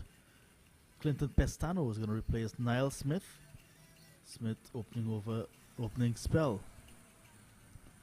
failing to produce a wicket for him. So the Harpy Eagles still looking for that breakthrough. Hurricanes batting very well so far. 11 overs sent down by the Harpy Eagles. The Leeward Islands Hurricanes 35 without loss.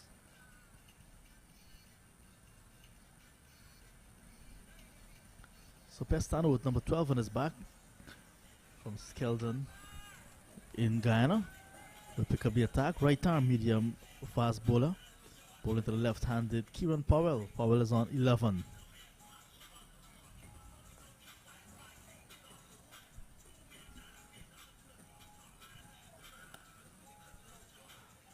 Do remember there are 2 other matches being played in this West Indies 4-day championship simultaneously.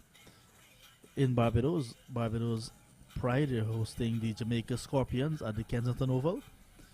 And the Jamaica Scorpions in their first innings, they're 174 for 3 at the moment. The other match happening right here in Trinidad, to the south of Trinidad, with host Trinidad and Tobago Red Force 112 for 3, also in their first innings. Pulled away from Powell, but will just get a single. Kimo Paul right in the boundary. On the onside, does the fielding. So 174 for 3, Jamaica Scorpions doing well in their first innings against Barbados Pride in Barbados. And the Red Force 117 also for 3. And remember, they're playing against the Windies Islands Volcanoes. In the first innings, the Harpy Eagles bowled out for 116. So the Harpy Eagles are ready, seeing that the second team batting in this game. Short ball from Pestano, no ball signaled by umpire Nigel Duguid. And at a square leg, you cannot see it on your monitor, but umpire Drill Wilson is also signaling that's 1 for the over. So it's a very short ball sent down by Pestano.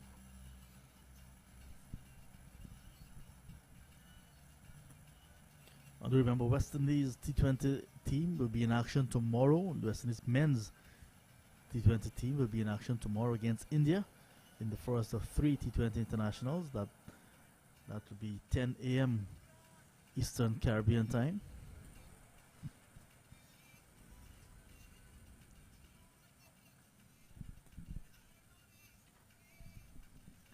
Lots of cricket happening in Guyana. Very soon we'll be having the Demerara Inter-Association.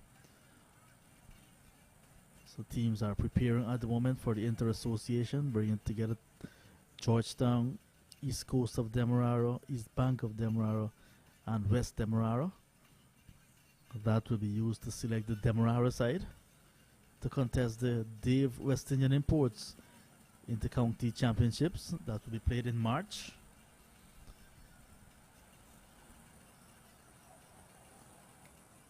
Just recently we had the Essequibo trials on the new president Dilip Singh, and the Essequibo side was selected. Good afternoon to all selectees. That Essequibo side. Good afternoon to all the young ones trying to get into their county sides. Just a few days ago, the county of Berbice would have been making headlines with Sir Curtly Ambrose being in Guyana for a fast bowling clinic which was organized by the Berbice Cricket Board. Kudos to Berbice Cricket Board.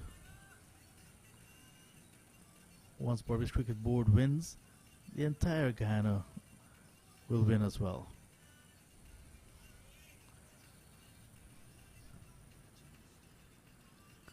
the Leeward Islands 37 without loss as we head towards tea on day number 1.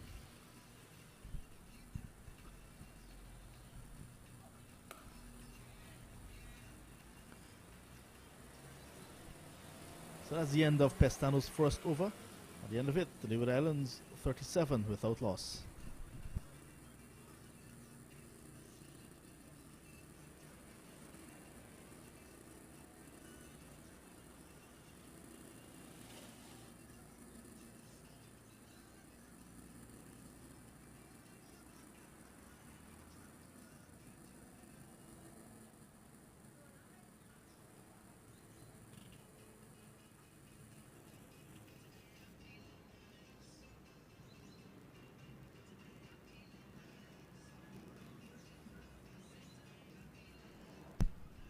So Powell is going to continue. He's going to be bowling to Powell. Powell is on 12. So I guess both batsmen, they're looking to tee. This session started with the Guyana Harpy Eagles 89 for 7 with Pestano on 2 on Powell yet to get off the mark. That was 24 overs in the morning session. Down the leg side and we'll get a single. Powell quite easily. So after lunch we saw the fall of Pestano for 14. Caught at that short mid-wicket region by Terence Ward off the bowling of Daniel Durham for 14. It was 8 for 112. That was the start of the 34th over. And then towards the end of the same over, Moti was caught also by Ward off the bowling of Durham for 4. Then in the very next over, Powell caught it mid-off by Devon Thomas, running back off the bowling of Archibald for 11. And this ball is played into the boundary nicely by Hodge. And now we'll take the score into the 40s. Leeward Islands 42 without loss. Hodge on to 17.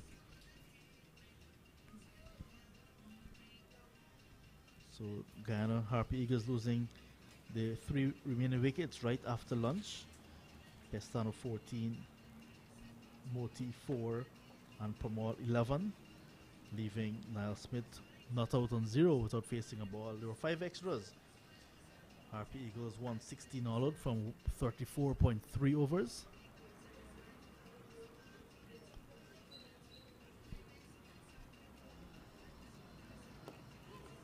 And since then, openers for the Hurricanes in Munson Hodge and Kieran Powell got together at the start of their innings, and they were batting very well so far. They are looking very comfortable. Outside the off stump from Powell. Hodge is on 17, his best innings in the competition to date. He was out for 5 and 7 against the Barbados Pride in Barbados. Powell had 43 and 27. Got starts, Powell. And yet again, he's having a start here. He's on 13. Hodge is on 17. Powell coming to the end of another over. Third for him. Hodge steers this one down towards third man. Moti is after it. And that's the end of the over. 13 gone. Leeward Islands Hurricanes replying to 116 made by the Harpy Eagles. 43 without loss.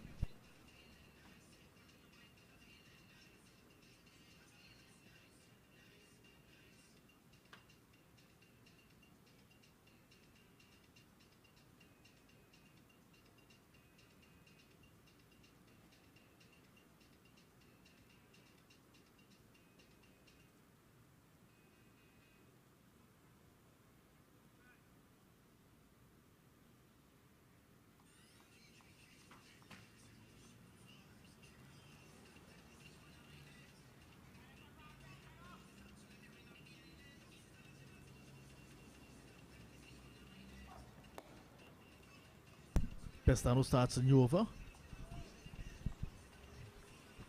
Way in the east, we're seeing some, at the moment there's no threat of rain. The sun is back with us right at the Queen's Park Oval. Seems as if the rain will stay away. I want to say good afternoon to the guys at 29 Delft Street in Campbellville at VNet Communications.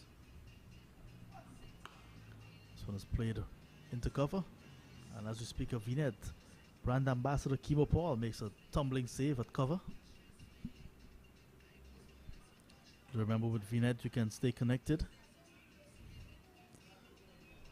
with satellite phones that will keep you in touch, whether you're in the Amazon jungle deep in Guyana or on the high seas as well. You can stay in touch with your family on the coastline or wherever you go.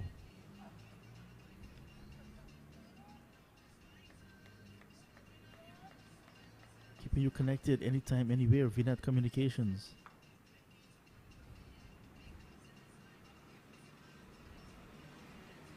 There's also the satellite internet, especially needed in the hinterland areas of Guyana and those that are not necessarily close to connectivity.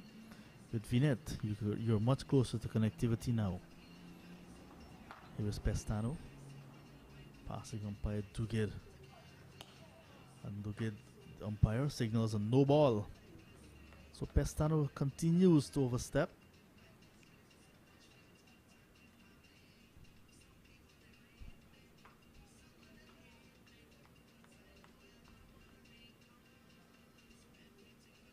Extras continue to add up here. It's already 13. While the Leeward Islands Hurricanes, when they bowled Guyana out for 116, they had conceded just 5 extras. 4 of those were no ball. 4 no balls in the Guyana innings. And so far 13 extras conceded by Guyana. And the total just 44 without loss. So extras a healthy contribution. Extras 13. Powell is on 13. Hodge 18.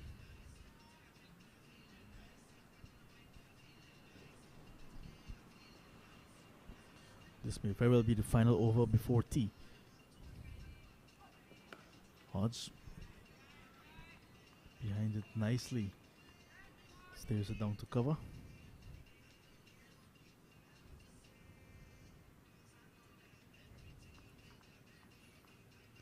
The Guyana Harpy Eagles. Just 5 matches this season for all of the teams. Harpy Eagles winning against the Volcanoes in the opening round. And they're up against it against the Hurricanes so far on day number 1. Short ball. Hodge ducks under it, but umpire Dugid once again says no ball. I want to say good afternoon to Shivnarayan Chanderpaul. Shiv is all the way in Orlando, but following what's happening. So hello Shiv and family.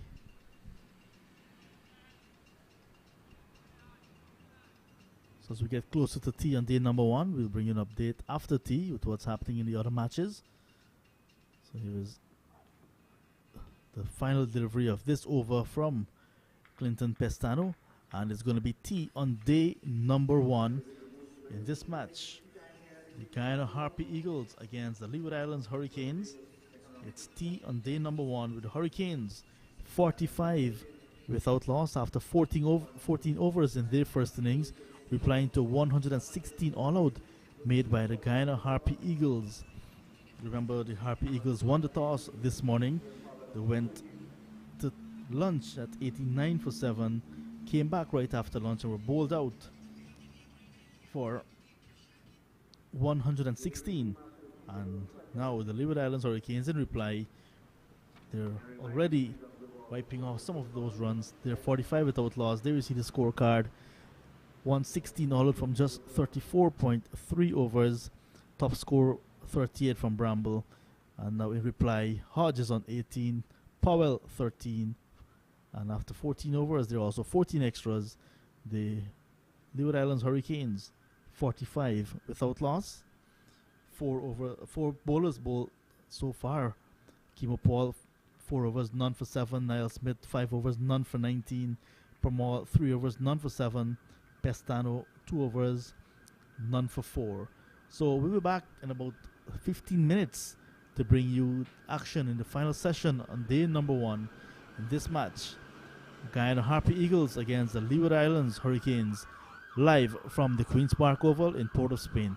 Until then, goodbye.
Welcome back to the Queen's Park Oval.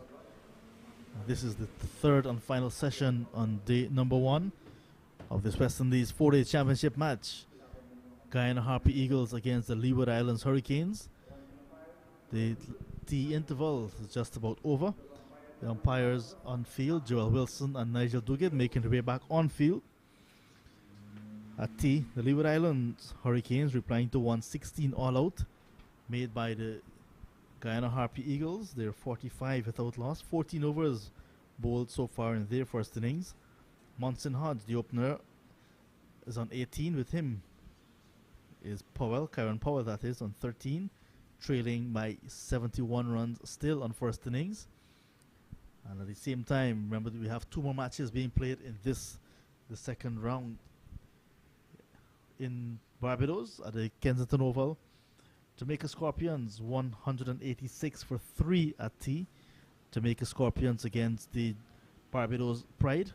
Scorpions batting 186 for 3. John Campbell is on 76 and Paul Palmer on 12. And over in Trinidad down south at Turuba at the Brian Lara Cricket Academy, another opener is among the runs. Jeremy Solozano is on 62 not out at tea. Yana Karaya on 42, 99 run partnership so far for the Trinidad Tobago Red Force against the Windies Islands Volcanoes. That total at tea 121 for 3. Solozano 62. Yana Karaya is on 42, 121 for 3. So the openers certainly doing well. Colin Murray right here at Queen's Park Oval in Barbados and also at the Brian Lara Cricket Academy. Correct. John, good afternoon to everybody where you may be either picking up this broadcast. It's 45 for none, and you rightly said Trinidad and Tobago Red Force were in some trouble. They were 22 for 3, and that partnership, and I'm happy for young Jeremy Solozano because, as I was making a point, made his debut against Sri Lanka while fielding, didn't even get the opportunity to bat, so he may very well come straight back into the team, I would think, the test team, if he continues, because this is his first game. He didn't play in the first game against the Jamaican Scorpions, but certainly is playing here now. As we're looking at the restart, and Powell with the first ball after tea to Powell. He's just pushing it outside the off stump. Yes, my mind was running on John Campbell, as you mentioned, 76 not out. You know, he's had enough chances to prove himself at international level. And he does well regionally. But, you know, you've got, I was making the point in the previous game, and I've mentioned the name about 4 times already for the day, young Athens, who I think is 22, 23 years old. Powell's going to get a single, turning this delivery down to, they're coming back for the second. That's excellent running on the part of Powell, because Hetmyer had to come a long way. He's at I would say a squarish, a deep square leg more than a mid-wicket. Let's call him a deep squarish mid-wicket. And he had to run somewhere backward of square, at least 20 meters. And Powell was able to come back for the second, 47 for none. See, because this pitch is at the far end, so it's a deep, on the leg side, it's a very far boundary. And if you play it with soft hands out to that deep mid-wicket, you're going to pick up a couple runs, no doubt. Yeah, we were talking about John Campbell. We'll get back to him in a minute. Yeah, and then we were talking about young Athens as well.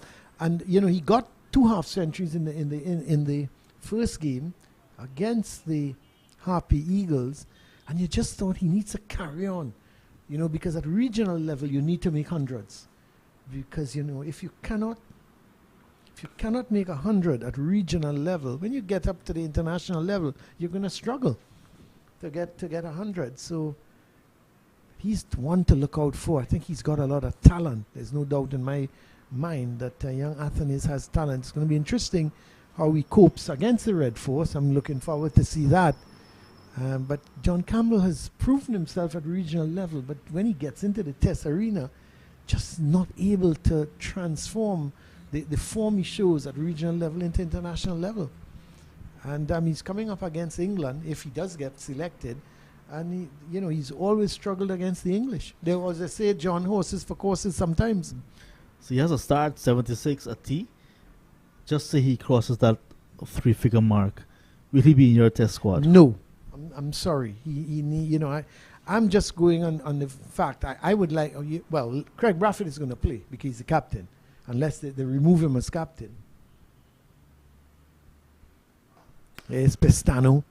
Hodge is looking very confident. That was a nice looking off drive. Yeah, unless they remove. So you're really looking at one opener. And if you're telling me as a selector you went with Solozano, who didn't get the opportunity, once he makes runs, and I'm saying if he gets a 3 figures as well as Campbell, I will go with Solozano. He's a younger player. He's got to give him the opportunity. Campbell has got to do much more, in my estimation, to warrant a spot back on the team. But that's a problem now with batting in the Caribbean. It's just like the selection of a national team, John. If you're playing club cricket and you can't make 100, how are you going to do it at regional level? And I've always said to the players that, listen, when you come back out from playing a regional game, okay, and you go in to play for your club, you should make 100, because the level of competition and the level of bowlers are not what it is at regional level. And that goes all the way through. From the regional level to the international level, as Hodge is going to pick up a single.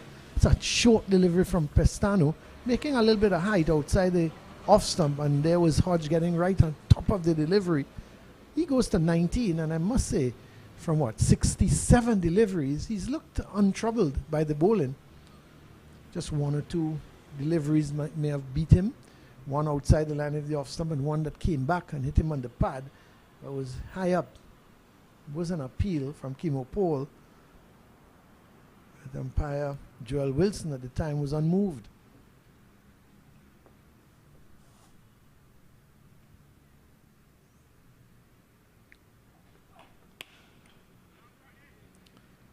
Powell, that ball coming off the bottom of the bat. He's starting to look confident. Needs to start to pace the field, though. Get that ball into the gaps. It's extremely hot at the moment. I took a walk downstairs, John, and I decided to run because it was so hot. So those players out there, it's boiling, and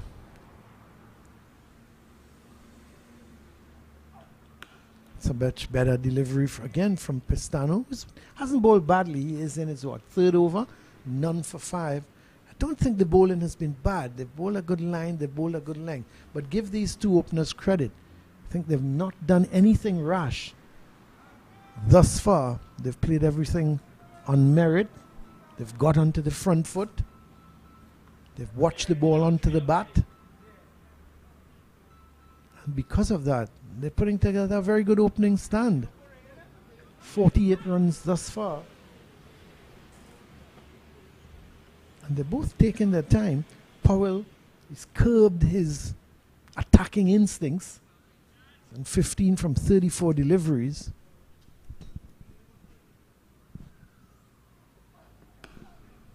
There they go again, just picking up the singles, rotating the strike nicely when they can. Just 1 away from the 50-run partnership. And when you look back at the Guyana batting, there was only 1 50-run partnership in the entire inning. So it's the end of the over. You realize that Pestano just had that final ball in his 3rd over. So it means Powell will have strike.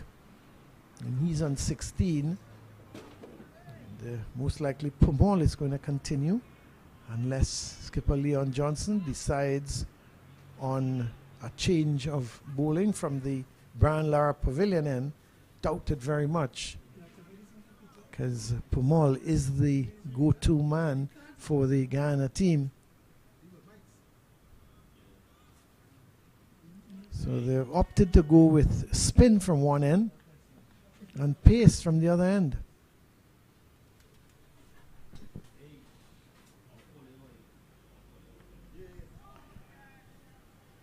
There was Powell not playing at a delivery. It was not much spin in it.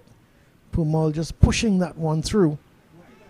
And Powell certainly was looking at it all the way outside the line of that off stump.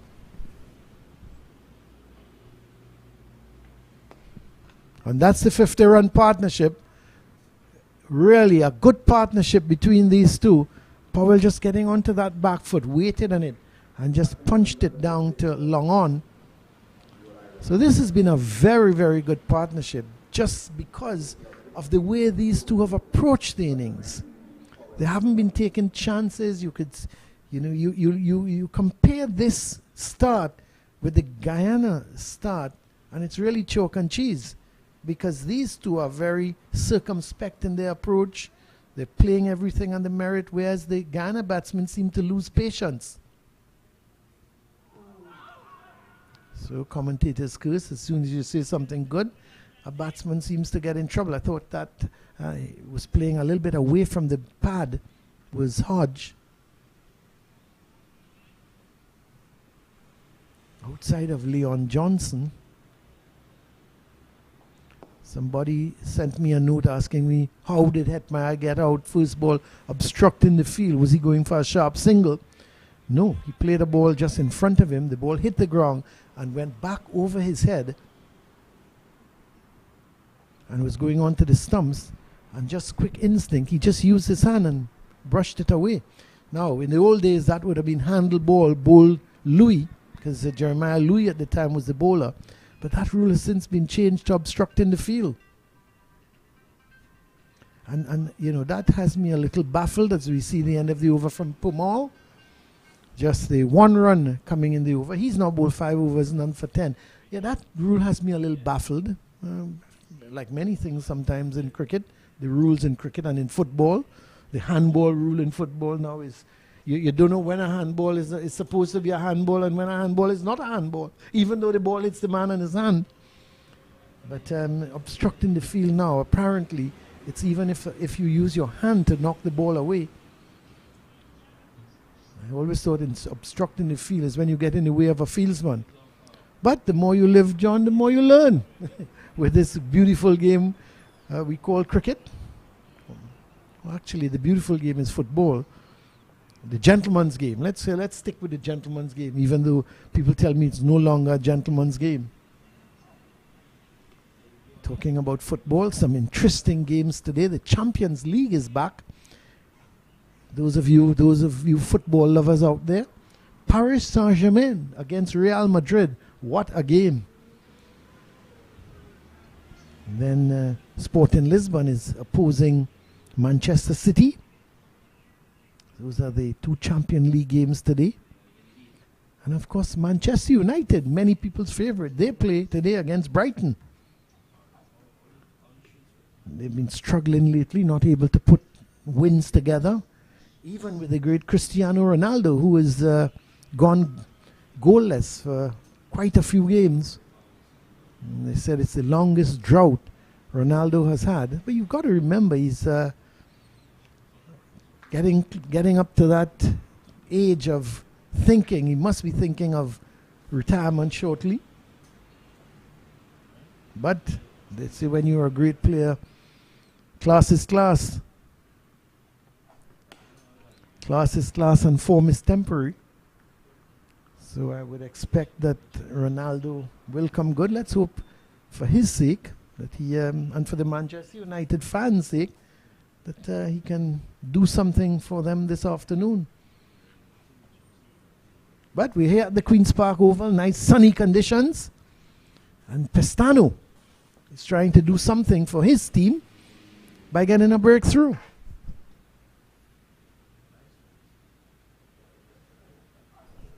Powell looking very compact and very comfortable at the moment. But this is good bowling, disciplined bowling from the Guyana Harpy Eagles.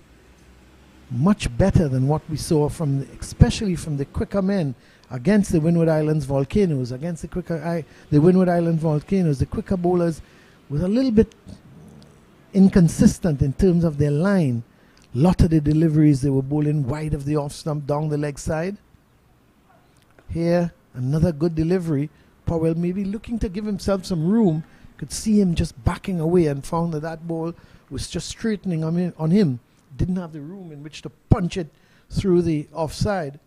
The ball goes out, just trickles out towards cover. Powell remains on 17. Hodge is on 19. 50 without loss. One delivery left in over number 18.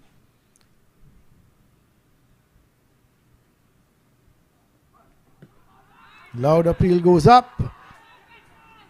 And delivery may be pitching outside the line of the leg stump. And Powell looking to pull it away. Hit him on the pad. They went through for the run. Umpire Duguid signals leg by. And one more to the total. 51 without loss at the end of over number 18. We've still got 35 overs left in the day's play. So quite a lot of cricket. And will we see maybe a turn in this game? Because so far the Guyana Harpy Eagles have been outplayed by the Leeward Islands Hurricanes. And remember, the Leeward Islands Hurricanes lost their opening encounter to the Barbados Pride. So they'll be looking to bounce back here with a victory.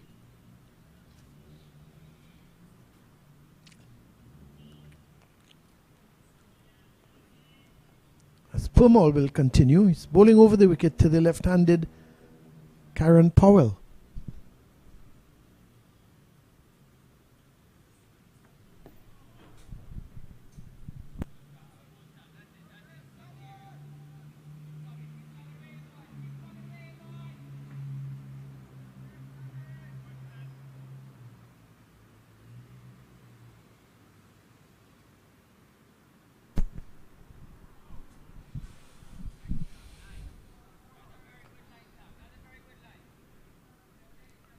Just one or two spectators in the ground. Of course, the mandate now from the government, 50% capacity can in fact come into the game.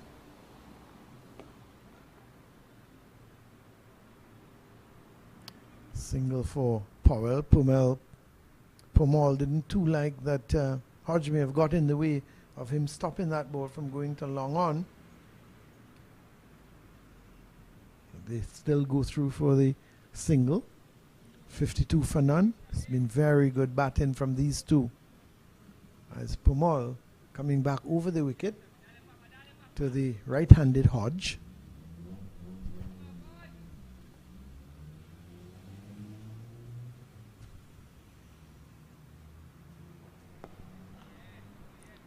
Just feel that the Guyana need to do something. They need to change up something to try and get a wicket here. They're desperately in need of a wicket.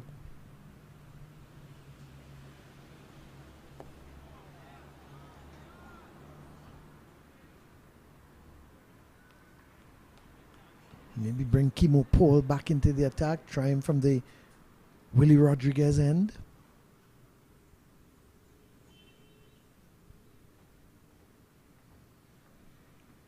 And of course there's Gudakesh Moti. Not sure if they'll want to have two left-armers in tandem. But it's the end of the over from Powell. He's now bowled 6 overs, none for 11. It's 52 for none. So Leon Johnson sticking with the formula of spin at one end and the quicker men from the other end. And I would really like to see Paul bowling from this, the Willie Rodriguez end. I think it's his. I personally think he's better off bowling from this, the northern end, and trying to move that ball with the breeze away from the right-hander and maybe back into the left-hander. Pestano not getting as much swing as maybe a Paul would do. But he's bowling quickly. That's a short delivery, and Powell just getting under it. Was probably thinking of hooking, but he's being disciplined in this knock. There is a man at that deep square leg position. There's a deep square leg and there's a fine leg right out there on that boundary rope. And Powell not tempted at the moment to go after the hook shot, because of course if he does, very well may get the top edge.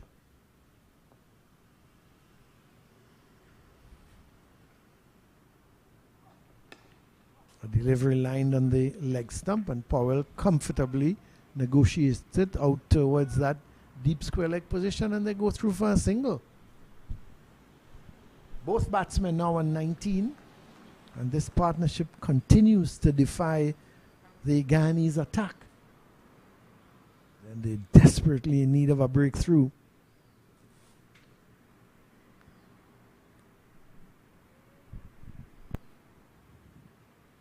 They just need to get a wicket and put some pressure on the incoming batsman.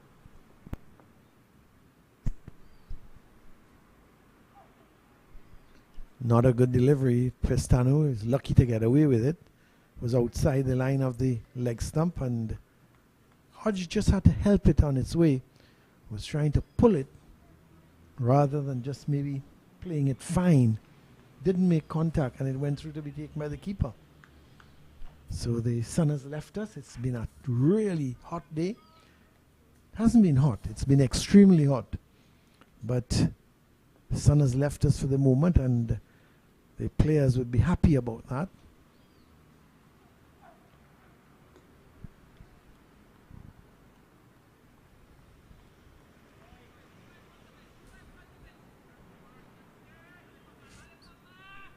Two deliveries left in Pestano's fifth over. He's been disciplined, none for 7 so far, as has all the Guyanese bowlers. We're in the 20th over. At the end of this over, it'll be 20 overs. So when you think of it, the current run rate just about 2.7. So they've been disciplined in terms of their line, in terms of their length. But the batsmen have been even more disciplined. Oh, Hodge, that's a naughty shot. Wide of the off stump, and Powell is walking down to obviously say to him, hey, we haven't been batting like that. We haven't been going after the balls wide of the off stump. Why try it now? So Powell has a word with him, and Powell is going to go back to his mark. But that ball was wide of the off stump, and there was Hodge reaching for it. Could so easily have got the edge. One delivery left in over number 20. Pestano didn't get the wicket, but has a psychological edge on Hodge. And this time he drives, but that was much closer to the off stump. And more of a push than a drive from Hodge. Beats Chanderpaul at that cover position, and they pick up a single. So 1 to end the over. Hodge now is into the 20s. Powell is on 19. It's 54 without loss. His Powell is going to continue, and after this over from Powell, it's going to be John Ramsing, the man out of which part of Guyana? I've never asked you that, John. Is it Georgetown itself, or you're from just outside of Georgetown? I'm a Georgetown man. Oh, Campbellville in Georgetown. You're a tongue man. I'm a tongue man. Yeah, okay. I hear you. I hear you. You take it or you hear it. I'm a tongue man.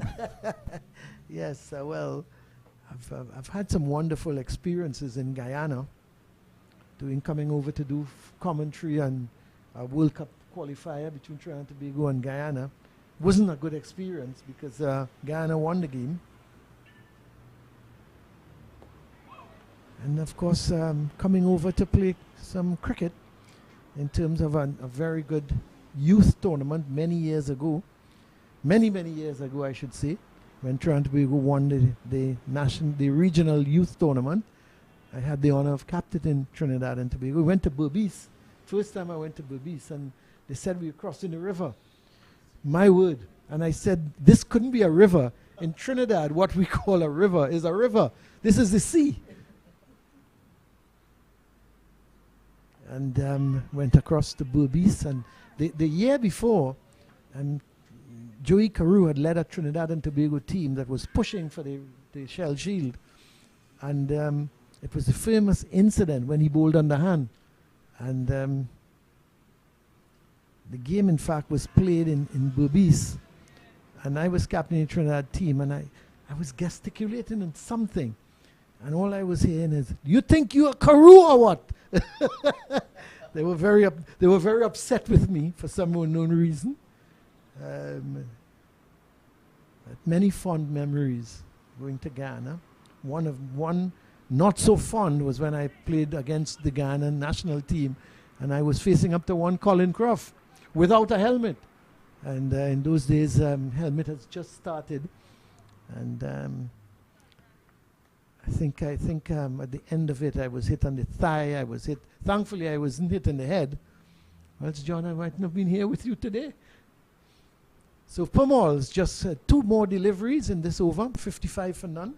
But let me guess, Colin, you had no helmet. Were you wearing a box? Thankfully, John, thankfully. This is driven by Powell, but can't beat the field. Yes, I had a thigh pad on, and I remember Fowd Bacchus feeling at forward short, like who I played youth cricket with, and Derek Calitran, Alvin's brother. They were telling me at one was at forward short leg, the other was at leg gully, saying, "Go and put on a helmet, the boy." They were trying to get me off the field. Actually, I should have come off. It would have been better off. It's the end of the over from Powell. He's now completed 7 overs, none for 12, and it's 55 for none after 21 overs. So the Leeward Islands Hurricanes, they still trail by 61 runs, but they've got all 10 wickets in hand. The current run rate just about 2.6, and this partnership continues to battle on here.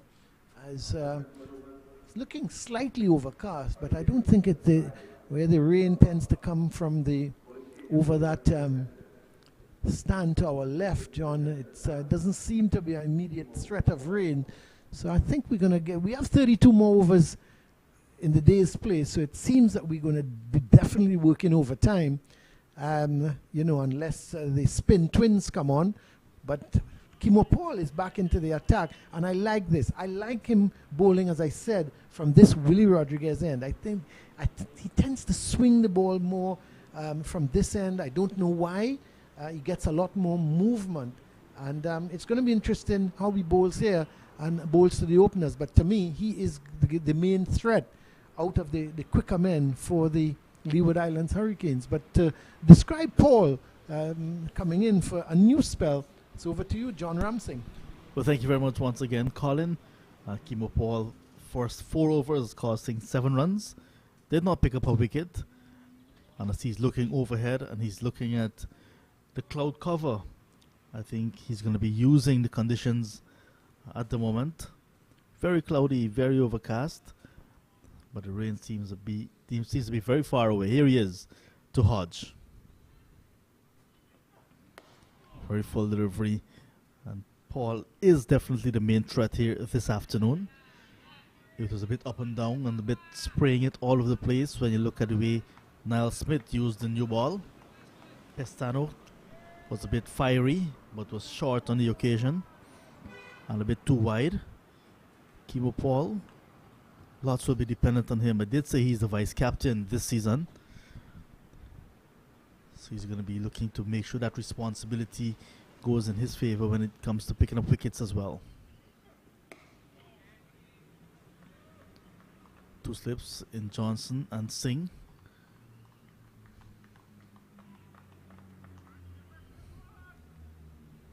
Hetmyer is at gully. There's a man at backward point in Tajnarain, Brandon Chanderpaul. The extra cover is the other Chanderpaul, that's Chanderpaul Hemraj. Mid off with number 94 is Veerasamy Permaud. Mid on, Clinton Pestano at mid wicket, Niall Smith. Good delivery coming back in to the right-handed batsman. Number 68, way down on the fine leg boundary is Gudakesh Moti. Just going through some stretches. Not sure if his captain Leon Johnson is looking in his direction, however. But he's trying to get some attention to Johnson, Moti. Because Powell seems to be in the middle of a very good spell from the southern end of the ground.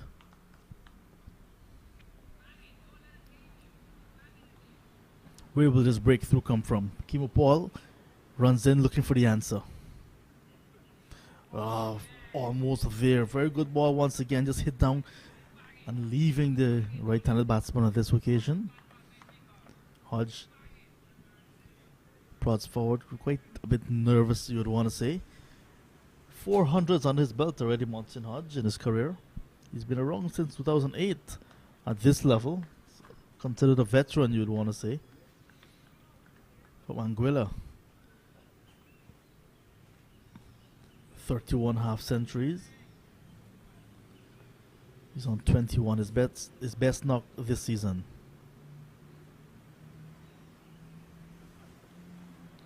Just wide outside the off stump this time. Paul, I did mention, from Saxicali. Played his youth cricket while living and going to school in the island of Wakenham. So Wakenham is Dutch for waiting for a name. Wakenham, one of the few big islands, we'd want to say, at the mouth of the Essequibo River. Wakenham, Legwan, Hog Island, Truly Island, Cow Island. These are some of the bigger islands at the mouth of the Essequibo River. Just a bit too wide outside the off stump to end the 5th over from Paul. A maiden over upon his return. First from the northern end. At the end of it, Leeward Islands Hurricanes 55 without loss.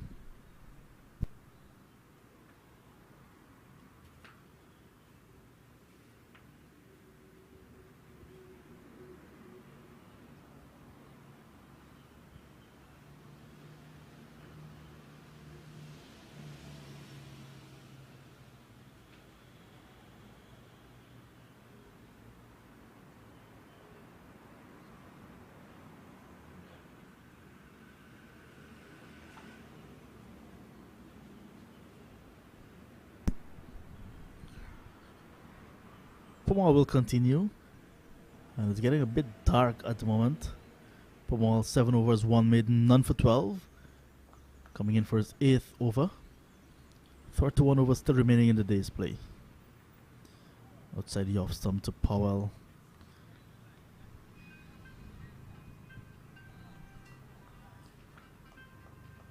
I mentioned since 2008. Monson Hodge has been playing at the first class level.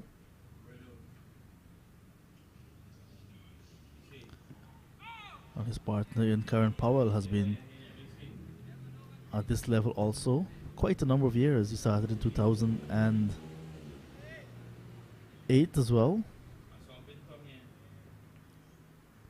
So both players with the same number of years of experience at the first class level.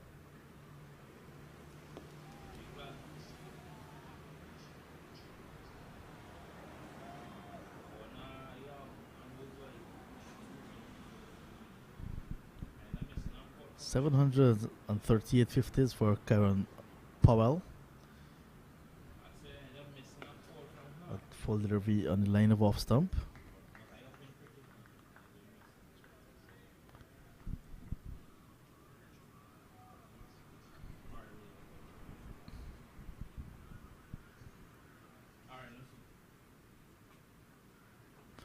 Hitting back over the head of the bowler. Will get a boundary, Powell. Pitch stop delivery, and Powell equal to the task, over the head of the bowler. Very safe shot. No fielder usually in that position, and he gets the boundary. Boundary will take him past Hodge. He's now on to 23. Hodge is on to 21. And the total 59 without loss. The Leeward Islands Hurricanes. Very good opening partnership in the game. 116 all out. The Leeward Islands had the Guyana Harpy Eagles bowled out for 116 in their first innings. So Leeward Islands making a very good reply so far. Powell 23 on his back, and now 23 to his name. Drives this one down towards cover and will get another boundary. The ball just winning the race ahead of Vishal Singh. Consecutive boundaries for Karen Powell to end over number 23 in the Leeward Islands first innings. Powell moves on to 27, and the Hurricanes 6-3 without loss.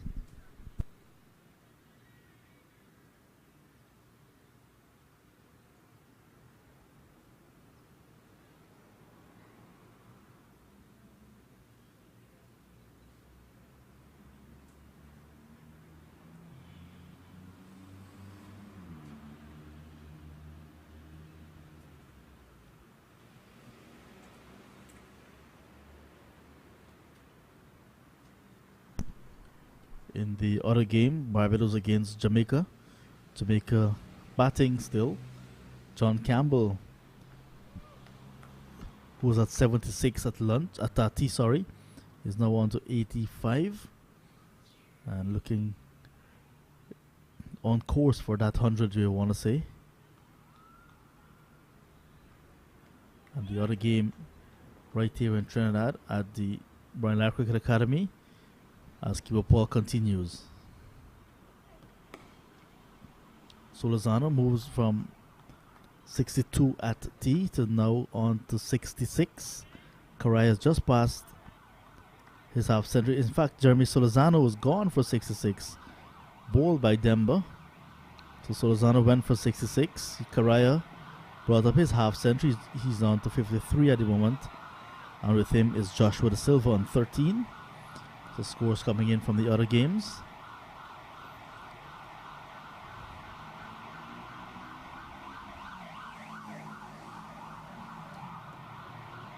Paul testing Hodge outside that off stump. Sirens blaring just to the south of the commentary box. Very busy area.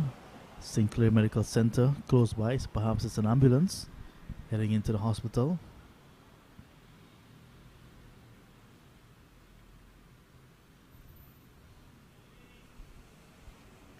Good foundation being laid by Hodge and Powell. Powell on 27, Hodge on 21. And the groundsmen are making their way from the southern end of the ground to the northeastern side of the ground where the covers are placed. And I think they're doing that because it's getting dark and they're sensing that the rain is upon us. Colin Murray did mention that it's the middle of the dry season, so I'm sure the wild cricketers and everyone involved in this game will not be happy for the rain. The farmers and those who have their gardens and their lawns will be very pleased.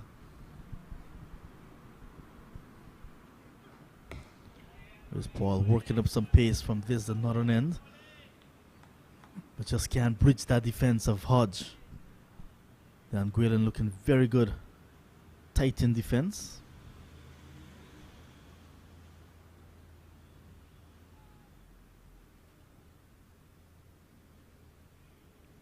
Good afternoon to colleague Indrajit Prasad. Hello Indrajit. Trust that all is well in the Maikoni Branch Road.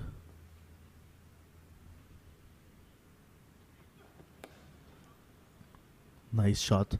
Runs for Hodge, runs for the Leeward Islands Hurricanes. They're gone for one. I will come back for the second.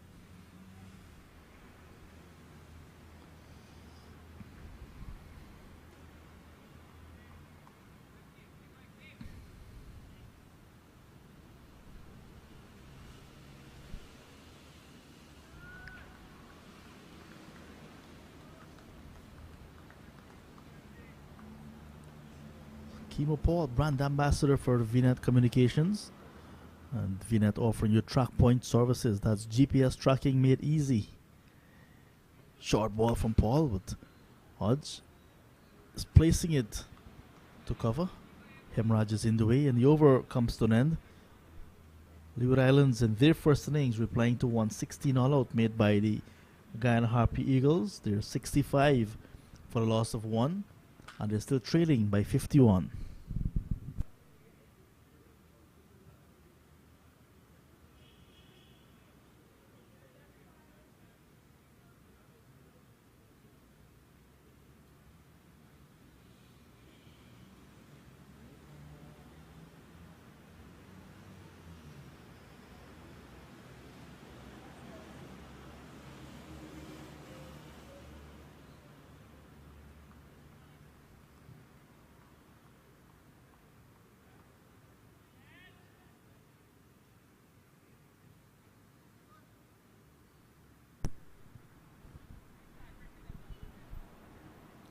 It's going to be Powell to continue.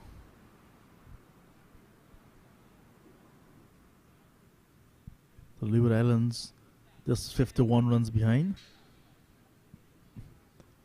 Guyana Harpy Eagles bowled out in the second session on day number 1 for just 116, facing just 34.3 overs in their first innings.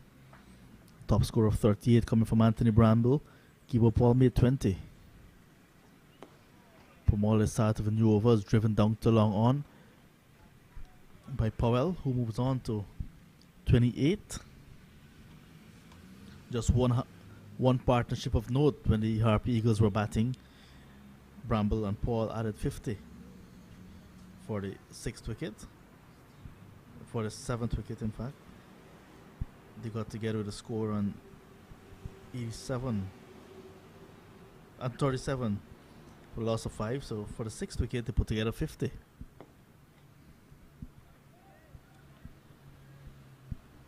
They were 37 for 5 when Powell and Anthony Bramble joined forces, and it took the score to 87 before they both separated.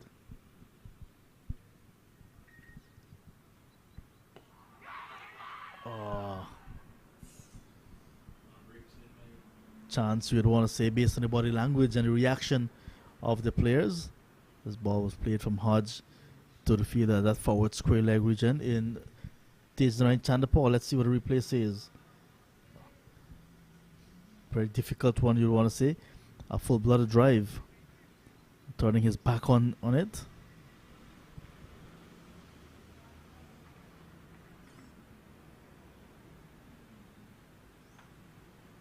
Pestano and Powell added 25 for the 8th wicket.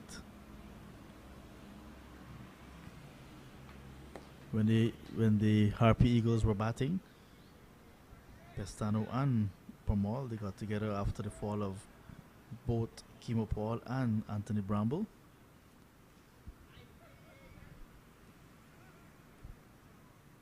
.116 all out in the first innings. One would think that that's never going to be enough in a 4-day game to really be competitive. And to make it competitive, you need to make the ball work for you and to make it count.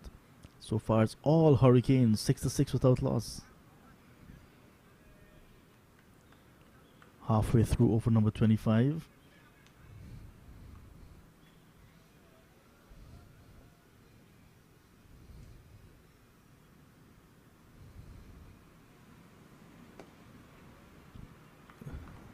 Vishal Singh makes his way off the field, and a substitute fielder in Akshaya Prasad is on.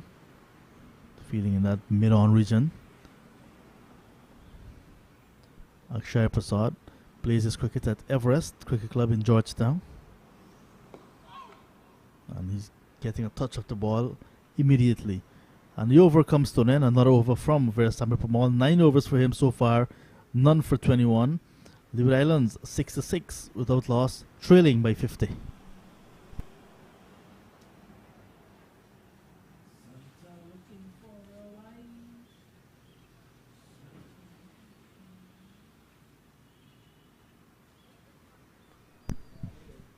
It's a good opening partnership between Hodge and Powell. Hodge on 23 from 99 deliveries, and Powell not so much deliveries faced, not so many deliveries, but he's on 28 from 57.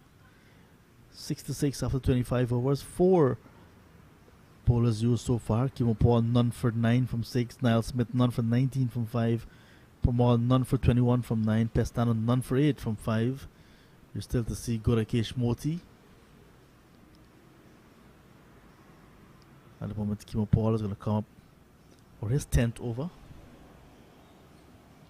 Paul making some adjustments to the field.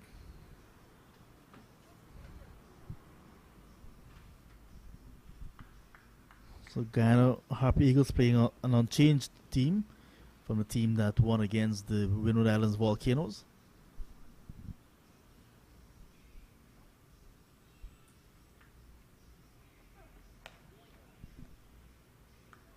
Leaving out Akshaya Prasad, Tevin Imlak. Anthony Adams also part of the squad.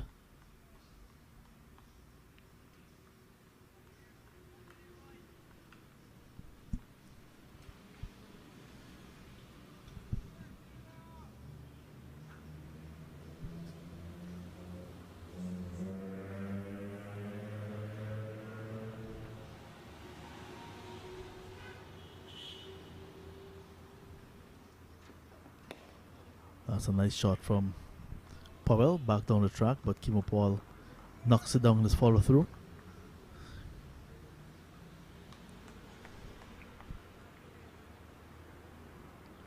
.66 without loss.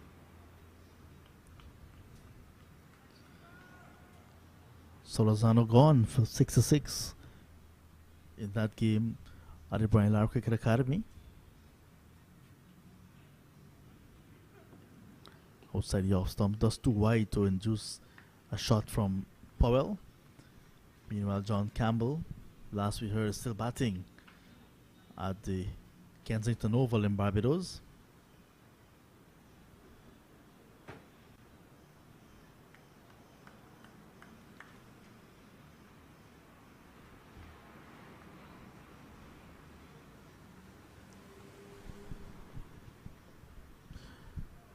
Very cool conditions now as we get closer to the 4 p.m. mark here in downtown Trinidad.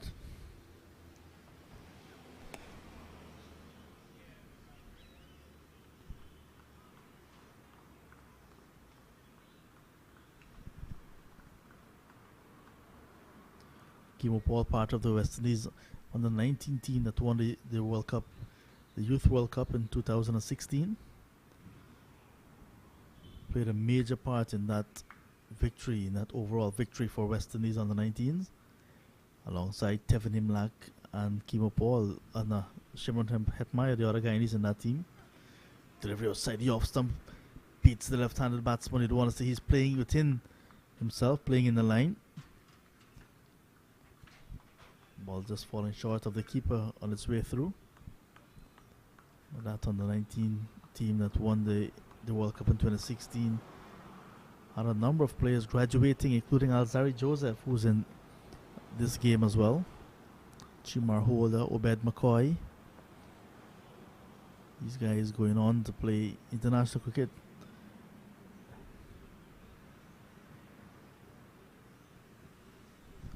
So Paul with experience of international cricket behind him. 3 test matches, 19 ODIs and 20 T20s. He goes round the wicket now. Powell turns this one in front of him. We get a single. Flicks it into the onside, moving it from just outside off, you'd want to say. A single that will end the over. So Leeward Islands 67 now without loss. A very strong reply from the openers to 116 made by the Guyana Harpy Eagles in their first innings.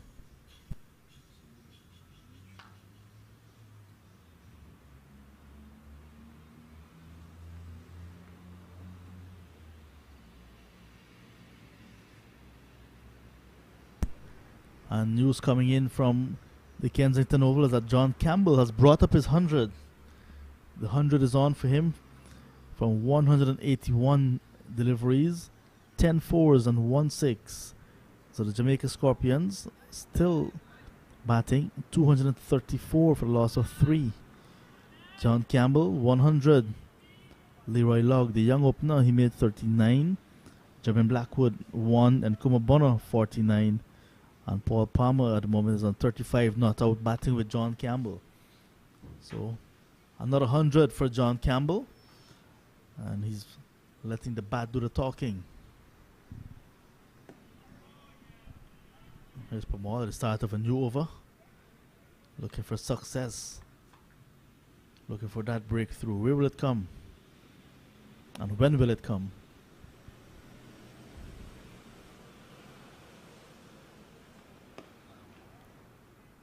So while the other openers around the Caribbean not necessarily putting their hands up and making big scores, John Campbell, we want to call him the discarded opener, has given the West Indies selector something to look at.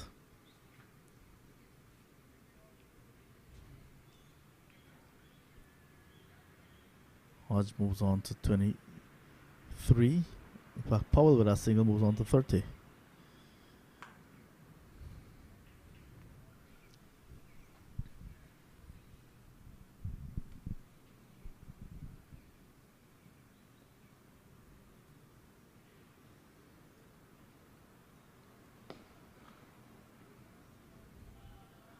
Remember, tomorrow, West Indies men's team would take on India in the first of 3 T20 internationals in India.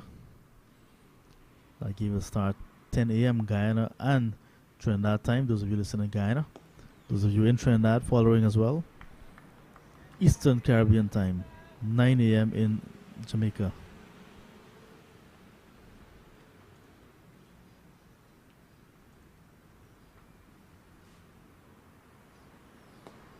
This one was flicked away nicely by Hodge. Runs for him. Gone for one, but the fielder's onto it very quickly in Niall Smith.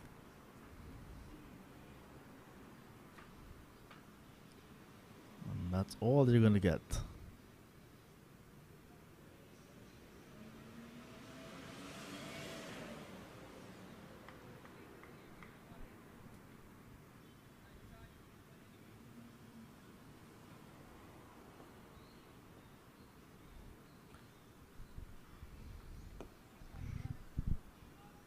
Powell defends back up the track, and that's the end of Powell's 10th over, and none for 23 for him.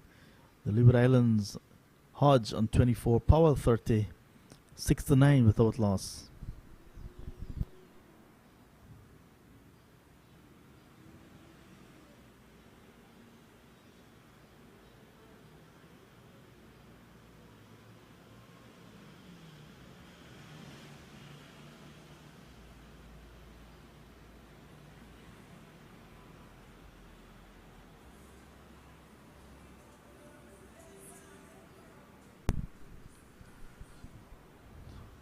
West Indies and England will play that 3-match test series beginning on the 8th of March. The first test will be in Antigua at the Sir Vivian Richards Cricket Ground. The second test will be from the 16th of March at the Kensington Oval in Barbados. Then St. George's Grenada will host the final test from the 24th of March. Paul, start of a new over. So lots of these players will be looking to impress the selectors, pressing for places in the test side for West Indies. 3 test matches against England in March. So at the end of this second round match in the West Indies 4-day championship, the tournament will have a break to facilitate that test series, and then after the test series, the final 3 matches will be played in this year's tournament.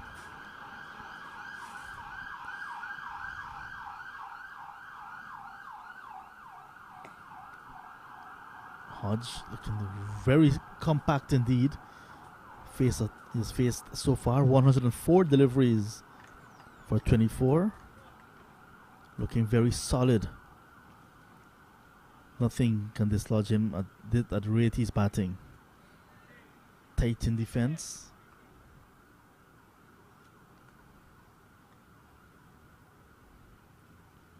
Has a best score of 158, Hodge.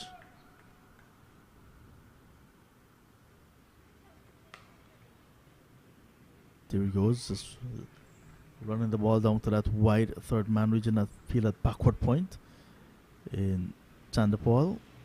Comes off the boundary and sends the return. So 1 more to Hodge. So at the moment they're trailing the Leeward Islands Hurricanes by 46. Total on 70. And the groundsmen, they have their hands on the covers. And they're getting closer to the boundary end. The umpires not quite looking their way. Umpire Joel Wilson now looking over his shoulder, where the rains usually come from here at the Queen's Park Oval.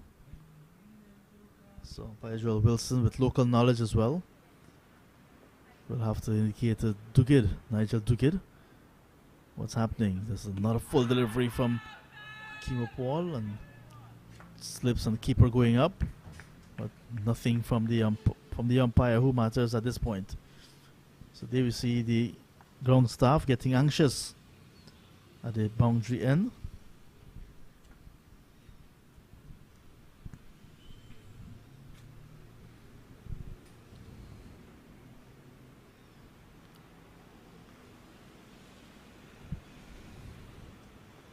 And that's the area where the rain usually comes when we're at the Queen's Park of a beautiful delivery from Paul, beating the left-handed Powell as he put it forward. As it's very dark, it's very heavily overcast in the east. And to the south of our commentary box, to the south of the venue, there's a very slight drizzle. If you look at the flags, not a lot of breeze at the moment to really push away those dark clouds. Start and stop from Paul. Powell asking for a change of bat. Change of weapon, we want to say.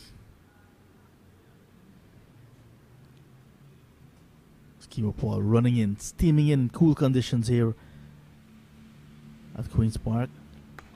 And Powell.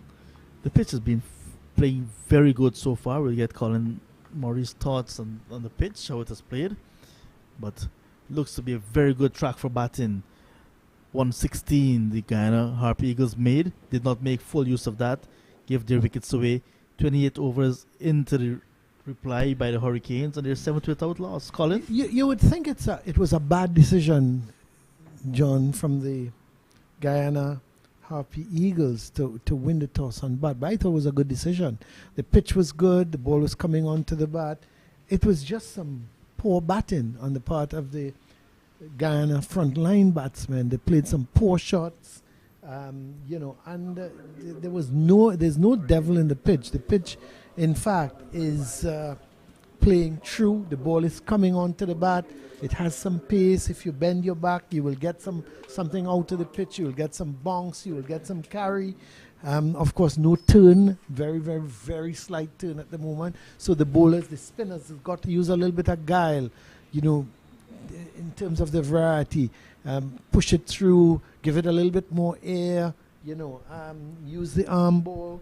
And we've seen Powell, who's bowled well, trying all sorts of things, but these two have batted well. They've 70 for none. Hodge has been beaten a few times outside the line of the off stump. Powell, none of them have really been in difficulty and have been troubled by the bowling. I think these two have shown the application and the concentration that the Guyana batsmen should have shown. And it was not shown by them, and these two are really leading the way.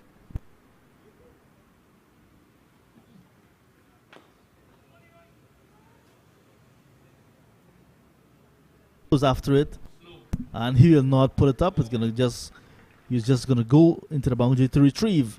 So Moti is welcomed into the attack with a boundary, and Hodge moves on to 29 with that boundary. He now takes the total on to 74.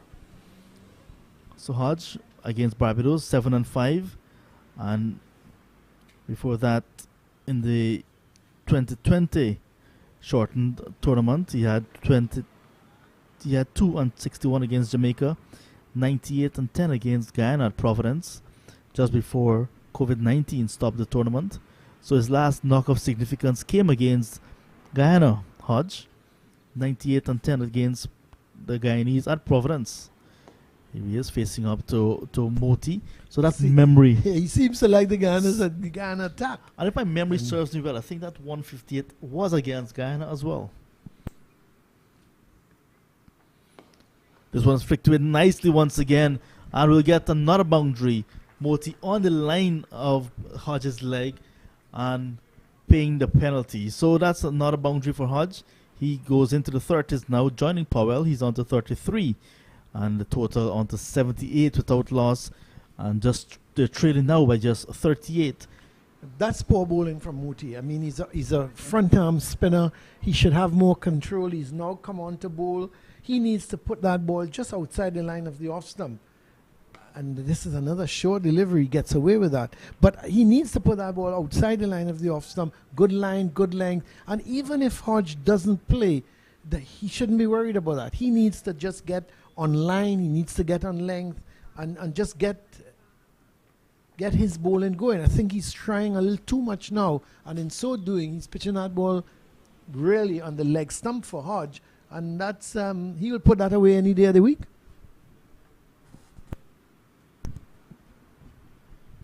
Much better this time on the line of middle stump, and Hodge defends nicely, and we'll see the end of the over. Moti's first over going for 8 runs, 29 gone in the Leeward Islands Hurricanes first innings. At the end of that, 78 without loss. Hodge on 33, Powell on 30. So the groundsmen, they've packed up the covers once again, and they've taken their seats. So it seems as if the rain has gone a little bit, Colin, and it will allow us to enjoy some more cricket a little longer at the moment. So John Campbell bringing up that 100 in Barbados. Yeah, I mean, and all kudos to him. You know, he continues to do well at regional level, and that's what I'm talking about. If you're going to get into the half centuries, carry on, get 100. Solozano got 66. We'll have to wait and see if he bats again, how well he will, you know, bat in the second innings in terms of scoring runs. And that's the thing with John Campbell. He's a heavy scorer at regional level. If he can turn that into the international arena now, then he'll be fine. But the problem is he's so inconsistent at international level.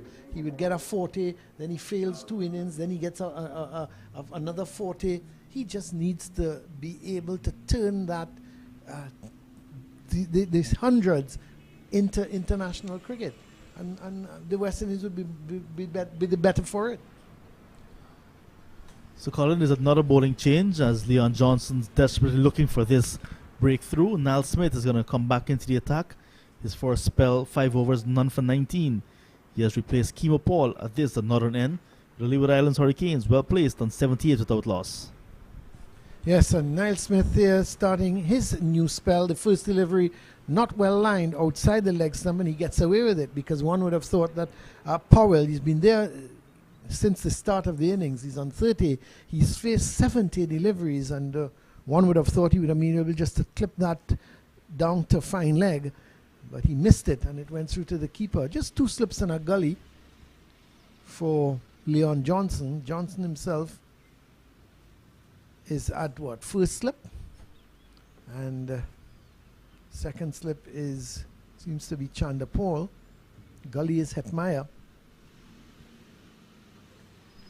That's a little better from Smith, a little bit more bounce, and Powell very watchful in terms of just getting onto that front foot and pushing the ball out towards a mid-wicket position. There's no run. So we into the 30th over. Still another 23 overs left in the day's play. We've not seen the spinners in tandem. Johnson has opted for pace at one end and spin at the other.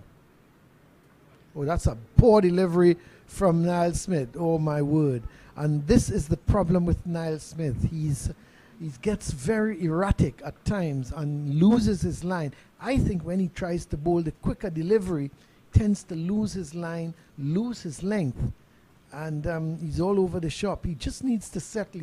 He's back into the attack. This is just his third delivery, and he needs to settle back down. He needs to get first his line, his length, before he tries to bowl quicker. But you could see that delivery, put a little bit more effort into it. But in so doing, his line went astray and that ball went way down the leg side. That's better, taking it up to the bat. He's not getting much movement at the moment. 82 without loss. Extras, in fact. They're very healthy.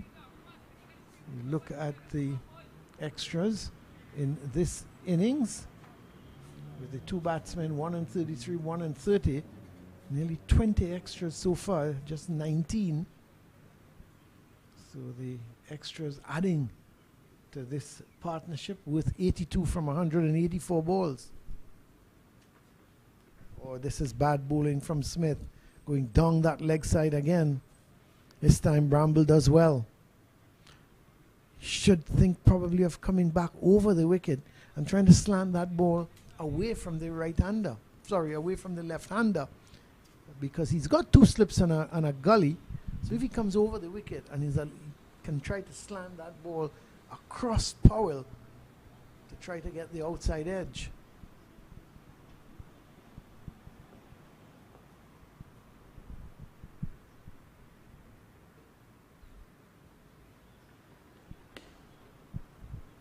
So the end of the over from Smith, not a particularly good over at all. He was really, his line was bad.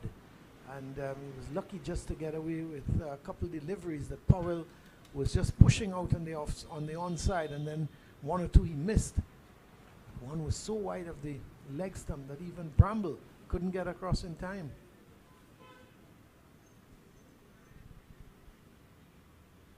So Moti is going to continue. Just had the one over for 8 runs. It's going to be bowling to the right-handed Hodge, who's on 33.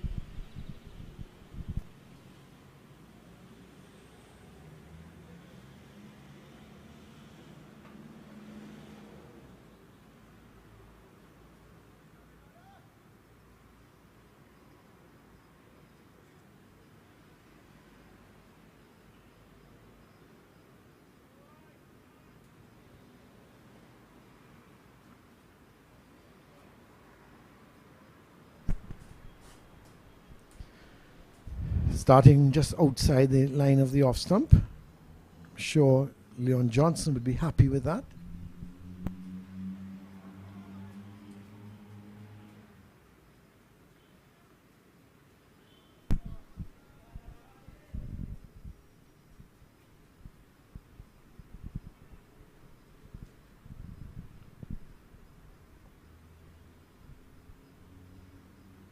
Well, that's too short.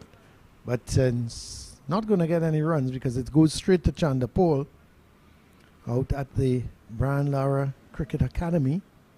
Trinidad continue to bat well. It's 169 for 4.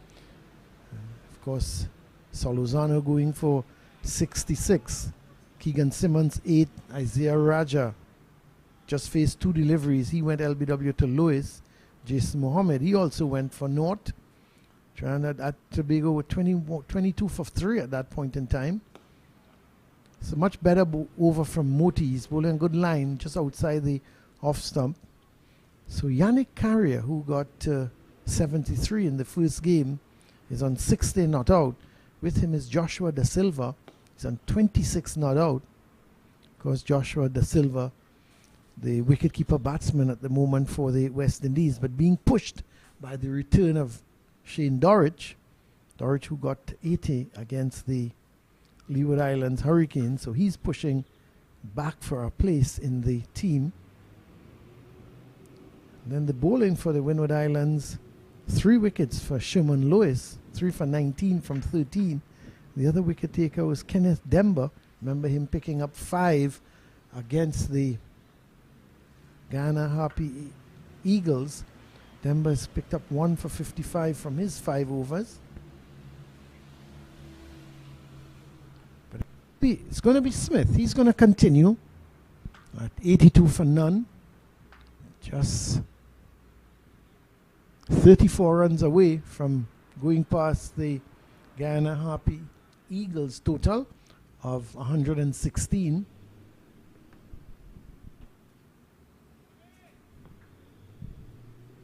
Smith still operating from around the wicket. Powell looks very comfortable with that delivery that is pitched up to him on or around the off stump.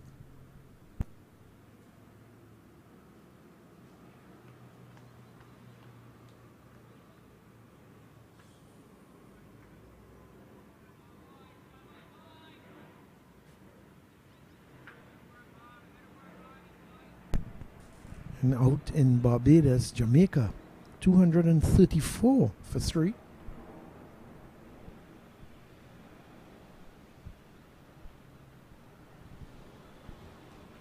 Runs for Powell, just a single, and had Powell hit. He could have been in trouble. He went for the single as he pushed the ball and went for that single. And Powell had a shy at the non-striker's end, missed the stumps, and Powell was able to scramble home, 83 for none. So out in Barbados, Jamaica actually 262 for 3. Paul Palmer, he has just got his 50. He's on 53. And John Campbell continues to bat well. He's on 110 not out. Leroy Lugg, he was out for 39. Jermaine Blackwood for 1. And Kruma Bonner, he made 49. But Palmer is there, batting very well on 53 not out. Jamal Warrican, he's picked up 1 wicket. 1 for 57 from 18.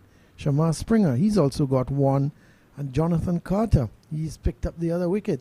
So very interesting scores around the region. Hodge continues to bat well. So Jamaica, having lost to Trinidad and Tobago, Red Force with some poultry and poor batting, they've come good against the Barbados Pride, 262 for 3.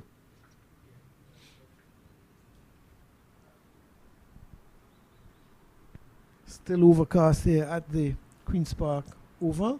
No immediate threat of rain. That cloud cover has blown away.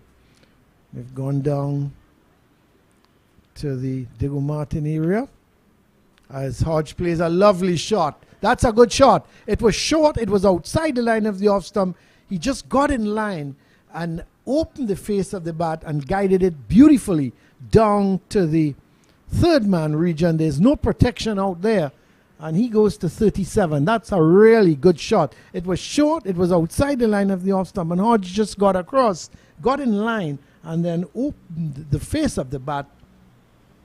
Sent it down to the boundary for 4. 87 now without loss. Hodge is on 37. 31 is Powell. The Leeward Islands Hurricanes, they continue to grind out this total of 116. After this over, it's going to be a water break. Still 21 overs left in the day's play.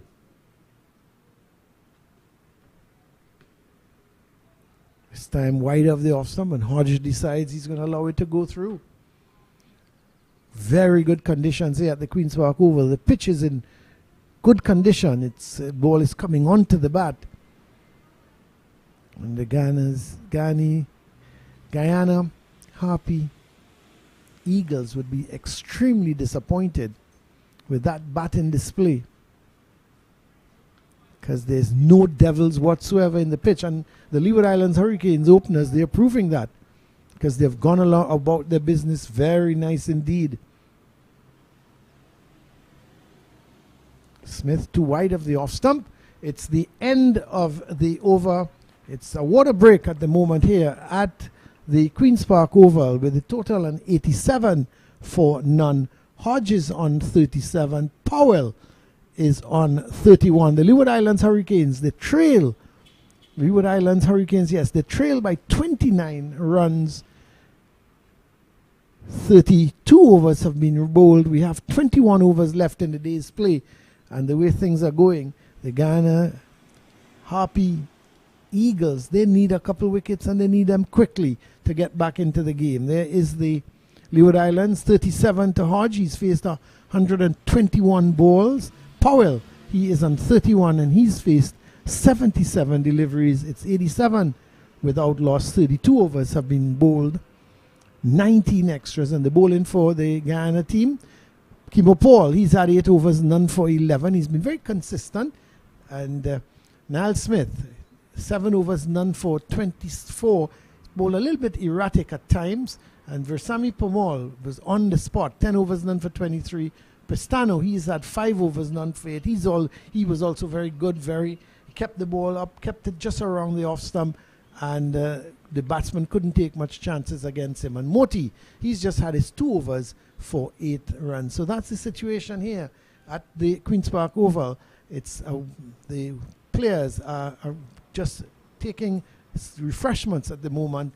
It's 116 Guyana, 87 for none, the Leeward Islands.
So the umpires just getting back into their respective positions, as well as the openers, Hodge and Powell.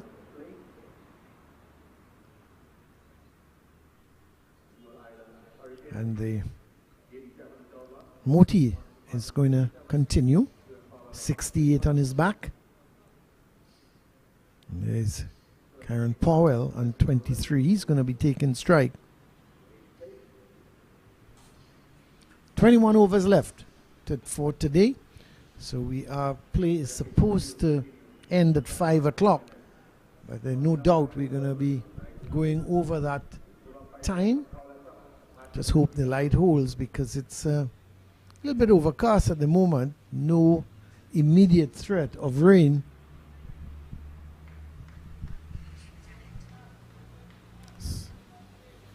As Moti operating from the Bramble pavilion end.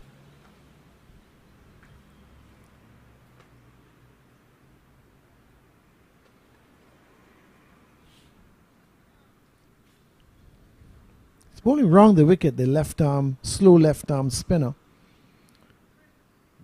Maybe just trying to get that arm ball across the body of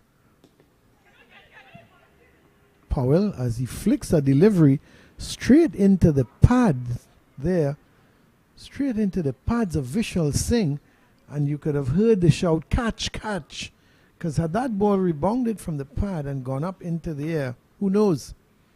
Not sure if the umpire would have called a dead ball, but in fact the ball has hit the pad direct, the pad of Vishal Singh. One could so easily have gone into the hands of Bramble. But it was a poor delivery from Moti. It certainly didn't deserve a wicket. And Powell could have hit it anywhere, but looked to hit it into the leg of Vishal Singh, who is still just flexing that left leg. That's much better. Powell just coming down the track and just working the delivery past Vishal Singh at that forward short leg.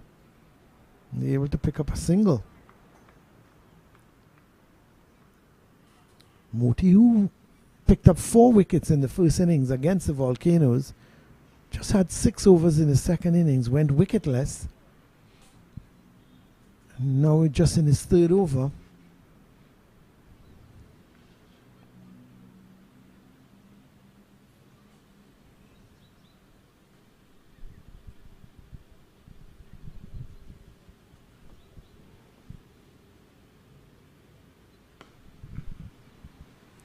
Delivery that's flat in trajectory, not giving it air, Moti. And Hodge being able to play from the crease. Just 12 runs away from the century partnership.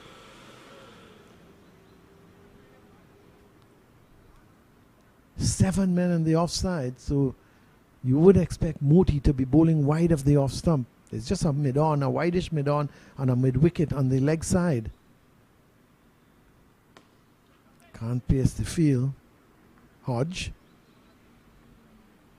That ball goes out to Tevin Imlak, who is on the field as a substitute, normally a wicket keeper, but is out patrolling the covers. It's the end of the over.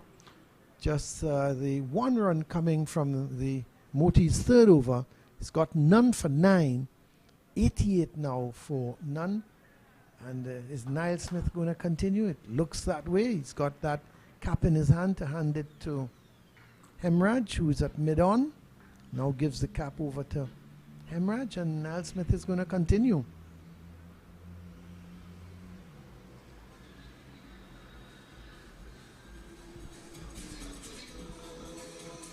Bowled 7 overs, none for 24 so far, Niall Smith.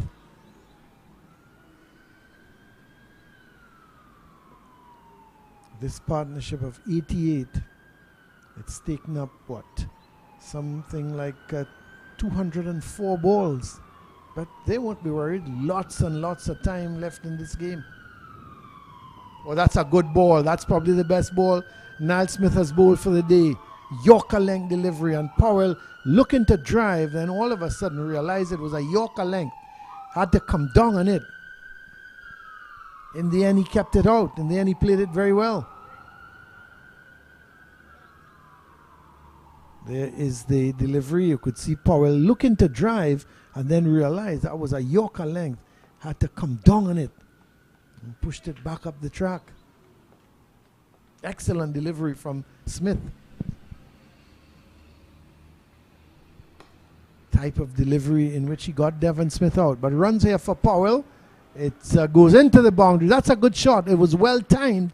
It was a delivery short on the body of Powell. Now there's a man at fine leg and there's also a forward square leg.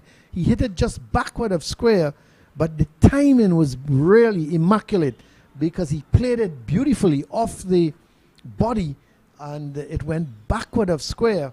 The man at fine leg couldn't get around in time. Also the man there, Chanderpaul, who is at a forward square leg, he gave chase and the ball beat both of them into the boundary. That's beautifully timed by Powell. He goes on to 36. And the Leeward Islands Hurricanes now into the 90s. 92 for none. The Harpy Eagles still looking for that breakthrough.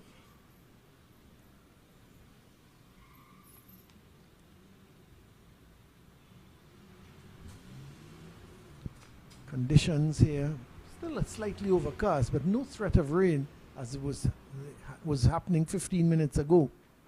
That's a good shot from Powell. More runs in it for him. I don't think Hemraj is going to get it. He just trots after the ball just to fetch it and send it back to Niall Smith. So one delivery short on the body, worked away by Powell. This one, half volley outside the off stump, and Powell driving beautifully through extra cover, picks up 4 more runs.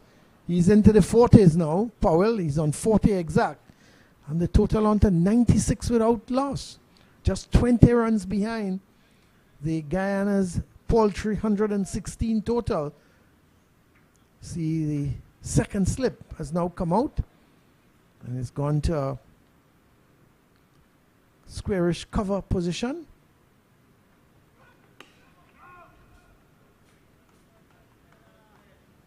So Kieran Powell, one of the men trying to get back into the West Indies team on that opening slot. So he would be mindful of getting at least 100, give the selectors something to think about.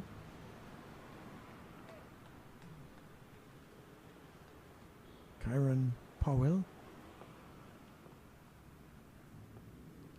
hasn't put a foot wrong since he's come out to bat. That's another short delivery and it's pulled down to the fine leg position by Powell. So he goes to 41, the total on to 97. A short delivery from Smith.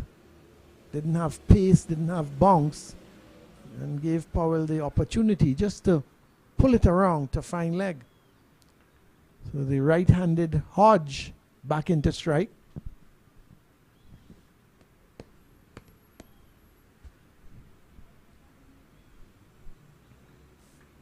Smith with his final delivery. A slip and Johnson at first slip. Vishal Singh almost like a third slip. Gap between Johnson and Singh. So a first slip and a third slip. And Hodge tucks this one off the pads as well. They've gone for one. Are they going to come back for the second? Imlax has a look to see if they were in fact coming back for the second, but he couldn't prevent it. And the batsmen collect 2 easy runs. The end of the over from Smith, a rather expensive over. 11 runs coming from it. And Smith, he is now bowled 8 overs, none for 35. And just 1 run away from the century stand between Hodge and Powell. The Leeward Islands Hurricanes, they also trail by just 17 runs now. And this game is really looking very comfortable for the Leeward Islands at the moment.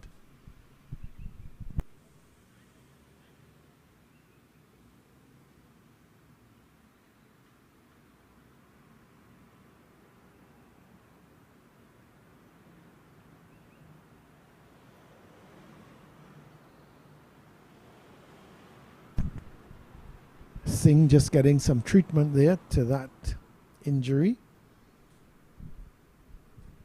And those of you football lovers, Champions League is on at the moment, round of 16. Paris Saint-Germain against Real Madrid. It's goalless so far. And Manchester City, they're leading against Sporting by 2-0. Riyad Mahrez and Bernardo Silva on target. While Manchester United, they're goalless at the moment against Brighton.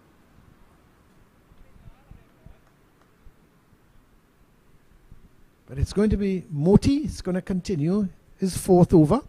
It's going to be bowling to Powell. Can't beat Chanderpaul at that. Was played towards a wideish mid-on. Chanderpaul is at mid-wicket. Had to move swiftly to his right to do the fielding. And he ensured that the batsmen were not able to get a single. That's a good delivery from Moti, given a little bit of air. And you could see Powell thinking of using his feet and realizing that the delivery, even though it was given some air, it was just held back slightly by Moti. Powell did the right thing, just played it from its crease. Quicker delivery from Moti. See a change in the field because Moti is seemingly starting to bowl more middle and leg, and they move the man from backward point and they put him towards a short fine leg, and the man at the short fine leg goes towards a forward square leg. Quicker delivery again from Moti, and Powell getting onto the back foot. Dangerous ploy, but he's seeing the ball well. He's been there now for 34 overs. This is a lovely shot from him. He's just going to get a single because Pestano is moving across to his right to do the fielding, and that's the 100. 100 now for Nunn. Excellent partnership. Powell is 42. Hodge is on 39. Just 16 runs away from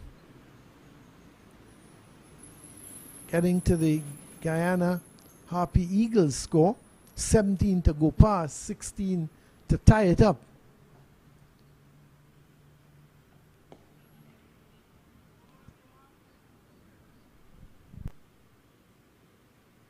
In fairness, these two have not looked troubled at all by any of the bowlers. And they continue to battle on here.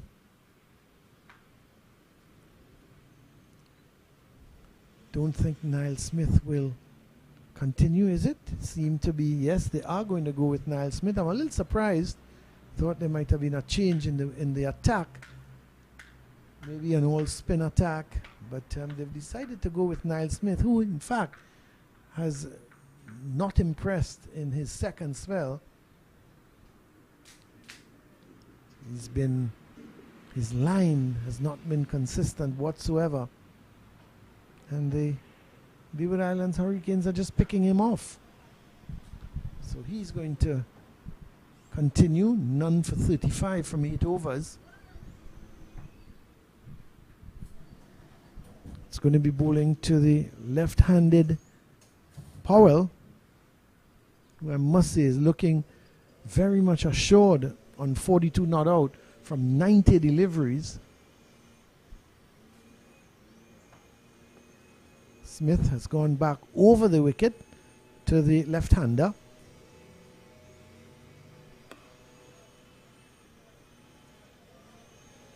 Putting it on that leg stump.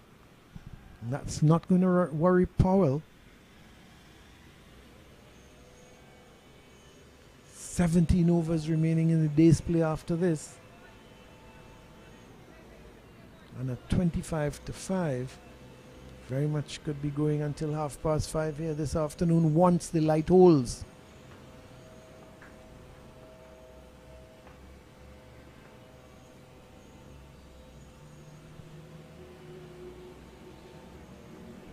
That's short, and he's lucky to get away with that. I thought Powell played a little too early. He was looking to smash that somewhere over mid-wicket, and he was into the shot too early. maybe want to give Smith a little credit that it was a slower delivery.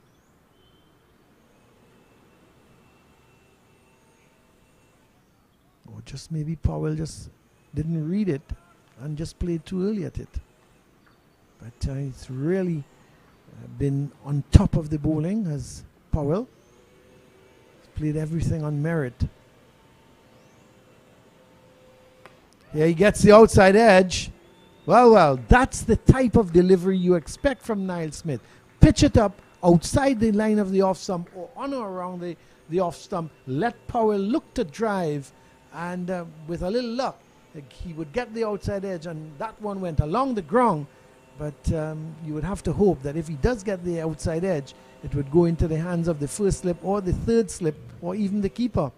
So he was a little fortunate. One of the few false shots we've seen from Powell here this afternoon. He was lucky to escape with that one, but he goes to 46. It's 104 for none. They trailed by just 12 runs. Smith halfway through his 9th over.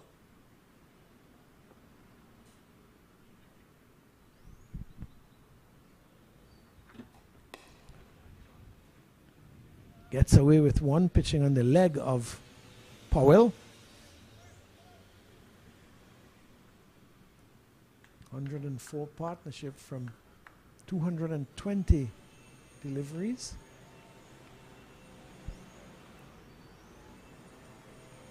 But in fairness, these two don't look troubled at all. Hodge and Powell.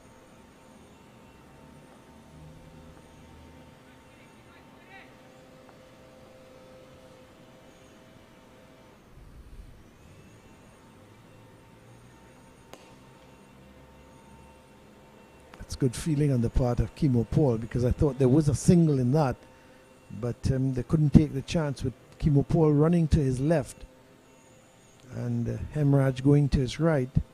They had to wait until the ball would have probably gone past Hetmyer, and once it had gone past Paul, it was too late then for them to think of the single. I'm sure they would be appreciating these cooler conditions. Not much of a breeze. But certainly the sun is not in all its glory here at the Oval.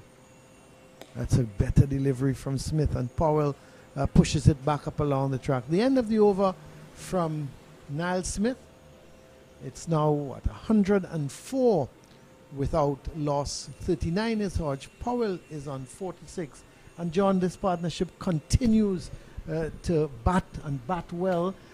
One or two false shots, but in general they've been in total control. I think they've shown the Guyana team how they should have approached the innings. I do agree with you totally. The pitch is not a bad one. It's very good for batting. The Guyana Harpy Eagles just threw their wickets away, played bad shots, and now Hodge and Powell really putting their heads down and showing the Harpy Eagles what they can do with some simple application. Meanwhile, the new ball bowlers and Hetmyer and Niall Smith, they came back for additional spells, but did not get that breakthrough as Moti continues. Cool conditions, you expect that persons like Hetmyer, Pestano will be moving the ball in conditions like these, but the batsmen were just equal to the task. Powell approaching another half century at the first class level. What would be his 39th overall. He's on to 46 at a non-strikers end, however.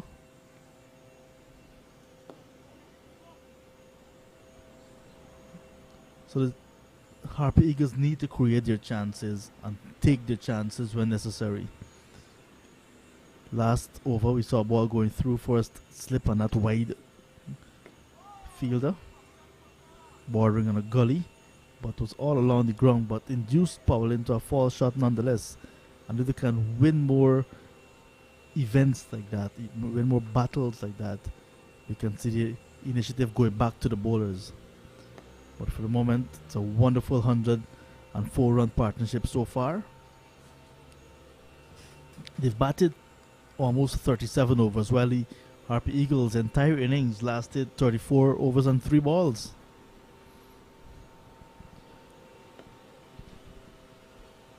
End of a maiden over from Gorakesh Moti from the Brian Lara Pavilion end. Very cool conditions here. No sun at all. It's just daylight. There's sunlight beaming through behind the clouds. So it's not really night in terms of darkness, but it's not sunny.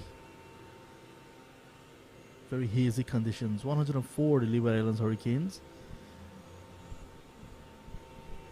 Want to say good afternoon to all of you heading home, following in your offices and so on in the Leeward Islands. Your team is large and in charge against the Guyana Harpy Eagles.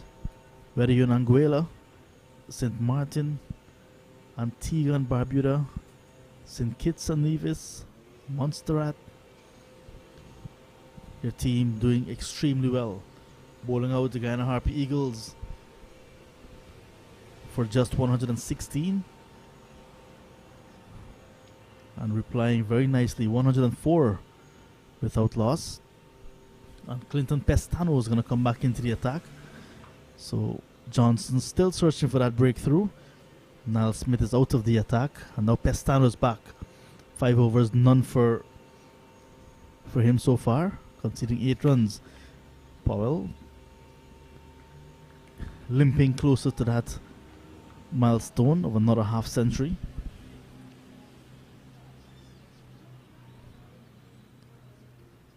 We've seen a wonderfully compiled half century partnership. We saw that partnership earlier with Bramble and Paul, but now we're seeing 100 stand, which is really good, making full use of the opportunity to bat.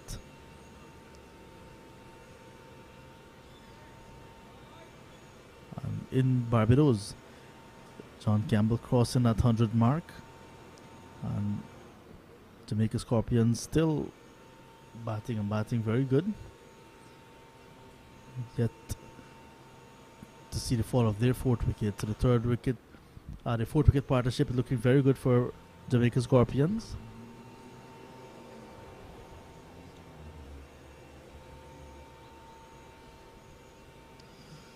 Campbell is on to 122, and Paul Palmer is on to 75. Very good knock as well from Palmer. And Palmer's quite a good batsman, very capable. And when he broke out onto the scene a few seasons ago, I felt he would have gone on, but perhaps that's taken a little bit too long.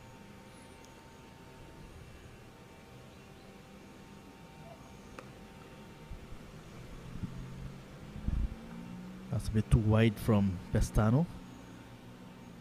Not pressuring Powell at all into a shot. Powell just standing tall and punching it down to cover.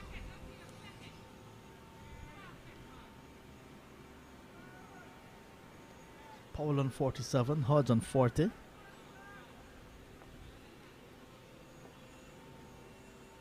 And over at Brian Lara Cricket Academy, I'll give you that score in a while. This one is driven square of the wicket.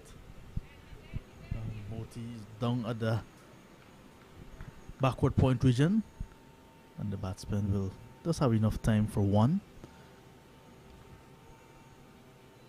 Jeremy Solazano, another opener, trying to get into the West Indies team against England for that 3-match test series. He made 66, Keegan Simmons 8. And like Colin Murray was saying, Isaiah Raja no score, Jason Mohammed no score, Yannick Karaya, he made 72, getting to a half century and being dismissed. Joshua Da Silva, West Indies wicketkeeper, 34 not out. Imran Khan is yet to get off the mark. I understand Imran Khan is playing his 100th match for the Trinidad and Tobago Red Force. 100 first class match. So overall we would have had more than 100 first class matches, but for the national team it's 100 today. So congratulations to Imran Khan, captain for this season for Trinidad and Tobago Red Force. Clipped away nicely by Hodge. And we get a single to end the over. So 38 overs gone in the Leeward Islands Hurricanes' first innings. Replying to 116 all out made by the Harpy Eagles. They are 108 without loss.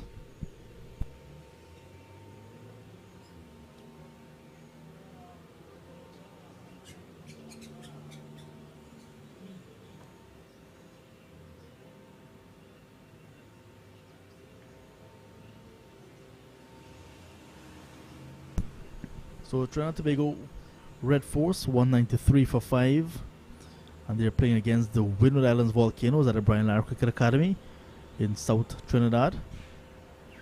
And at the Kensington Oval, Barbados Pride hosting the Jamaica Scorpions. The Scorpions 296 for 3. This game at the Queen's Park Oval already seen second innings in play, with the Guyana Harpy Eagles being bowled out for 116, and now the Leeward Islands Hurricanes in reply 108 without loss. So here's Moti once again.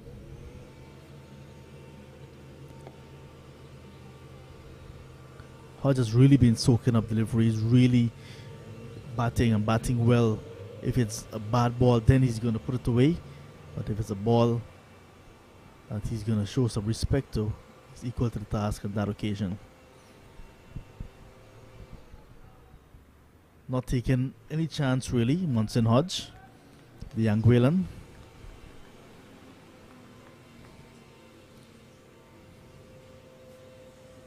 Flighted delivery, but on the line of leg stump, and it's going to be runs for Hodge. Gone for 1. Pestano's after it, and they'll come back for 2 and settle on 2.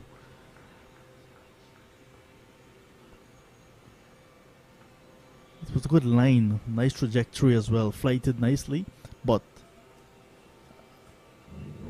Hodge clipping it away nicely for 1, for 2.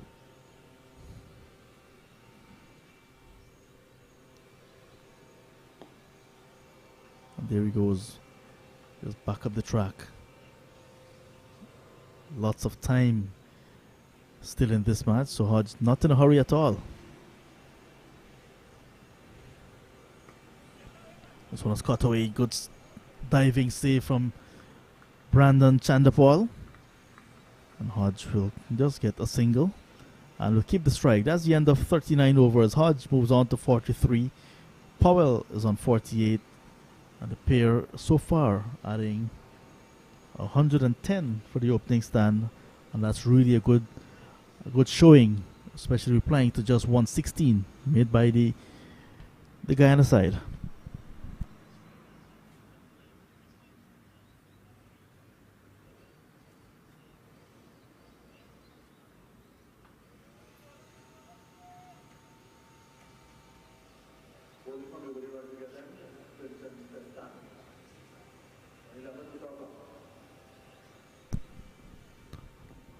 Pestano's going to continue.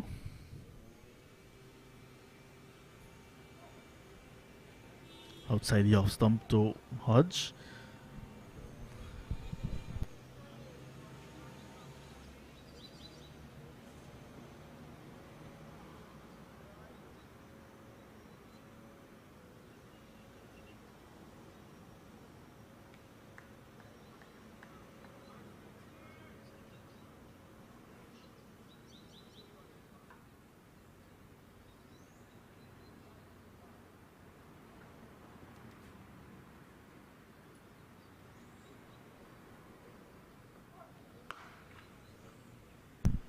Driven hard but straight to the fielder. No ball sent down by Pestano once again.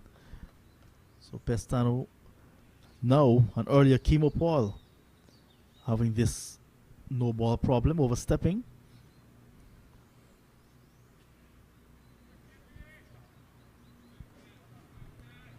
Got to say good afternoon to a few persons following on the YouTube channel.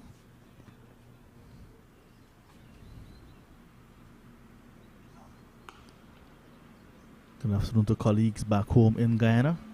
Romarius Samaru. Good afternoon, Akeem Green. And Avinash Ramzan.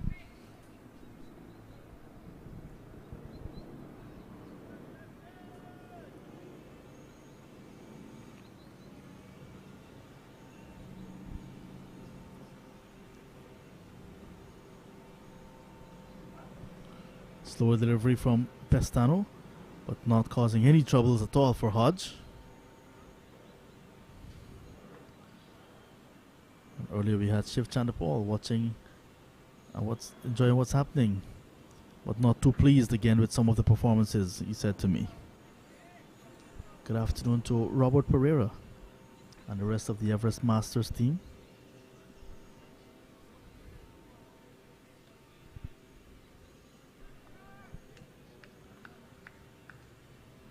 Pestano, who plays his cricket in Berbice at the Rose Hall Youth and Sports Club, and plays in the Georgetown Cricket Association when available for the Everest Cricket Club.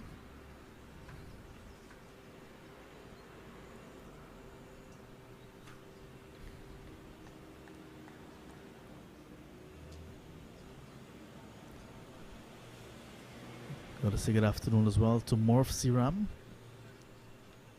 Morph never miss a ball. Always on the ball, Morph. Very good of you.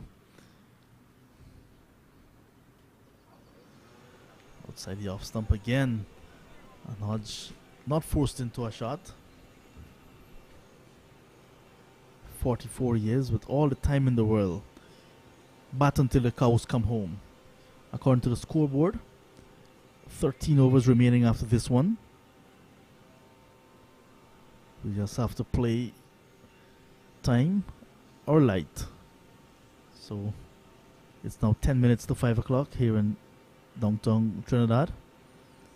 Play was scheduled to go until 5. We can do overtime up to 5:30. Or if you can get 13 overs in quite early, that will be fine as well.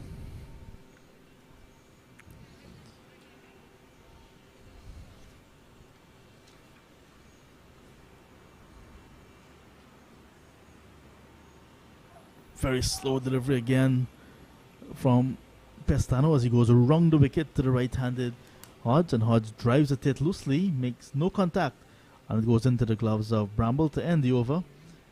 Hodge remains on 44, Powell on 48. He will take strike at the start of the new over, with the Leeward Islands just 4 runs away from 116 that the Guyana Harpy Eagles made in their first innings.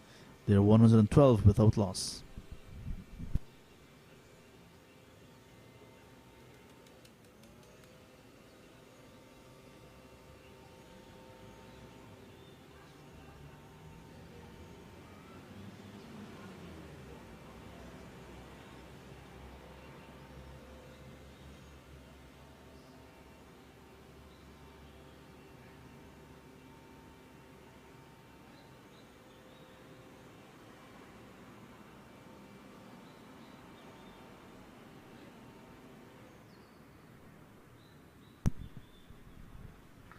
So Moti will continue, and when you really examine the Harpy Eagles attack, you'll see pretty much it's one-dimensional in terms of pace, and then when you look at spin, it's also one-dimensional.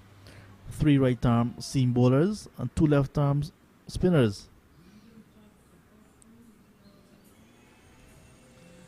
So Moti it is. And that one is hit into the thigh of the field at forward short leg, and Vishal Singh. That's a stinging shot once again. You can have a little bit of a smile and a chuckle, but when he gets back to the hotel tonight, it may not be that pleasant. Flighty delivery once again. You can see at the far end, third umpire Kelman Kaulasar on the boundary, perhaps waiting to bring on a drink for the umpires.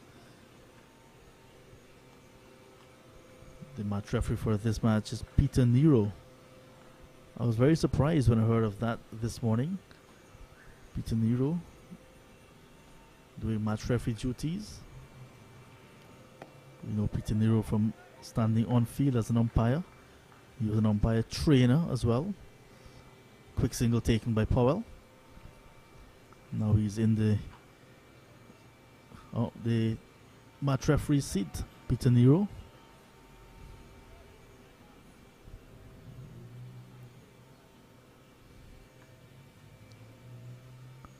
Powell, that single goes closer to his half century. He's under 49.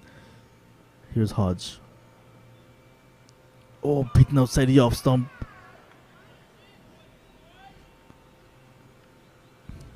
Ball from Moti. That's leaving the right-handed batsman, and Bramble quite animated going up. But the umpire at the southern end of the ground, and Joel Wilson says not out. So Bramble just trying to bring some life into the passage of play at the moment. Very quiet. So Hodge is one hit away from a half century, but I don't think he will bring it up with the maximum. He's not that type of batsman, at least not at the moment. So the umpire summons the drinks card at the end of the over. It's now 113 without loss. Hodge is on 44. Powell will be on strike at the start of the over. He's on 49.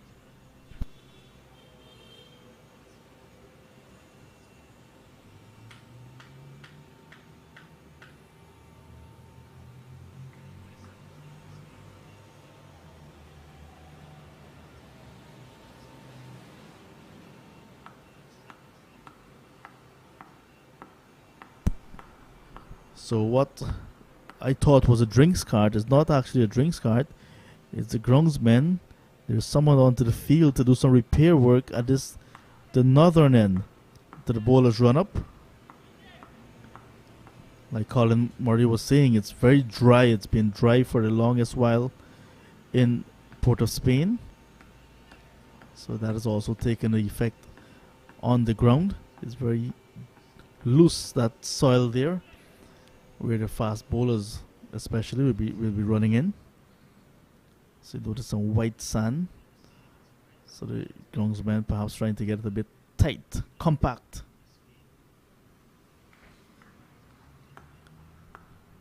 As the players were going through their warm-up drills just at the start of the day's play, as the ball hit the ground, you can see the dust coming out.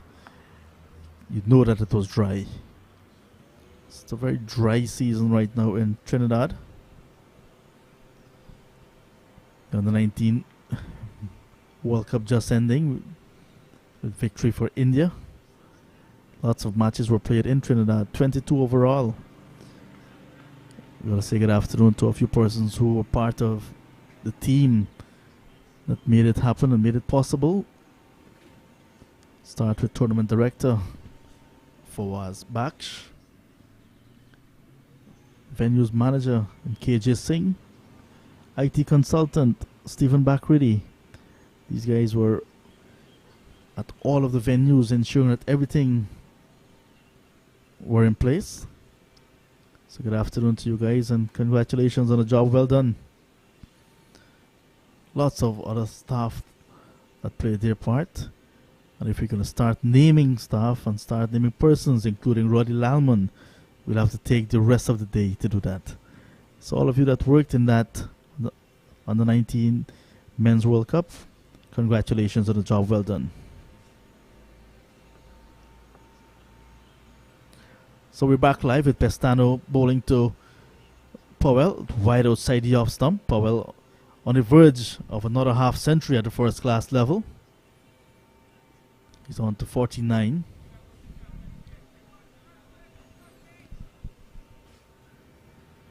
.38 half centuries at the first class level. That will include test matches as well. So here is Pestano, wrong the wicket.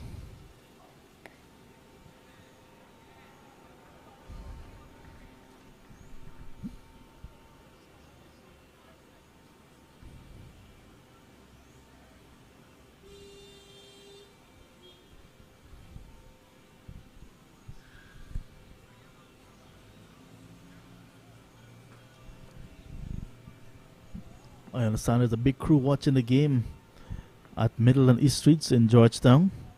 Good afternoon to all of you. All of you viewing at the Back Reedy shop. Good afternoon. And thank you for your support.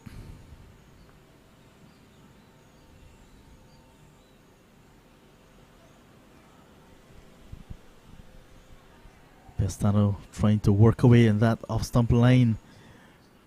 The left-handed batsman in Powell. All of his experience is not going to be tempted.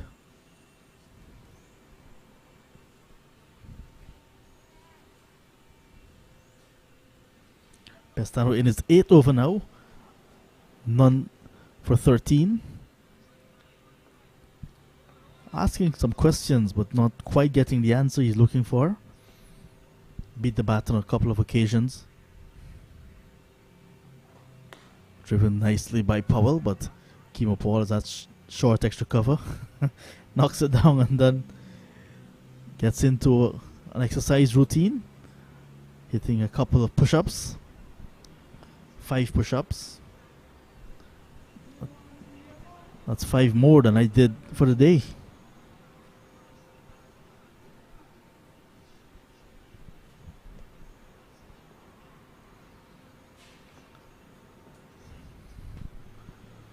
Powell it is now. Pestano goes over the wicket, and this time it's a short ball and he's looking to cut it. It went over the bat and into the gloves of the keeper, Bramble.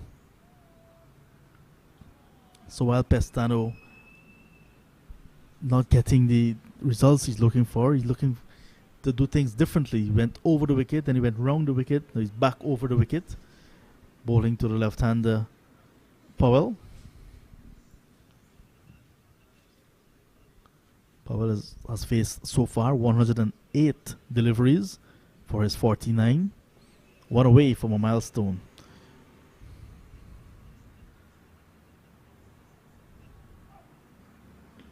Will not bring up the half century in this over. And that's the end of the 8th over bowled by Clinton Pestano. The 42nd of the innings. Leeward Islands Hurricanes 113 without loss, replying to 116 all out made by the Guyana Harpy Eagles.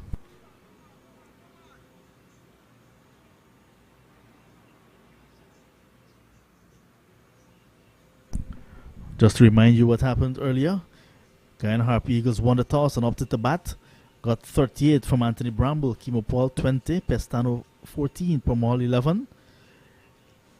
Daniel Durham 3 for 16, Colin Archibald Jr. 3 for 29, Alzari Joseph 2 for 26, and Jeremiah Louis doing all the hard work with the ball.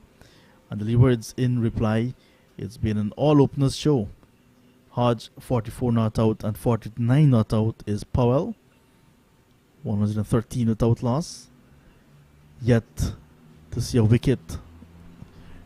So the wicket column is very bare. Here is Moti. Clipped to it nicely. And will get some runs. He's running very close to the boundary, but Paul is after it. And he's going to pull it up millimeters in front of the rope at that fine leg region. Paul is very quick. You can see perhaps he's back to full fitness because he took off from slip and got to the ball very quickly. The ball was clipped away nicely by Hodge. Hodge is now on to 46.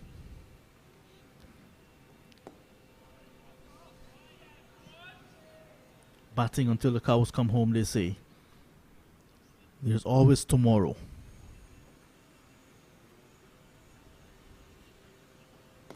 Driven nicely through the onside, runs again for Hodge. He'll settle on 1. Diving effort by Smith. Half stops the ball. And it was Akshay Prasad who does the fielding. The substitute fielder that's on the field. Running from mid-on all the way to that deep mid-wicket region. So Powell is back on strike. He's on 49. Hodge with that single goes up to 47. Powell drives past the bowler, will get the single, quick single, and that will be his half century. 50 to Karen Powell from 110 deliveries. Seemed to be in good nick in the tournament with 43 and 27 in the previous match. Now passing 50 in his third innings of the tournament. Congratulations to him. 39th half century at the first class level. Getting there from 110 deliveries against the Guyana Harpy Eagles, and also taking the Leeward Islands Hurricanes past the 116 made by the Guyana Harpy Eagles. They're now 1 run ahead. Leeward Islands Hurricanes, thanks to this partnership between Hodge and Powell, unbroken 117 opening stand. Driven nicely by Hodge, runs for him as well. He could very well bring up his half century as well. Gone for 1, gone for 2, looking for the third. He will get it as the ball now comes in from the fielder in the deep at extra cover. And half century as well to Munson Hodge, bringing up his half century in the very over that Powell brought up his. So Hodge 50 not out from 155 deliveries. Powell 50 not out from 110 deliveries. Leeward Islands, after 43 overs of batting in their first innings, they're 120 without loss, now leading the Harpy Eagles by 4 runs.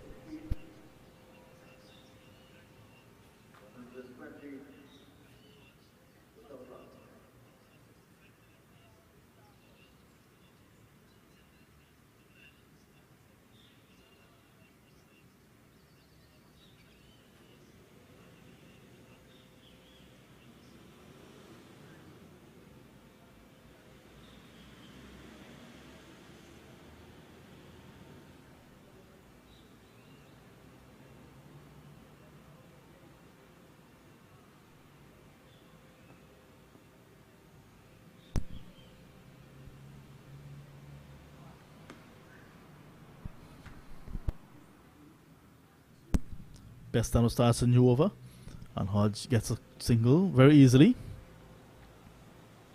So Hodge bringing up his half century as well.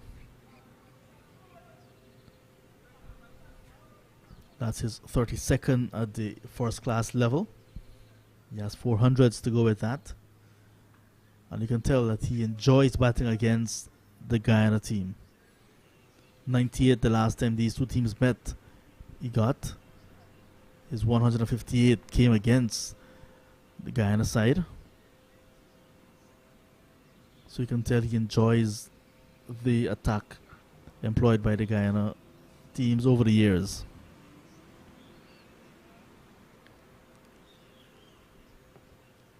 How much lead will the Leeward Islands be happy with? It's left to be seen, but they're already 5 ahead.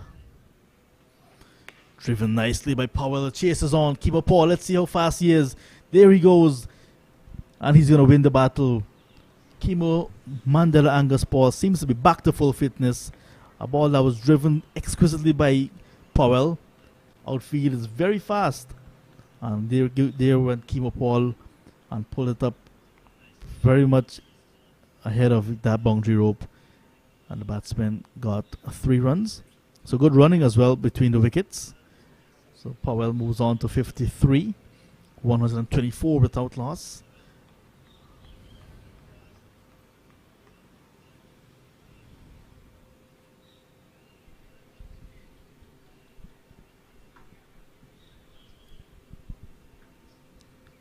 There was a huge discussion, about the bowling attack.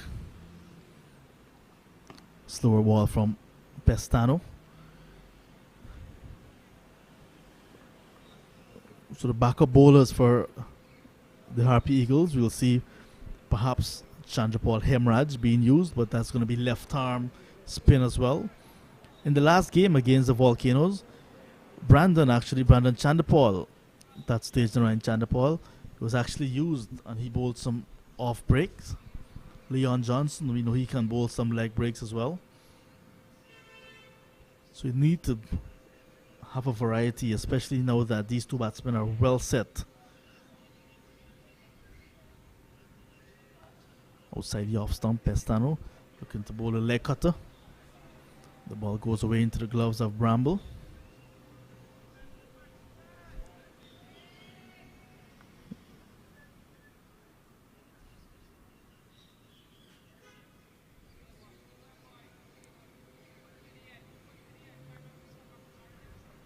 So over in Barbados at the Kensington Oval, Campbell and Palmer, they have brought up 100 stand as well for the 4th wicket for the Jamaica Scorpions. They're 299 for 3 against the Barbados Pride at the Kensington Oval. So 100 stand in Barbados, 100 stand here at the Queen's Park Oval. We've already seen 100 by John Campbell and a half century from Paul Palmer at Kensington Oval. Let's see what will happen here. Both batsmen in the 50s. Hodge on strike is on 51, right-handed batsman. Powell 53.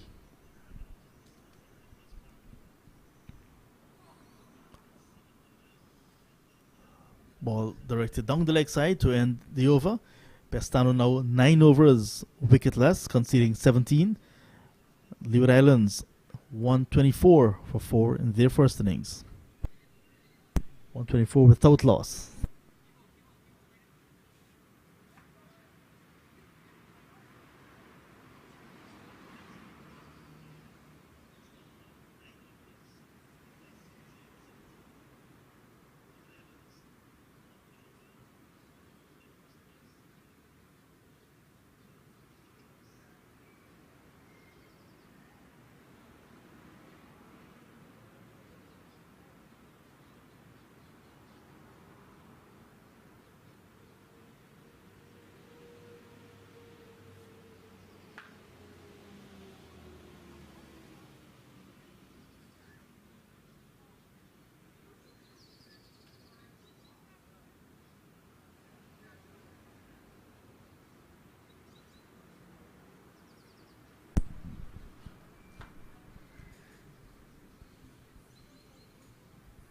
So Gulkesh Moti is going to continue as Pestano makes his way off the field. Ball is over and then went off. Not sure what is the problem. Substitute fielder Akshaya Prasad is back on the field. Seems to be earning his pay today, Akshaya. Akshaya from Cornelia Ida on the west bank of Demerara, west coast of Demerara. Here's Powell driving nicely. And Akshaya comes into play at that extra cover region. Nice flowing cover drive from Powell. And it's usually an indication of a batsman in form. Ball that was pitched up by the left arm spinner outside the off stump, and he drove it elegantly, just reaching to the pitch of the ball. Here you can see, just getting close to the pitch and driving. And Akshaya doing very well to stop that one.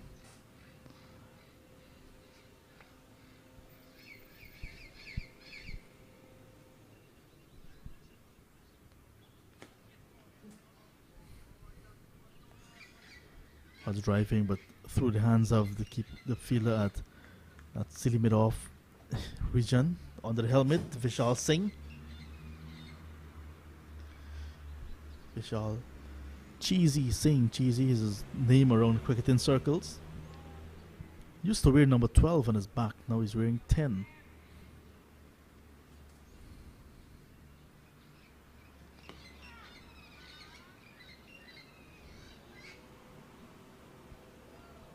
We'll find out from Colin Murray what his shirt number when he was playing, or if there was such a thing in his days, or what is his shirt number now. Of course there was. I was 11.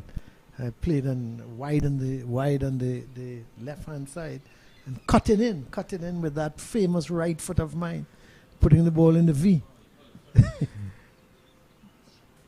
Oh, good delivery from Moti to end the over. So Moti, 9 overs as well completed from him. Yet to pick up a wicket, conceding 22. 45 gone. Leeward Islands Hurricanes taking the lead now, Colin. 125, and that lead is now 9. And they've not lost a wicket as yet. Yeah, it's they continue to dominate the play on the first day. They did it with the ball and now with the bat with these two openers, and you just have to think that the Guyana team will need to get back in. There's still 8 overs remaining in the day's play. They would want that to be completed very quickly. We've got 15 minutes. I'm not sure if they're going to go beyond 5:30. And if they do, the Guyana team would want to get off this field as quickly as possible, go back to the hotel, have their meal and sort of have a meeting later and regroup and see what the plans are for tomorrow. But Powell seems to be back into the attack, replacing Pestano. Yeah. So, Colin, just a tea, when the Leeward Islands Hurricanes were coming back out, they were 45 without loss, Hodge 18 and Powell on 13. They were trailing by 7-1. You had a slip of the tongue and you said 145. Was it really a slip of the tongue, Colin? Yes. John, don't give me that much credit. I don't have a crystal ball. But I'm really, I mean, you got to be impressed with this opening stand, though. They've batted very well. Yes, they've had one or two. You can't bat for 165 balls and another 112 and not get beaten. 277 balls this partnership is worth. So there have been one or two alarms, but nothing really spectacular that they've found themselves in trouble. Powell has now gone headless. And when I say headless, I shouldn't say he's gone headless. That's so wrong of me. But he's gone capless, helmetless. He's still got his head on. And he would be hoping to keep his head on right through the end of today's play. A little bit of gamesmanship there from Powell. Kind of just waiting to see maybe what movements Powell would have made. He made none.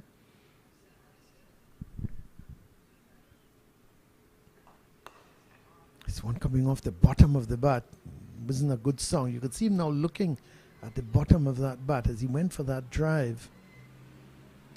Powell in his 11th over, none for 23.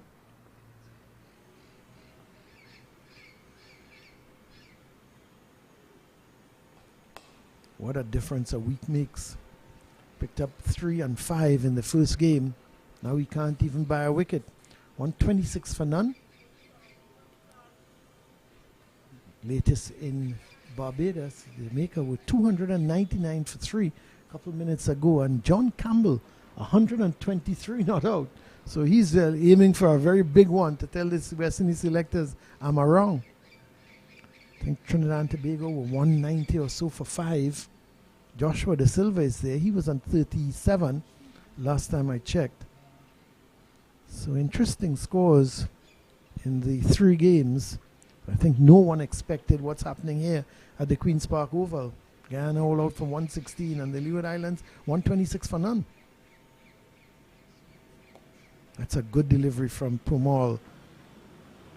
Not giving it much air, but spinning it away from Hodge, and he was just didn't seem too sure. He was just half pushing at it. Came off the thick outer part of the bat and went out towards that backward point. But he didn't reach out to that delivery from Powell. And this one, another good delivery. As that one was from Powell, angling back into the right-hander. But he was back in position, head well over the ball. Hodge is on 51. He's faced 167 deliveries. Looking to turn this delivery. One that seemed to have been just pitching outside leg. No appeal from the players.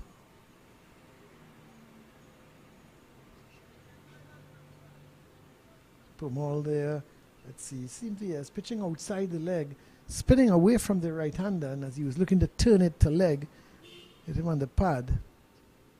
I think the players were well aware that that ball was pitching outside the leg. It's the end of the over from Powell. He's now completed his 11 overs, none for 24.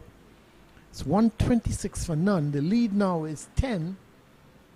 And with so much play left in this game, you can think that the Leeward Islands would want to bat out tomorrow as well. And maybe if they can, an hour on the third day, if they can go that long and get the Guyana team back in, probably bat them out of this game, ensuring that the lead could be somewhere close to 200, 250. So if they can get to 350, I think that's what they'll be aiming at. Somewhere in the region of 350. See the third umpire, I'm not sure what he is coming out there with. Probably, I think the umpires have called it a day, are they? Because Hodge is walking off. Powell is also walking off. Not too sure what's happening here, John. Is it a situation of light? The umpires with the light meter. But the two batsmen are making their way off. And so it must be a situation of light here. I think the Guyanese team would be happy to go off as well. Because they won't, I think they've had enough for today. And the umpires have in fact called light on the proceedings. So just about 10 minutes. We were playing until what, 5:45 on the final day of that game between the Leeward Islands Volcanoes and the Guyana Harpy Eagles. I remember the first day we went till 5:30. So they've just cut maybe a little 10 minutes or so off today simply because of the light. It has been overcast for the last half an hour or thereabouts. But still, I didn't expect them to come off for the light because the spinners were on. So I'm expecting, 7 overs remaining in the day's play. And the ground staff will be coming on to do whatever repairs. But there is the Leeward Islands Hurricanes reply. Hodge not out on 51 from 169 deliveries faced. Powell, he's not out on 55 from 114 deliveries. There have been 20 extras, 126 for none. It's been a magnificent day for the Leeward Islands Hurricanes. And the bowling for the Guyana Harpy Eagles, Paul, 8 overs, none for 11. Niall Smith, he had 9 overs, none for 39. Versami Pamal, he's had 11 overs, none for 24. Pestano, 9 overs, none for 17. And Gudakesh Moti, 9 overs, none for 22. It's been a torrid time for the Ghana team with both bat and ball. There we see them being dismissed for 116. Bramble with the top score of 38 and 20 from Kimo Paul and 14 from the men coming down the order in Pestano. He had 14. Pamal had 11. Durham, the pick of the bowlers, 3 for 16. Archibald, he also had 3 for 29. Alzari Joseph, 2 for 26. And there, the Leeward Islands, 126 for none. They lead by 10 runs, and they've got all 10 wickets intact. It's been a tough day for the Ghana team. They've won the toss. They won the toss and decided to bat. And really and truly, John, they put up a poor display with the bat. Especially their top 5 batsmen, all left-handers, and none of them really got going. They were 37 for 5, as a matter of fact, when the top 5 had gone, and it was a 50-run partnership between Kimo Paul and Anthony Bramble that brought some kind of respectability to the score. But when both of them were dismissed with a total on 87, it fell apart after that again, and they only mustered 116. They must be very, very disappointed with the effort here this afternoon, today. Especially after winning the toss and opting to bat, you'd want to put on a better display. The Harpy Eagles. And when you look at that lineup, Chanderpaul, Hemraj, Tejnarain Chanderpaul, Shimron Hetmyer, Leon Johnson, Vishal Singh. If you were the opposition, you said no. 300 runs staring us down right away. But none of the top 5 got into double figures. Hemraj, 9. Hetmyer, no score. Tejnarain Chanderpaul, 5. Leon Johnson, 2. Vishal Singh, 8. And that really set it up nicely for the Leeward Islands Hurricanes. From there on, the Harpy Eagles never rebounded. They never rebounded. And you talk about 59-028. That could easily be a telephone number because you add up the difference. You're talking 24 runs between the top 5 batsmen. So if your top 5 batsmen, normally that would be your lower half, and once those 5 had gone, and you again, we had nothing to do with the pitch. The pitch was in perfect condition. I actually agreed with the Guyana team to win the toss and bat because it was perfect conditions. There was no real moisture in the pitch and nothing like that. So that it was just poor batting on the part of some of the batsmen. Chanderpaul playing at a delivery wide from Alzari Joseph, pushing it into the hands of the gully. Then Chanderpaul Hemraj driving at Louis uppishly straight to cover. He went. Then Hetmyer obstructing the field when he played to a delivery that bounced. The ball bounced and was going over his head, and he just hit it away with the hand. Leon Johnson, he got a good delivery. I really can't fault him. A beauty of a ball from Alzari Joseph. Pitch, had some bounce, movement. He got the edge, and Jamar Hamilton took a magnificent catch. Vishal Singh driving at a delivery from Archibald, pitched up to him, got the outside edge, caught at slip. Bramble, same thing, a wide-ish delivery from Archibald. He was set, he was on 38, but Bramble tends to take gamble. He's a gambler. He tries to get after the bowling. Yes, sometimes he gets away with it, sometimes he didn't. He got to 38, drove at this delivery, wide of the off stump, straight into the hands of Cornwell. Paul came in, he was batting well for 20, and a delivery from Durham that he didn't really get totally forward to. He was halfway, the ball pitched, took the edge into slip hand. Then Pestano, he as well looking to go after Durham, trying to hit it over deep mid wicket. He was out caught low down by Ward at mid wicket. Then Versami Pumal in with the last man. He tried to hit Archibald over the top. It went straight to mid off, and really and truly it was a very, very inept batting display by a good batting team. When you look at those names that we've called, and 116 was just not acceptable from the Guyana team. And the bowling was steady. Alzari Joseph, he had 2 wickets. He bowled well, I thought. He bowled with fire.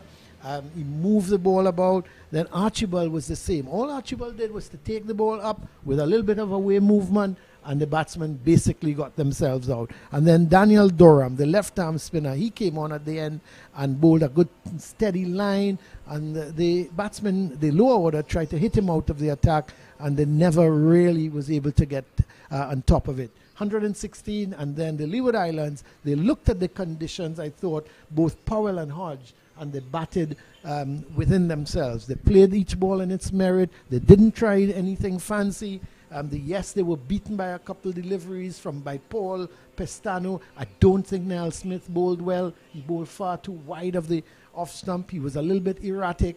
Moti was steady. Pumal was steady. And I thought they handled both of them very well, both Hodge and Powell. They played everything on merit. They respected the good balls. They tried to put away the bad balls, and it's been a really excellent day for the Leeward Islands Hurricanes. At 126 for none, they would be disappointed if they were not to go on and win this game. And exactly that partnership, laying the foundation, strong reply, and then they will look to press home this advantage that they have. Just 10 runs ahead, but 3 days still ahead of us. 3 days ahead of us, and 10 runs ahead, but with all the wickets intact. So that's the situation here from us at the Queen's Park Oval. The match summary: the Guyana Harpy Eagles all out for 116, having won the toss and elected to bat. And the Leeward Islands, the Hurricanes, they are in complete control of this game after day one. They are 126 for none, a lead by 10. Powell is on 55, Hodge is on 51, and they look very, very comfortable indeed at the moment. So that's the situation here at the Queen's Park Oval. On behalf of John Ramsing and the entire technical team, this is Colin Murray saying goodbye until tomorrow, when we'll have day 2 of this West Indies 4-day championship match between Guyana and the Leeward Islands.